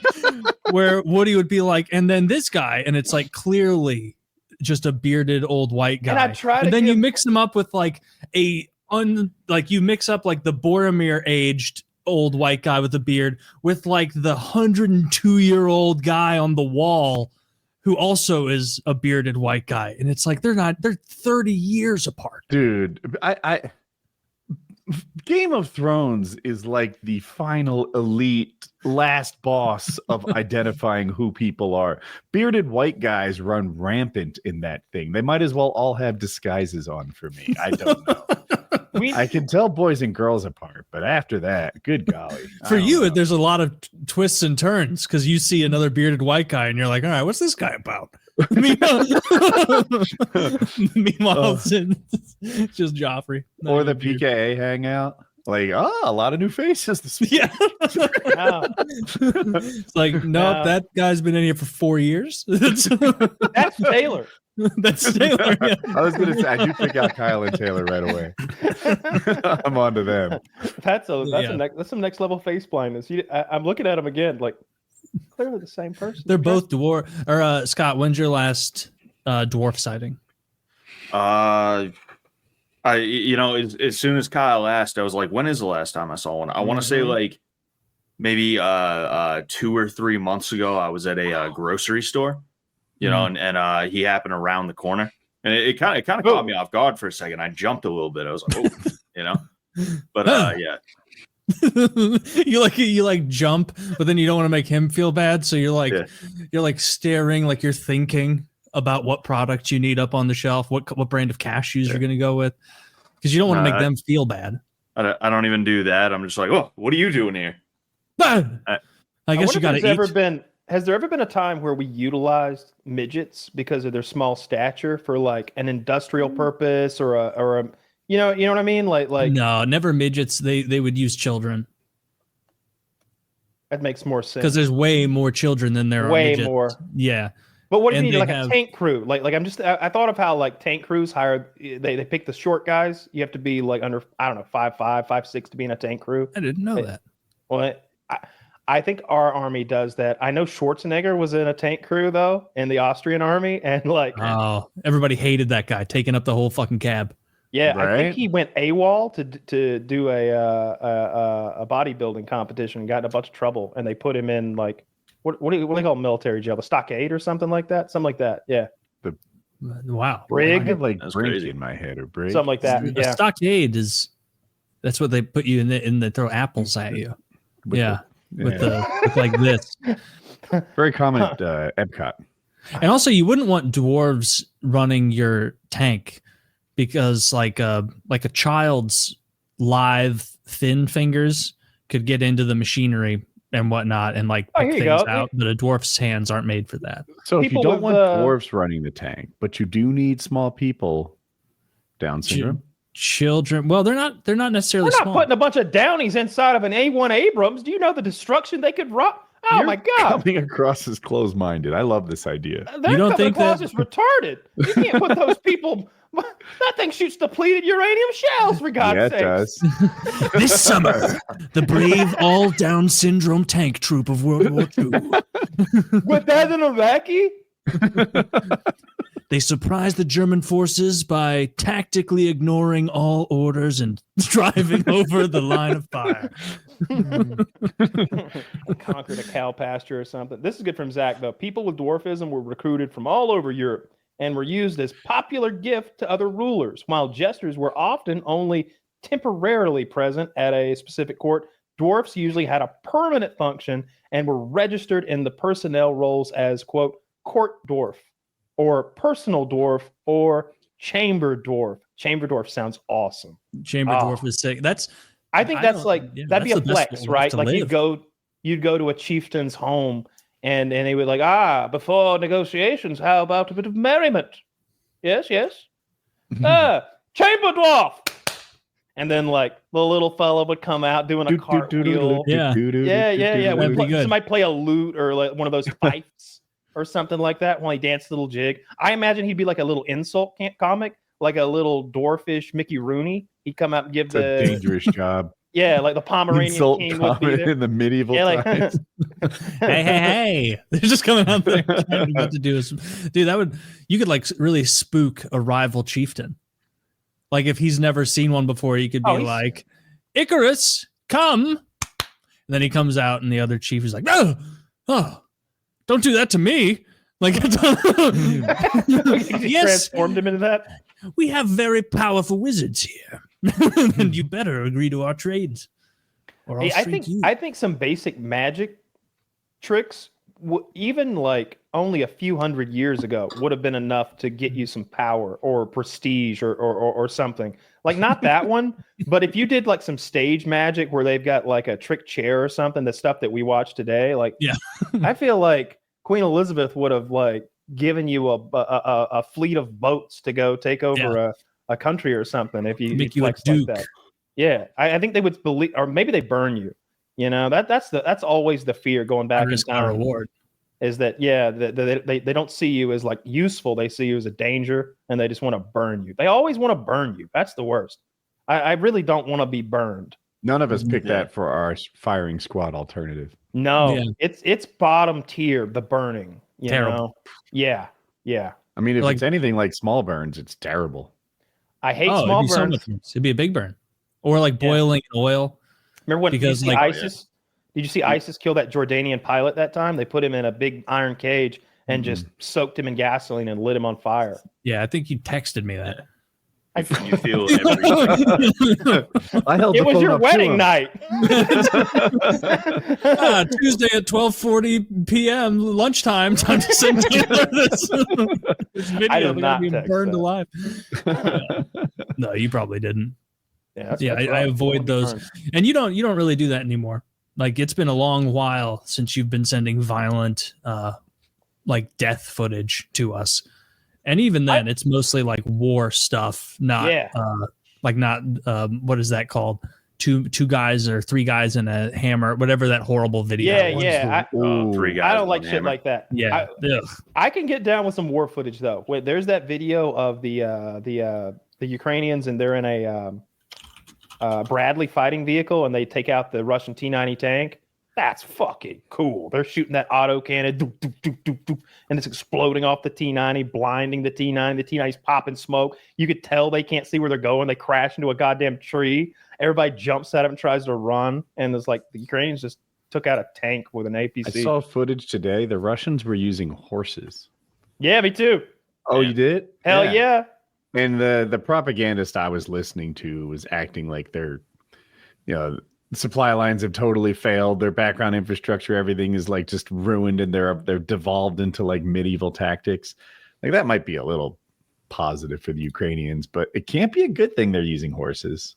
My guess is I've heard a lot about a lot of different vehicles being effective for this kind of war because there are like large areas to cover at times and there's rough terrain. And I guess it's starting to thaw. So I would imagine that it's getting muddy again. Maybe a horse is good. I know there's places that you just can't go without a horse. Or I was gonna say we used horses in Afghanistan because like you're not gonna take a Humvee up a mountain like that. It just ain't happening. They've been using dirt bikes the previous couple years, and maybe it's just the dirt biker in me that's clearly better. There's not a horse alive that can keep up with my moderate talent on a dirt bike. Fair. I don't know. I would feel I haven't seen any horses get drone struck yet. I hope I don't. I'll feel bad if I see a guy galloping and the drone chasing him down. I'm gonna feel bad. But I've seen tons of videos of dudes on motorbikes and the drone's coming, and they're like, "Oh no!" And it's like, this is just like that scene from Terminator 3 that Taylor's never seen, or it's actually Terminator 4: Salvation. And it's Of like, course. this is the reality. Like this is the world we live in, where a drone is chasing down a man on a motorcycle and blowing him up, and the guy that is controlling it is probably 25 miles away or something in a bunker. Like, God, that's such a crazy version of war. I didn't think that was the, like, when I was a kid, there was a bunch of future tech that we thought might happen. The flying cars have always been a big one, or just an alternative fuel, like a car that burned water, all sorts of stuff like that, and sorts of luxuries that we thought would be for everyone, maybe even space travel. But it turned out it was the death drones. That was the one that we financed the most. So we got the death drones. Every expert says I'm wrong, but I worry about our Navy based on what we've learned in the Ukraine war. Russia lost like a third of its Black Sea fleet to a country with no Navy. Mm-hmm. They're bad at their job. Every time they talk about that, they're like, look at these failures. Their systems were either off or not working. You know, like their early detection stuff. That one boat that they sank with those Neptune missiles or something like that. The first one, it's a Ukrainian-made missile. Yeah, it was Russia's flagship. I think that boat's job was doing that. Like it's like, what are you good at? Oh, we shoot cannons. What are you good at? We launch aircraft. What are you good at? Just defense. We're really good at shooting stuff down that might come at us. But like the stuff was either not working or it wasn't being manned because they sank that fucking thing. Their naval. Was it an old boat or a pretty new boat? It was their flagship boat in the entire Russian Navy. I And think they lost to be fair, I think they have two of the same thing, and they lost one of them. Well, that's bad if you only have two. Well, they sank so many Russian boats that the Russians aren't occupying the sea with their boats anymore. They've got them parked. I don't know what it's called geographically, but I could point to it on a map. I don't know. It's in Russian territory in the Crimea, like northeast of where they used to be. Yeah, they can't go. They can't go over there, or they get hit with those missiles or those fucking ski-doos that the Ukrainians invented. The Ukrainians have stealth jet skis that are unmanned, and you know, you can imagine a jet ski that's made not to be ridden but just to be operated. It can be really low to the water and painted black and stealthed out and quietened down, and it just zooms out to sea with full of explosives. You can put a ton of explosives on a jet ski. The thing that's in my mind is like just they're blowing up multi-billion-dollar boats with $15,000 jet skis, and I'm like, are we so different? Now let's assume America's a little harder to hit. All right, now we're going to $22,000 jet skis. Like it's still a asymmetrical. I think thing. All it takes is one jet ski slipping past the goalie, and it's.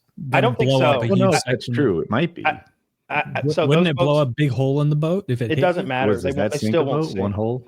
No. Oh, I don't know. I'm imagining the U.S. aircraft carriers are almost unsinkable from just a blowing holes in the side kind of point of view. Well, knock on wood. You know. Well, I mean, it's happened before. But the boats have been unsinkable before as well. That's true. That's one of those claims you shouldn't make. I bet that's bad luck in the seafaring. If you look at World War II, we refurbished those boats. Those aircraft carriers would go out, get completely shit on. We drag them back to shore limping and patch them up and send them back to war faster than the Japanese thought was possible.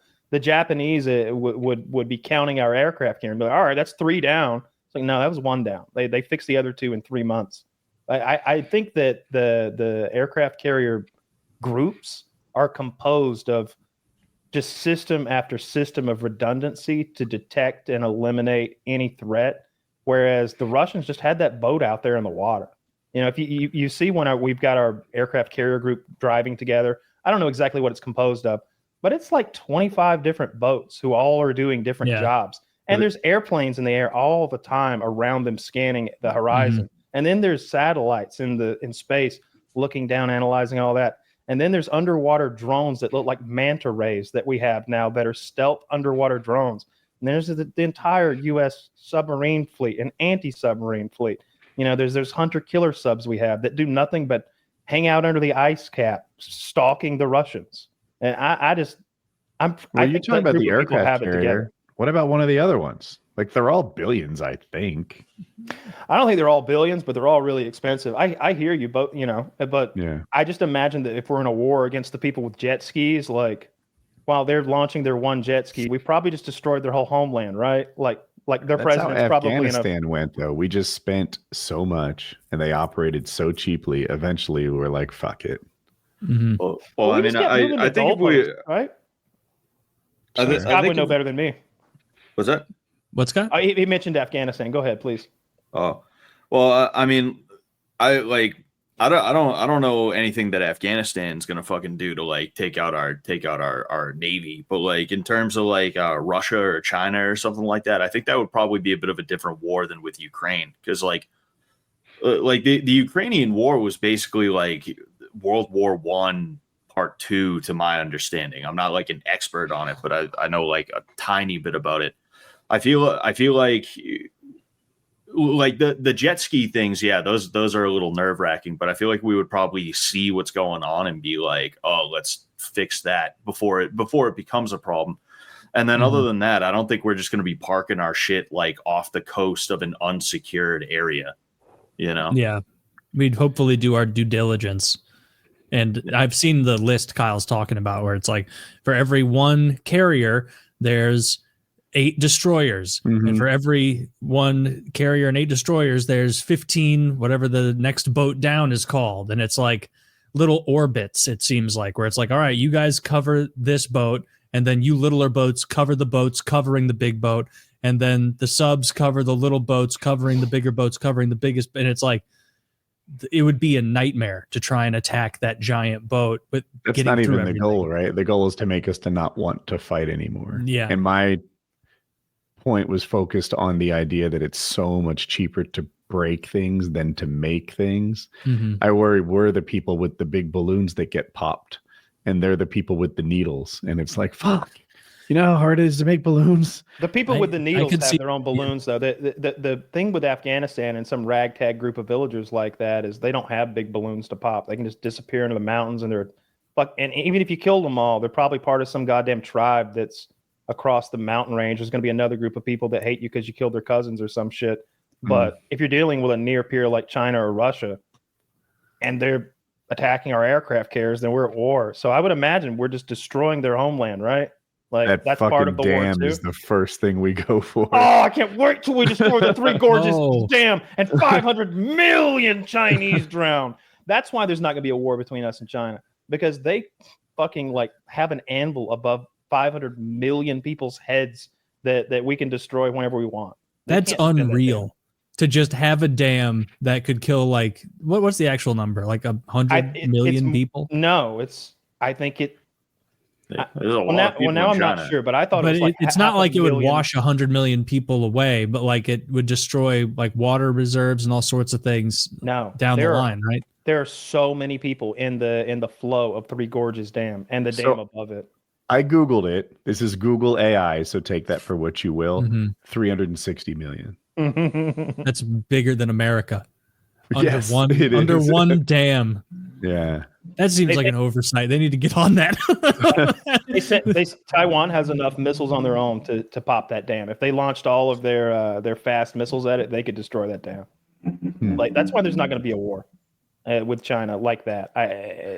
Not that World War III, win it all stakes, just short of nuclear kind of war. That ain't going to happen because they've got an anvil above their head. Like that would end the war right there. If you kill 350 million of their people, can you imagine the disease that would come after? Like the devastation. Like it would be it would ruin the biggest country in the world. It's the world's largest power station by installed capacity. It changed the rotation of the Earth. Get this, 95 plus minus 20 TWH per year of electricity. Try and wrap your mind around that. That's terawatt hours. Of course it is. I mean, I work in petawatt hours. Don't bother. No, it's so big it altered the rotation of the Earth. It's holding back. They shouldn't be able to do that unilaterally. We should get. We should be able to weigh in on that. I like how the Earth was turning. China, change it back. We have to have leap years because you guys have a fucking giant. And China's not the enemy anyway. Canada is. Okay. Yes. Oh my God, Canada's I heard they let going in after us. Woody, did you know they let in 17 pounds of fentanyl last year? I was just about to say they let in another gram of fentanyl today. 17 pounds, Woody. No, we're not going to stand for that. I don't care. I don't care. You know what? They may need to be annexed over They humiliated us in the hockey game, which I don't care about. Dude, have you been following the Gretzky hate?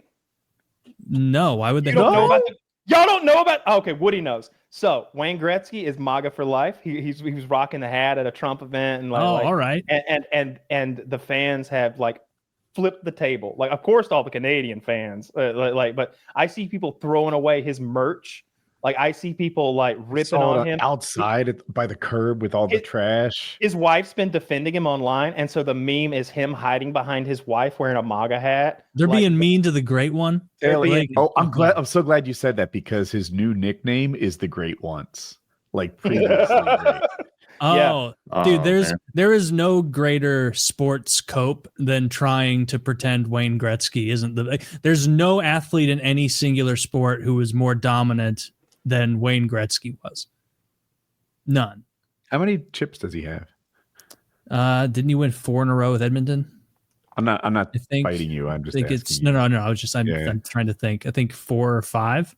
Anyway, he is getting a shitload of hate, and it's not like MAGA cares about Wayne Gretzky anyway, so nobody's coming to his defense. He's in a real tight spot. Well, I care about Wayne. I didn't know Wayne was under assault. Well, hey, and this is a terrible time for him because he's about to lose his goal record. Ovechkin. You should 10 tweet more him some goals. support. Tweet him a little support. Tweet him some support. Tell him Canada, you guys are probably young to absorb the 9/11 like culture change, but the way that everyone started flying flags, everyone was on the same team. You know, fucking computer nerds like me were like, I wish I could get into a ring with Osama. I fucked it up. Like everyone was like united and on the same team and so patriotic. You know, the country song start. Everyone's a country fan now. Now we're all country fans. And Canada has that going on currently. Well, if they're booing their greatest hero, Wayne Gretzky, they truly are in a dark place. I say we take our army, we go up there, and we beat the hell out of them and their president. What was his name again? Hartley Morenstein? Or something like that? We're going to take him out. We're going to force him to become American. Just like Wayne Gretzky has been American for as long as he's been Canadian, probably almost, right? He lives here now. Where does he live full time? He might live in St. Louis full time. I mean, he's going to want to come down to the US of A if he's not already after all this. No, I see them pulling like American products off the shelves, and it's just like, I think it's a war they're going to lose. The one thing about Trump, and maybe it's unintentional, I don't think everything's 3D chess for sure, but man, he has galvanized the right people, like the people that we wish. You wish that you could go to Europe and say, hey, we all need to work together. You all got to chip in so that we're strong enough to fight against evil. And they would, but they won't. So what Trump did, and I'm not saying he meant for this to happen, but what Trump did was he said, I'm not going to defend you if you can't pay your 2%. If look, you don't pay your 2%, you're negligent on your payments. We're not going to come to your defense. He said it today. He went on and on about today about how he's not going to defend people who don't pay into NATO correctly. And what are they doing? They're getting their shit together. The France is talking about offering its nuclear umbrella to Europe. Like they're talking about pulling together and defending themselves. That's good. Which is exactly what we want.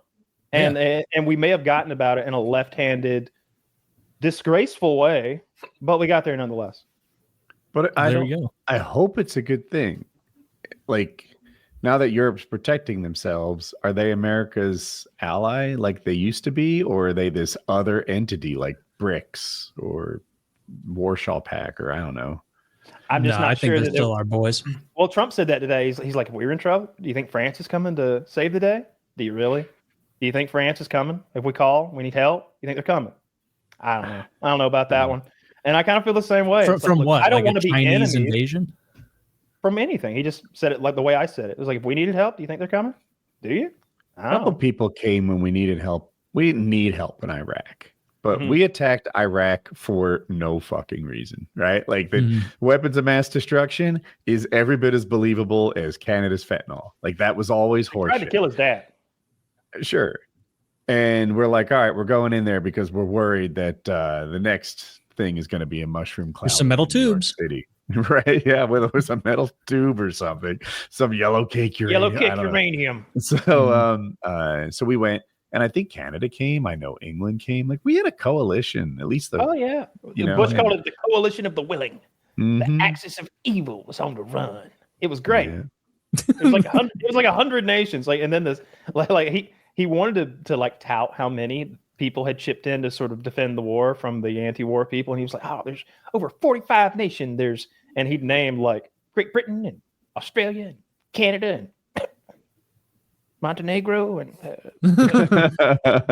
Singapore's more of a city-state, but they're I think the Vatican sent someone. I believe there is one gentleman from Bolivia. And also, and I have to be very careful with this one. Najir. You know which one I'm talking about. The best like spin on that joke is the South Park one. Did you ever see when they do Mr. Garrison as Trump in the White House? And I've seen a couple of those. Probably not all. And he drops a hard R as President Trump. He says "san," yeah, and hits the hard R. And then, sir, for the last time, it's Niger. It's like, no, I know what it was. He hit the hard R, and it's like those N-words, and he's like, sir, it's Niger. And then like in the next scene, he's like, bunch of sand Nigers over out here. That's very funny. Yeah, so you gotta be careful with that one. But he tried to pretend like there was this huge coalition, and it was really just that core group of people. So yeah, they come when it's time to bully somebody. But like, it's easy to get your boys together to bully somebody, right? How hard is it to get your boys together when we're about to go probably take an ass whooping? I remember in high school when that would be the case, and it's the exact same shit. It's that like everybody's down to fight until the fight looks like it might not go our way, and then they slink into the darkness, and you're left to get your ass whooped, kind of thing. That's what Tom Cruise says in Jack Reacher. It's 5v1. He's like, no, it's 3v1. You're the ringleader. You maybe have 2 enthusiastic wingmen, and then the rest run away. I do this all the time. I mean, that's how it always goes in every fight I've ever seen in a school or in the street or whatever. Like, it was always like, there's a couple guys there that are down. They're like to fight guys, as Jim Rome says. Like I went to school with this guy named Andrew. He loved to fight. We call him Smiley because he'd get this grin on his face, this devious little grin. It's like, dude, I think he's about to slam somebody. Like he would just attack people. Like he liked to he picked fights and he beat people up. He enjoyed it. He loved it. And you just knew, like, you had to be everybody careful. should have a thing. But then I keep fish. Yeah, I keep fish. And that guy likes to aggravated assault people at recess. Yeah, I saw him aggravated assault many a person. He burnt a kid one day. He heated a shovel handle up in the fire till it was aluminum doesn't get red hot. It just stays aluminum looking. And then he handed it to him handle first. And it was so hot. And you know, what a scumbag. and you know how your reaction time is. You let it go, but it's if you're not expecting it at all. You're not expecting it all, and you grab the thing, it burnt the fucking kid's hand all up. He had to go to the hospital. What an asshole! Oh, what was it again? An aluminum like shovel or something? It was a shovel that it used to have a wooden handle that had rotted or broken, and they had taken an aluminum pole or pipe, and they had used that as a handle. Because we're in metal class, and it's kind of a makeshift. It was a real shovel, but it had an aluminum pipe as a handle, and he heated that aluminum up in the barrel fire outside until it was God knows how hot. You think he held it in there longer than he had to? I was there. I watched him do it. You watched him do it? Yeah, he heated it up till it was scalding hot and handed it to that poor fucking kid and burnt the shit out of him. But he didn't alert the kid. You didn't go, don't grab it. You didn't want to get burned. I had my own issues with this kid. Me and him had all kind of problems. Like I wasn't. That was on Team Fire. Yeah. I was on team. I don't want to be the next person to get burned. No, you were like that American soldier in Saving Private Ryan who was cowering on the stairs. I went. Where you wouldn't save that guy's hand. Yeah. I was Popham or whatever his name is. What was it? Oh man. He was awful though. I remember I made fun of his mom one time, and it got back to him, and it was a problem because I went to his birthday party, and his mom was a big woman. She was a big old girl, and she made his birthday cake, and it was a normal round birthday cake, like couple layers or whatever, and we all shared it. And I noticed she made a second cake for herself, and it was a giant sheet cake because she doesn't care if it's pretty or not. She's here for quantity. It's a pleasure cake. Yeah. And we were in the living room watching movies, like a staying over. It's like me and 2 other guys and Smiley, and we're watching movies, and his mom kept getting up and coming back for more of that cake. She just kept coming back. And I was counting the trips and counting the slices, not even paying attention to the stupid fucking movie. It's all I cared about. I was like, 4 slices, 5 slices. She ate half a sheet cake that night. And then I told people at school that his mom ate half a sheet cake and that she made her own cake. You for herself. tattled that she housed half a sheet cake? I told everybody she housed half a sheet cake while we sat there and watched movies. And then he was out for me for a while. It was a real problem. He was a big guy. He was a big guy. He was a real big guy. Yeah, and he liked to burn people. That's not a guy that I would make fun of his mom. So in that way, it worked. I would have been really nice to Smiley, not in a friend way, but in a let's keep the peace way. It's not a guy I should make fun of his mom, but Teenage Woody was stupid too. I could have been in Kyle's shoes. Yeah, you could have been burned up by that one guy. Well, I didn't get burned up. That's a shame. I wonder what they get to it now. Hope he's okay. Big shout out to Smiley. Hope you're doing well. Hope your fat mom's still alive. Yeah. And that Got anything you want to promote? Yeah. Scott, where can everyone, you're streaming regularly. Where can everyone find your stream and your other content? Yeah, I'm Scott Sullivan MMA on YouTube. I'm on Twitter as well, Sullivan_MMA. Instagram, Scott Sullivan MMA. Cool. Check him out. Watch his streams. They're good. PKA 742.